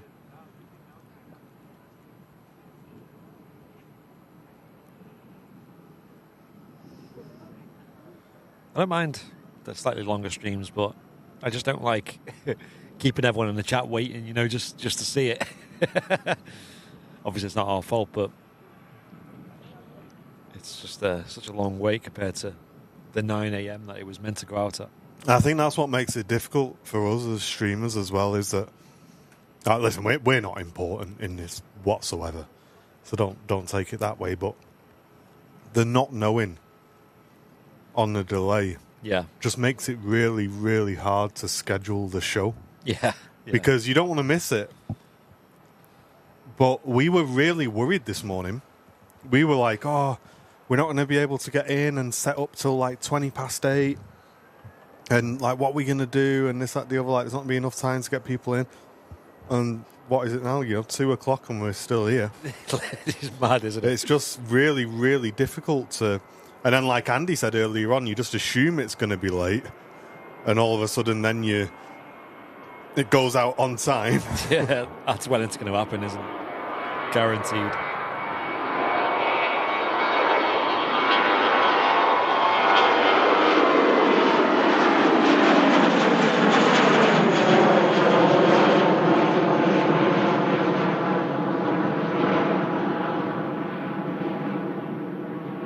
Another 797, we compete with the A321neo. So, well, Boeing's answer for the 321neo is apparently meant to be the MAX 10. Yeah. That's like their version, which it makes sense, but again, like Martin said, struggling with certification because that one isn't flying yet.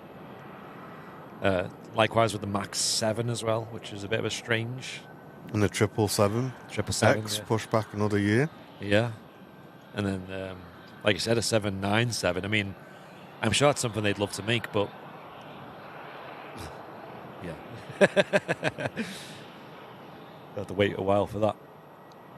There's quite a few steps left.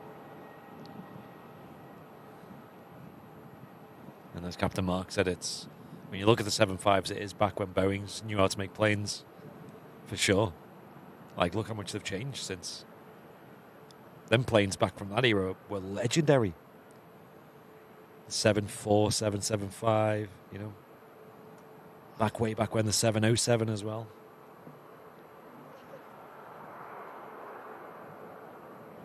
And the fact that the 7.5s are still flying today is such a testament. A lot of the 7.4s as well went on to be freighters. And I think another reason why they've gone to freighters is because they're just not viable anymore for commercial, for many airlines like Virgin, BA, many more.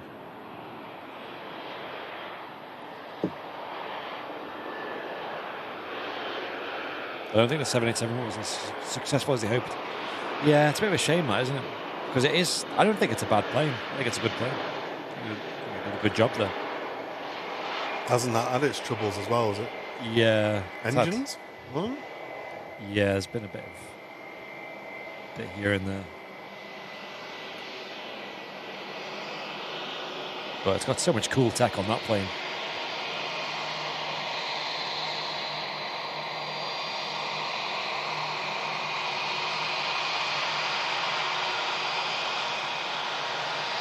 British Airways Airbus A319 coming in from London Heathrow. Paintwork on this looking nice and fresh.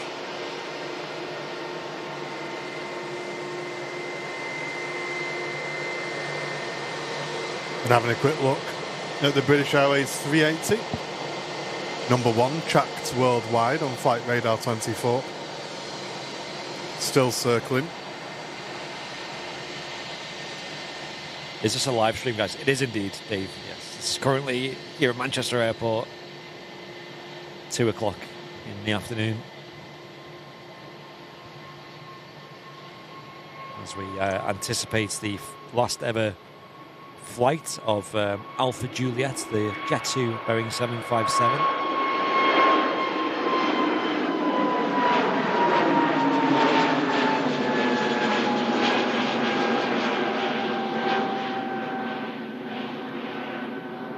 Which will eventually be departing. I wouldn't be surprised if we see it pinging up any moment now. I got a bit excited before because I did see a Jet 2. Me too. In the cafe. Yeah, I went, oh! Pinging up. I was like, look at it. And it was one of the CEOs, yeah. The A321s. Yeah, I saw it. I was like, oh, here we go. And then, nope. Troll. Can't see the flights on Flight Radar 24. That's strange, Dave. Have you got like a filter on or something? We don't know why the A380 is circling now. But it seems like it's wanting to divert.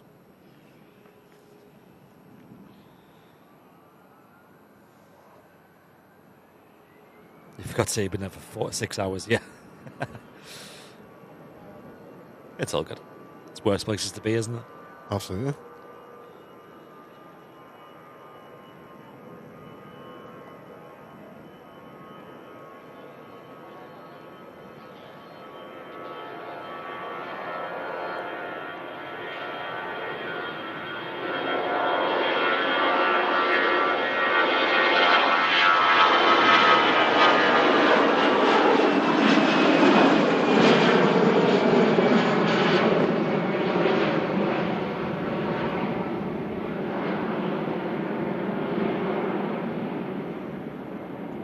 See a message in the chat about a Virgin A330 pinging, I think, at the moment.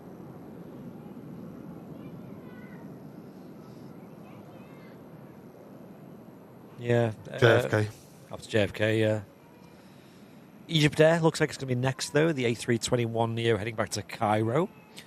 And yeah, there is a Jet 2 A321 pinging, which is obviously not the retirement flight we're looking at today, but looks like she's having a bit of work done to her over in the maintenance area. Golf Hotel Lima Yankee Alpha, and it's that's one of the ex-Thomas Cook A321s that Jet 2 picked up. And it was actually like the dawn of Airbus for Jet 2, because they got one of them, which was Lima Foxtrot, or Yankee Foxtrot, rather. That was an ex-Condor one. And then, obviously, they got 2 more, which was from Thomas Cook. And now they're going ahead with a load direct from Airbus. Hey, Pedro, welcome back. Pedro. He's back.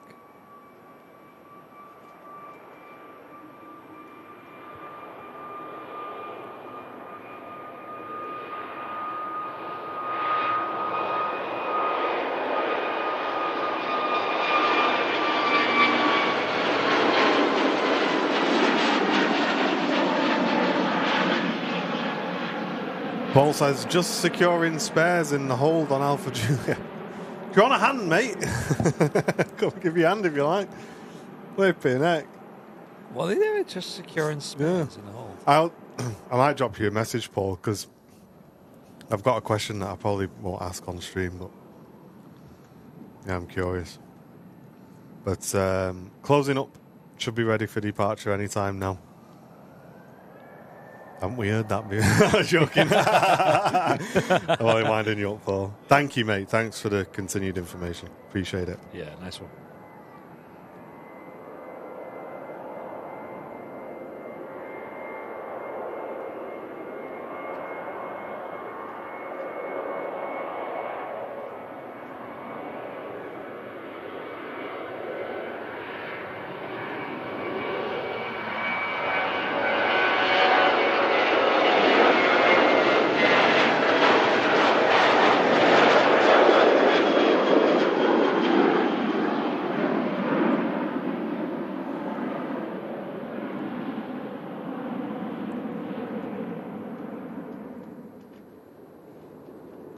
Alpha Juliet is calling up. Okay, we'll anticipate the appearance on radar soon.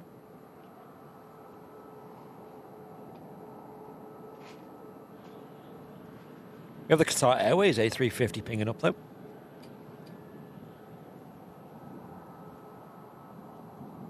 I'll be heading back to Doha, the 1000 series Airbus Super Airliner.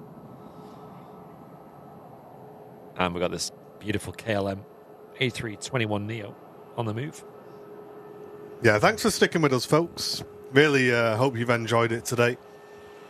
It adds a bit of drama, doesn't it? Just waiting around. Gives us an excuse to go to the cafe as well. Go and make use of the RVP. Yeah, and provide a bit of a longer stream for you folks as well. Yeah, please make sure you do come down to the RVP and show your support, folks. Come and enjoy these views that we're enjoying here weekly. They really do look after us here on the channel. And the Virgin Atlantic flight to JFK is now on the way as well.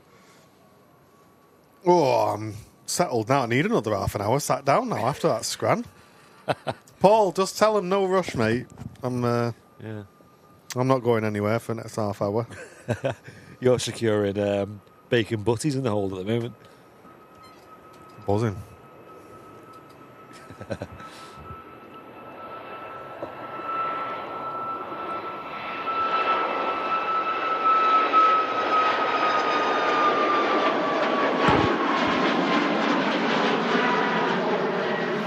Hope they don't call for departure clearance during the end of today's stream. Oh, yeah.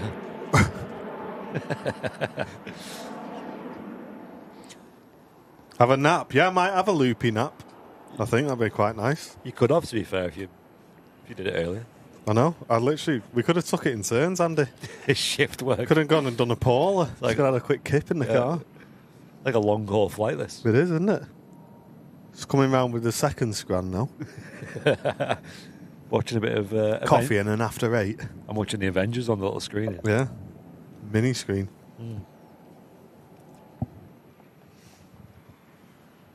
Don't want Martin dumping fuel on stream. I know. Imagine. He's doing orbits in the RVV. I was. Better take a picture of this receipt before I forget. Mr. Graham sending me an email. Oi! Stern email. Sticky, you're not sending me these receipts. There we go.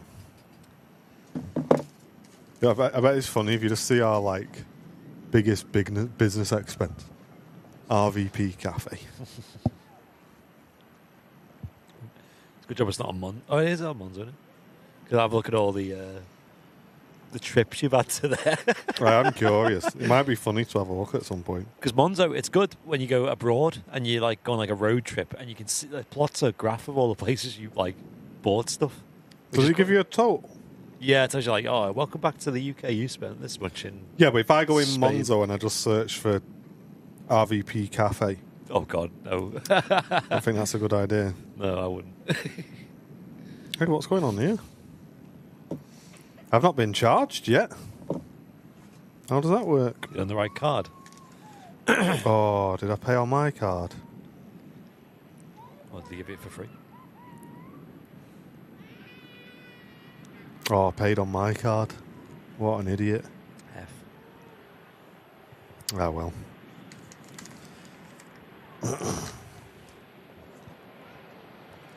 Hey, push and start requested. Yes, clear to push. Yay.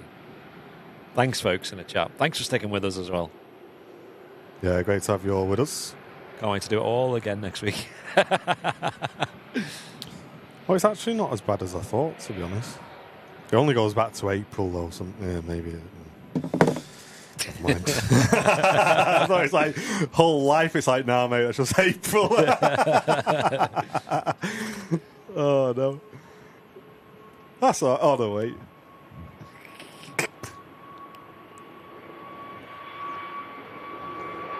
Oh, we're on the coffee now, chat.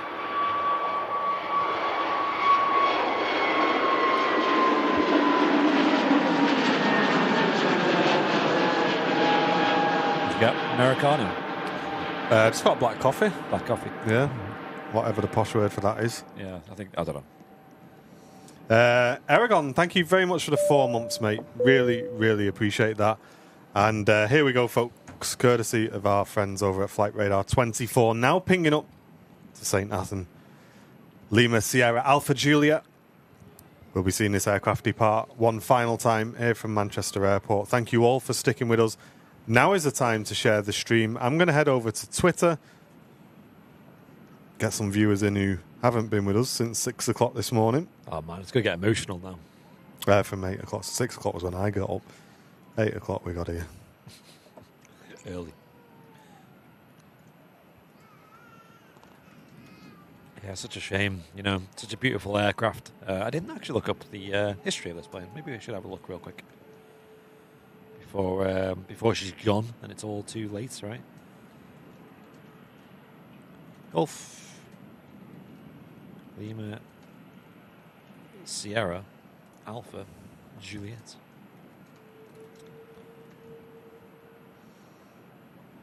So there wow, we go, guys. Links up on Twitter. If you don't mind, if you can head over, give it a quick like and a quick share. You've got time, don't worry.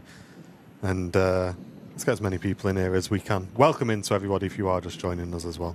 So Alpha Juliet was first registered in 1990 with British Reg, Air Europe.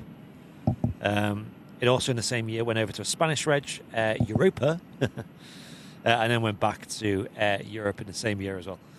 It went to Air 2000 for about 6 years in the 90s as well, where it had the reg G-LSAJ. Good.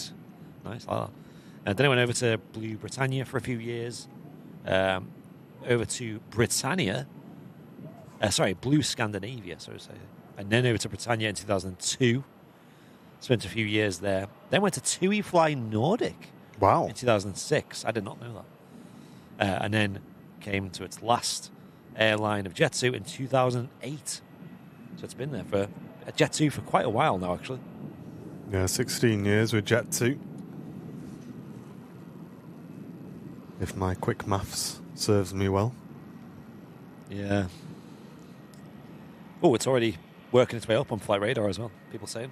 It is. Get on Flight Radar, give it a like. Let's get this aircraft to number 1, tracked worldwide if we can. And thank you all for tuning in today. Hope you've had a great stream with us, and we've got more of these to do as and when they retire.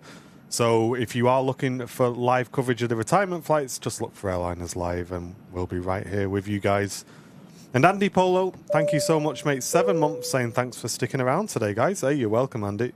We wouldn't miss it for the world, mate. Cheers, dude. Congratulations on your prize win as well on Monday. At least today we haven't got another stream to leg it to now. Yeah, we can go home and have a lie down, I think, can't we? Yeah. Yeah, it was fun. Not together, by the way, just to make that clear. In shifts. Well, there's no plan for that, I don't think. If you want. We hold hands anyway. That does it. Next to land, Ryanair in from Malta. And then the Virgin Atlantic A330 to New York will be heading out. What happens to the retired aircraft? Nothing. Unfortunately. Unfortunately, they don't fly again. I'd love a window. If anyone's got a window going, I'll put one in my office. Jet2, if you're watching. Yeah. Contact at airlinerslive.com. Or the yoke, if that's going spare. I want to move. A yoke, that'd be nice. Imagine that. Flipping out. Very well used, isn't it?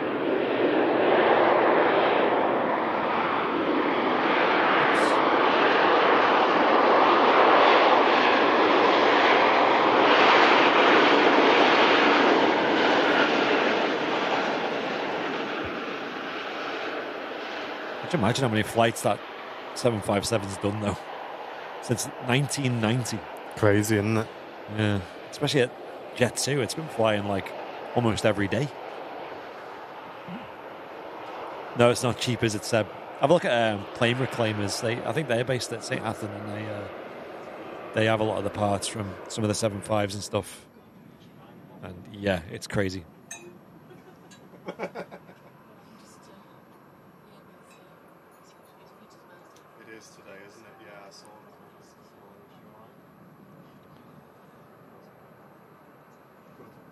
That'd be nice, Simk. Yeah, do some aviation tags for them. I'd buy one if they did, for sure. There you go, Seb. I'll let Martin know. I'll pass the message.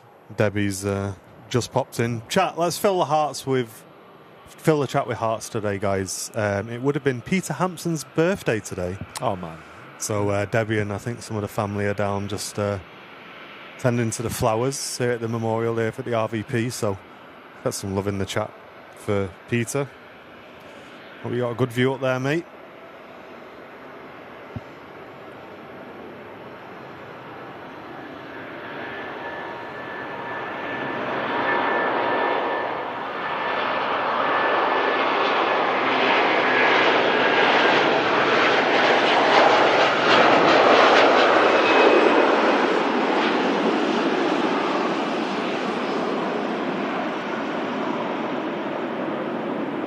The late Peter Hampson is pretty much the reason why we're here in the tower. He was the gentleman who orchestrated the commentary system, among many other things, at the Runway Visitor Park, including that there. Hang on, just adjust this. There you go. The Concorde. There's actually a story online on the TAS Manchester website about to catch a Concorde, which is how Peter Hampson managed to secure that beautiful bird's future here at the Runway Visitor Park. He was one of the airfield managers here at Manchester, and then retired from that and became an airport planning consultant.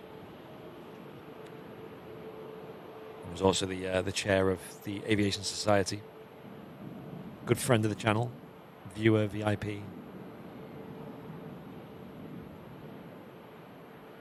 And an absolute legend as well. Seb mentioned, by the way, that the yokes go for about 800 quid. If you're curious. Really? Yeah. Fair enough. I'm going to start saving up. Christmas on the way. Ask Santa for one.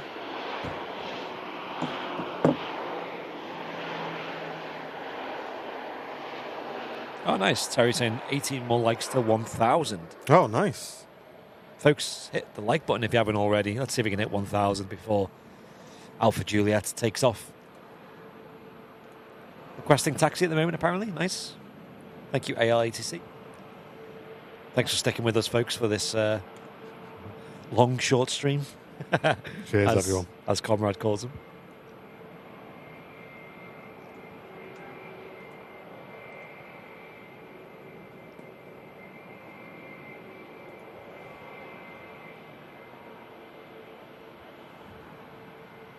It was great to see Captain Mark as well, of course, on the show.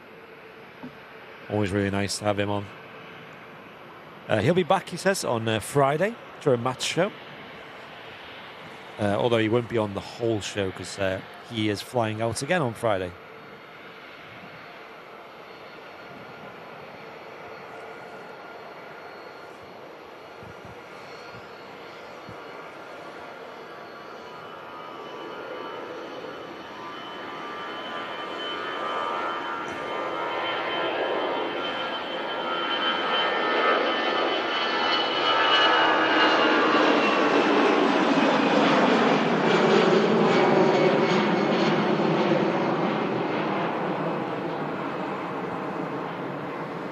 Yay, we hit 1,000 likes already. Hey, Nice. thanks, everybody. Thank you. Legends. Don't forget, if you're new, hit that like button, hit the subscribe button on our YouTube channel. And don't forget to hit that bell icon as well. Set your notifications to all, as we do occasionally do some bonus shows, as well as our regular 3 times weekly live streams at Manchester. We're just about to make an appearance. Stan 12. Star of today's show. For one last time. Lima Sierra Alpha Julia. 34 years old. Heading down to St. Athan.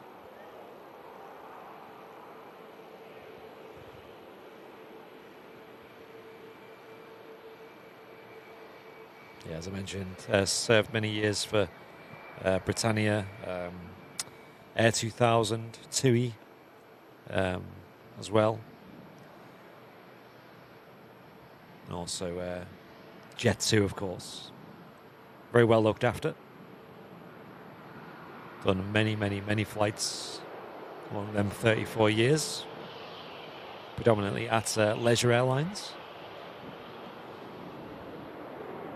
I'm sure she's made many happy memories and trips for families, friends, individuals, traveling on this beautiful, classic Boeing airliner.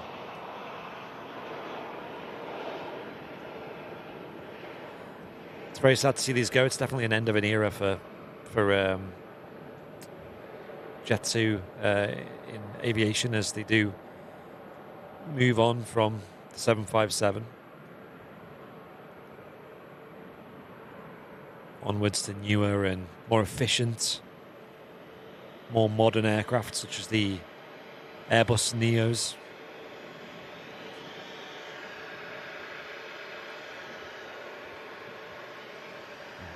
But these have put in a good shift. They've lived a good life. And now for a nice send-off to a final resting place of St Athan in South Wales. We're proud to cover this on the channel, and we'll be live for all, if not as many as possible, of these retirement flights as Jet 2 retire their 757s. And thanks for sticking with us today, folks. It's been a great show.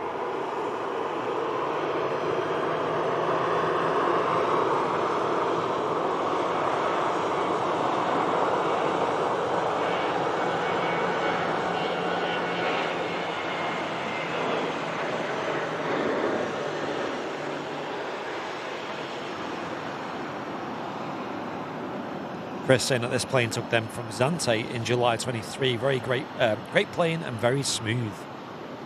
That's like the kind of sentiment I just hear over and over again. They're such a smooth, elegant plane, especially considering the age as well.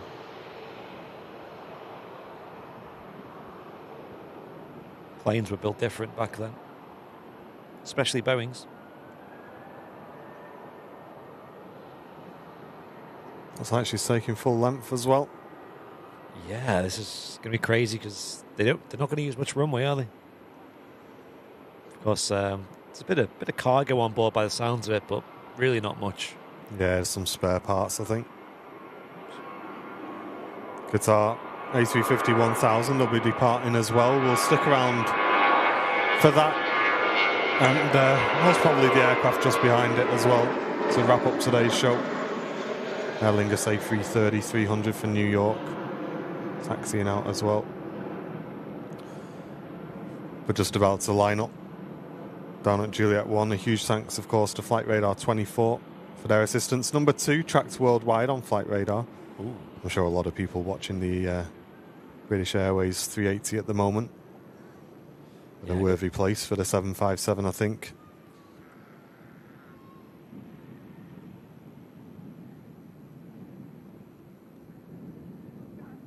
Maybe one big feat if it could top that A380, though. It might do.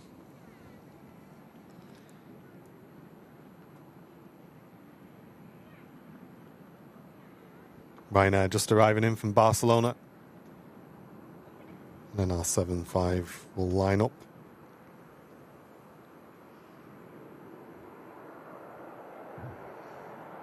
Yep, looks like she's moving. And all of our VIPs, you've got those 757 emotes in the chat. Let's give her a great send-off. Enjoy this, guys. Live on Airliners Live. Thanks very much for watching.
And there she goes, another 757 leaving us after 34 years in service. Golf Lima Sierra Alpha Juliet, heading down to South Wales to join Alpha Charlie.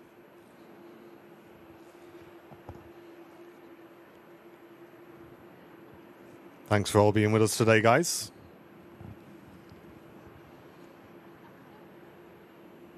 Beautiful climb out as well. Yeah, nice wing wave again, which was nice to see. Much earlier this time, though. It was.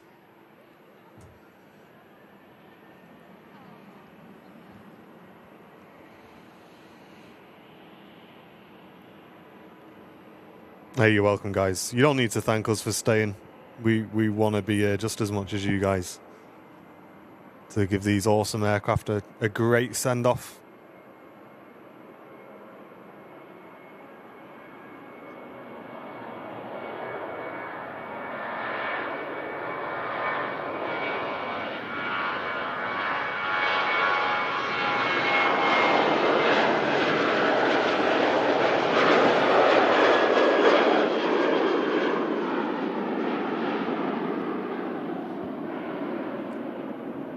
Qatar A350 lining up.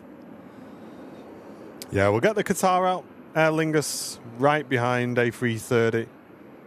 And then we'll finish for today, guys. Again, thank you so much for being with us. Hope you've enjoyed our coverage today.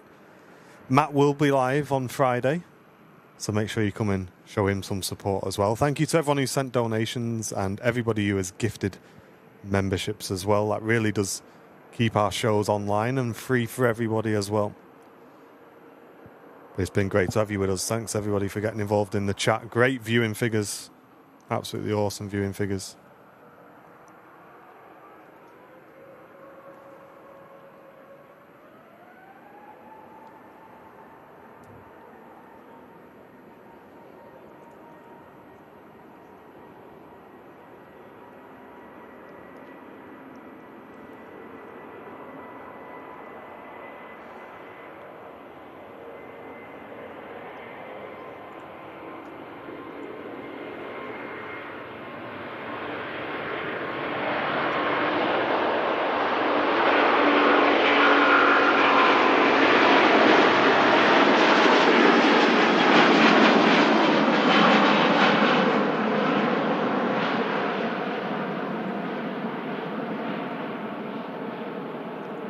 Oh, Josh, thanks very much for your donation, mate.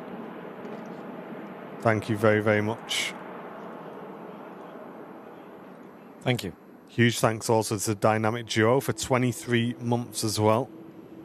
Appreciate that. And Andy Polo, I'm not sure if we thanked you, mate, but thank you as well for your 7 months of support, Andy.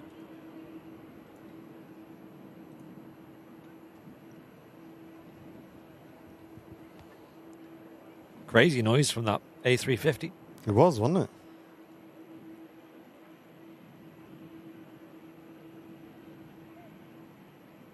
Yeah, Peter H, I think you're pretty much right there, to be fair. It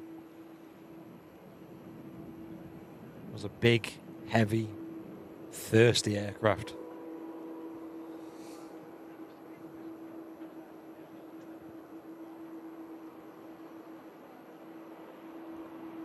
And I think they kept them a little bit longer than they needed to. They were also waiting for the A321neos to be delivered to take their positions in the fleet. Thank you, DP. Very generous £2 donation coming in. Thank you so much. Appreciate your support towards the channel. And thanks to everyone who's clicked that like button as well. It's a great free way of supporting us. Aer Lingus lining up next. Maybe get the Ryanair out first, though. Let's have a look. I think so. Keeping us waiting. One more plane.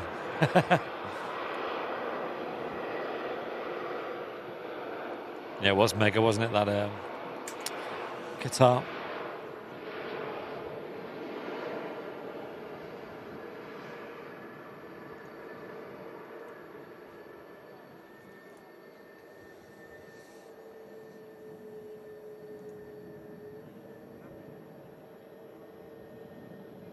Oh, Kirsten, no, we're going to leave after this 3:30, I'm afraid. But I hope you have a great flight back. Hey, Sophie, brand new Premium Economy member. Thank you so much. Hey. Welcome in, Sophie. Thanks for supporting the channel with your VIP membership.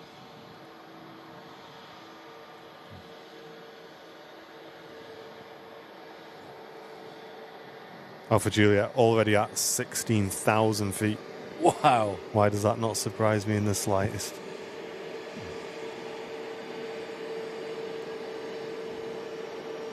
The A321 from EasyJet just arrived in.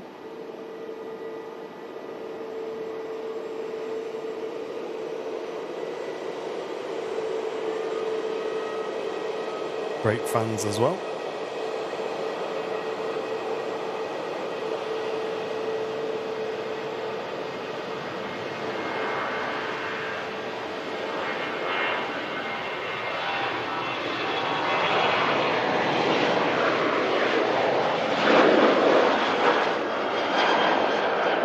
Ryanair heading out to Rome.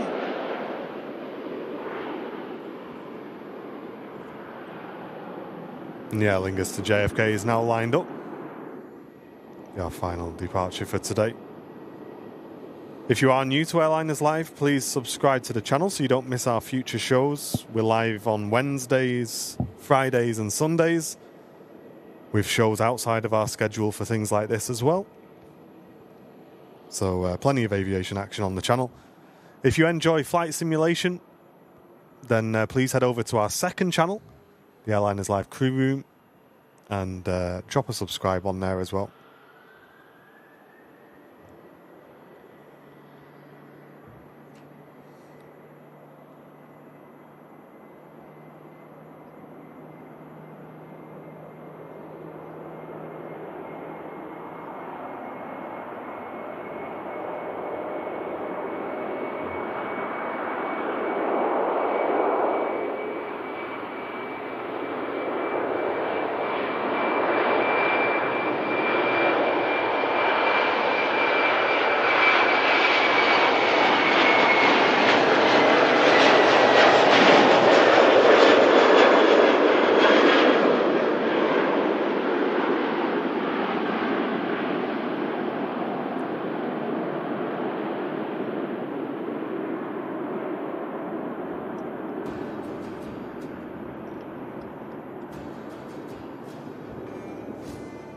Well. There we go. She kept us waiting, chat. But it was worth it. Name of the second channel is AL Crew Room, Faisy. We'll get some links in the chat for the second channel. A big thanks to all our mods as well. I know we've kind of messed you a bit today. Sorry, mods, because they were up ready for us to go live at 8. So huge shout out to all the mods. And huge shout out to Matt Smith as well for dropping some kit off for us this morning. Hope you all enjoyed our coverage, guys. Big well done to Andy up on the roof. Unfortunately, we don't have a camera for him today. It's all good. Well done, mate. We're not there a while now. And yeah, chat will be back live on Friday for some more aviation action. But from all of us here, Airliners Live, thank you very much for watching. Hope you enjoyed it. We'll see you on the next one. Take it easy. Where's the button on this new one? Is it that one? No. It's that one. Yes. See you guys. Bye. Bye.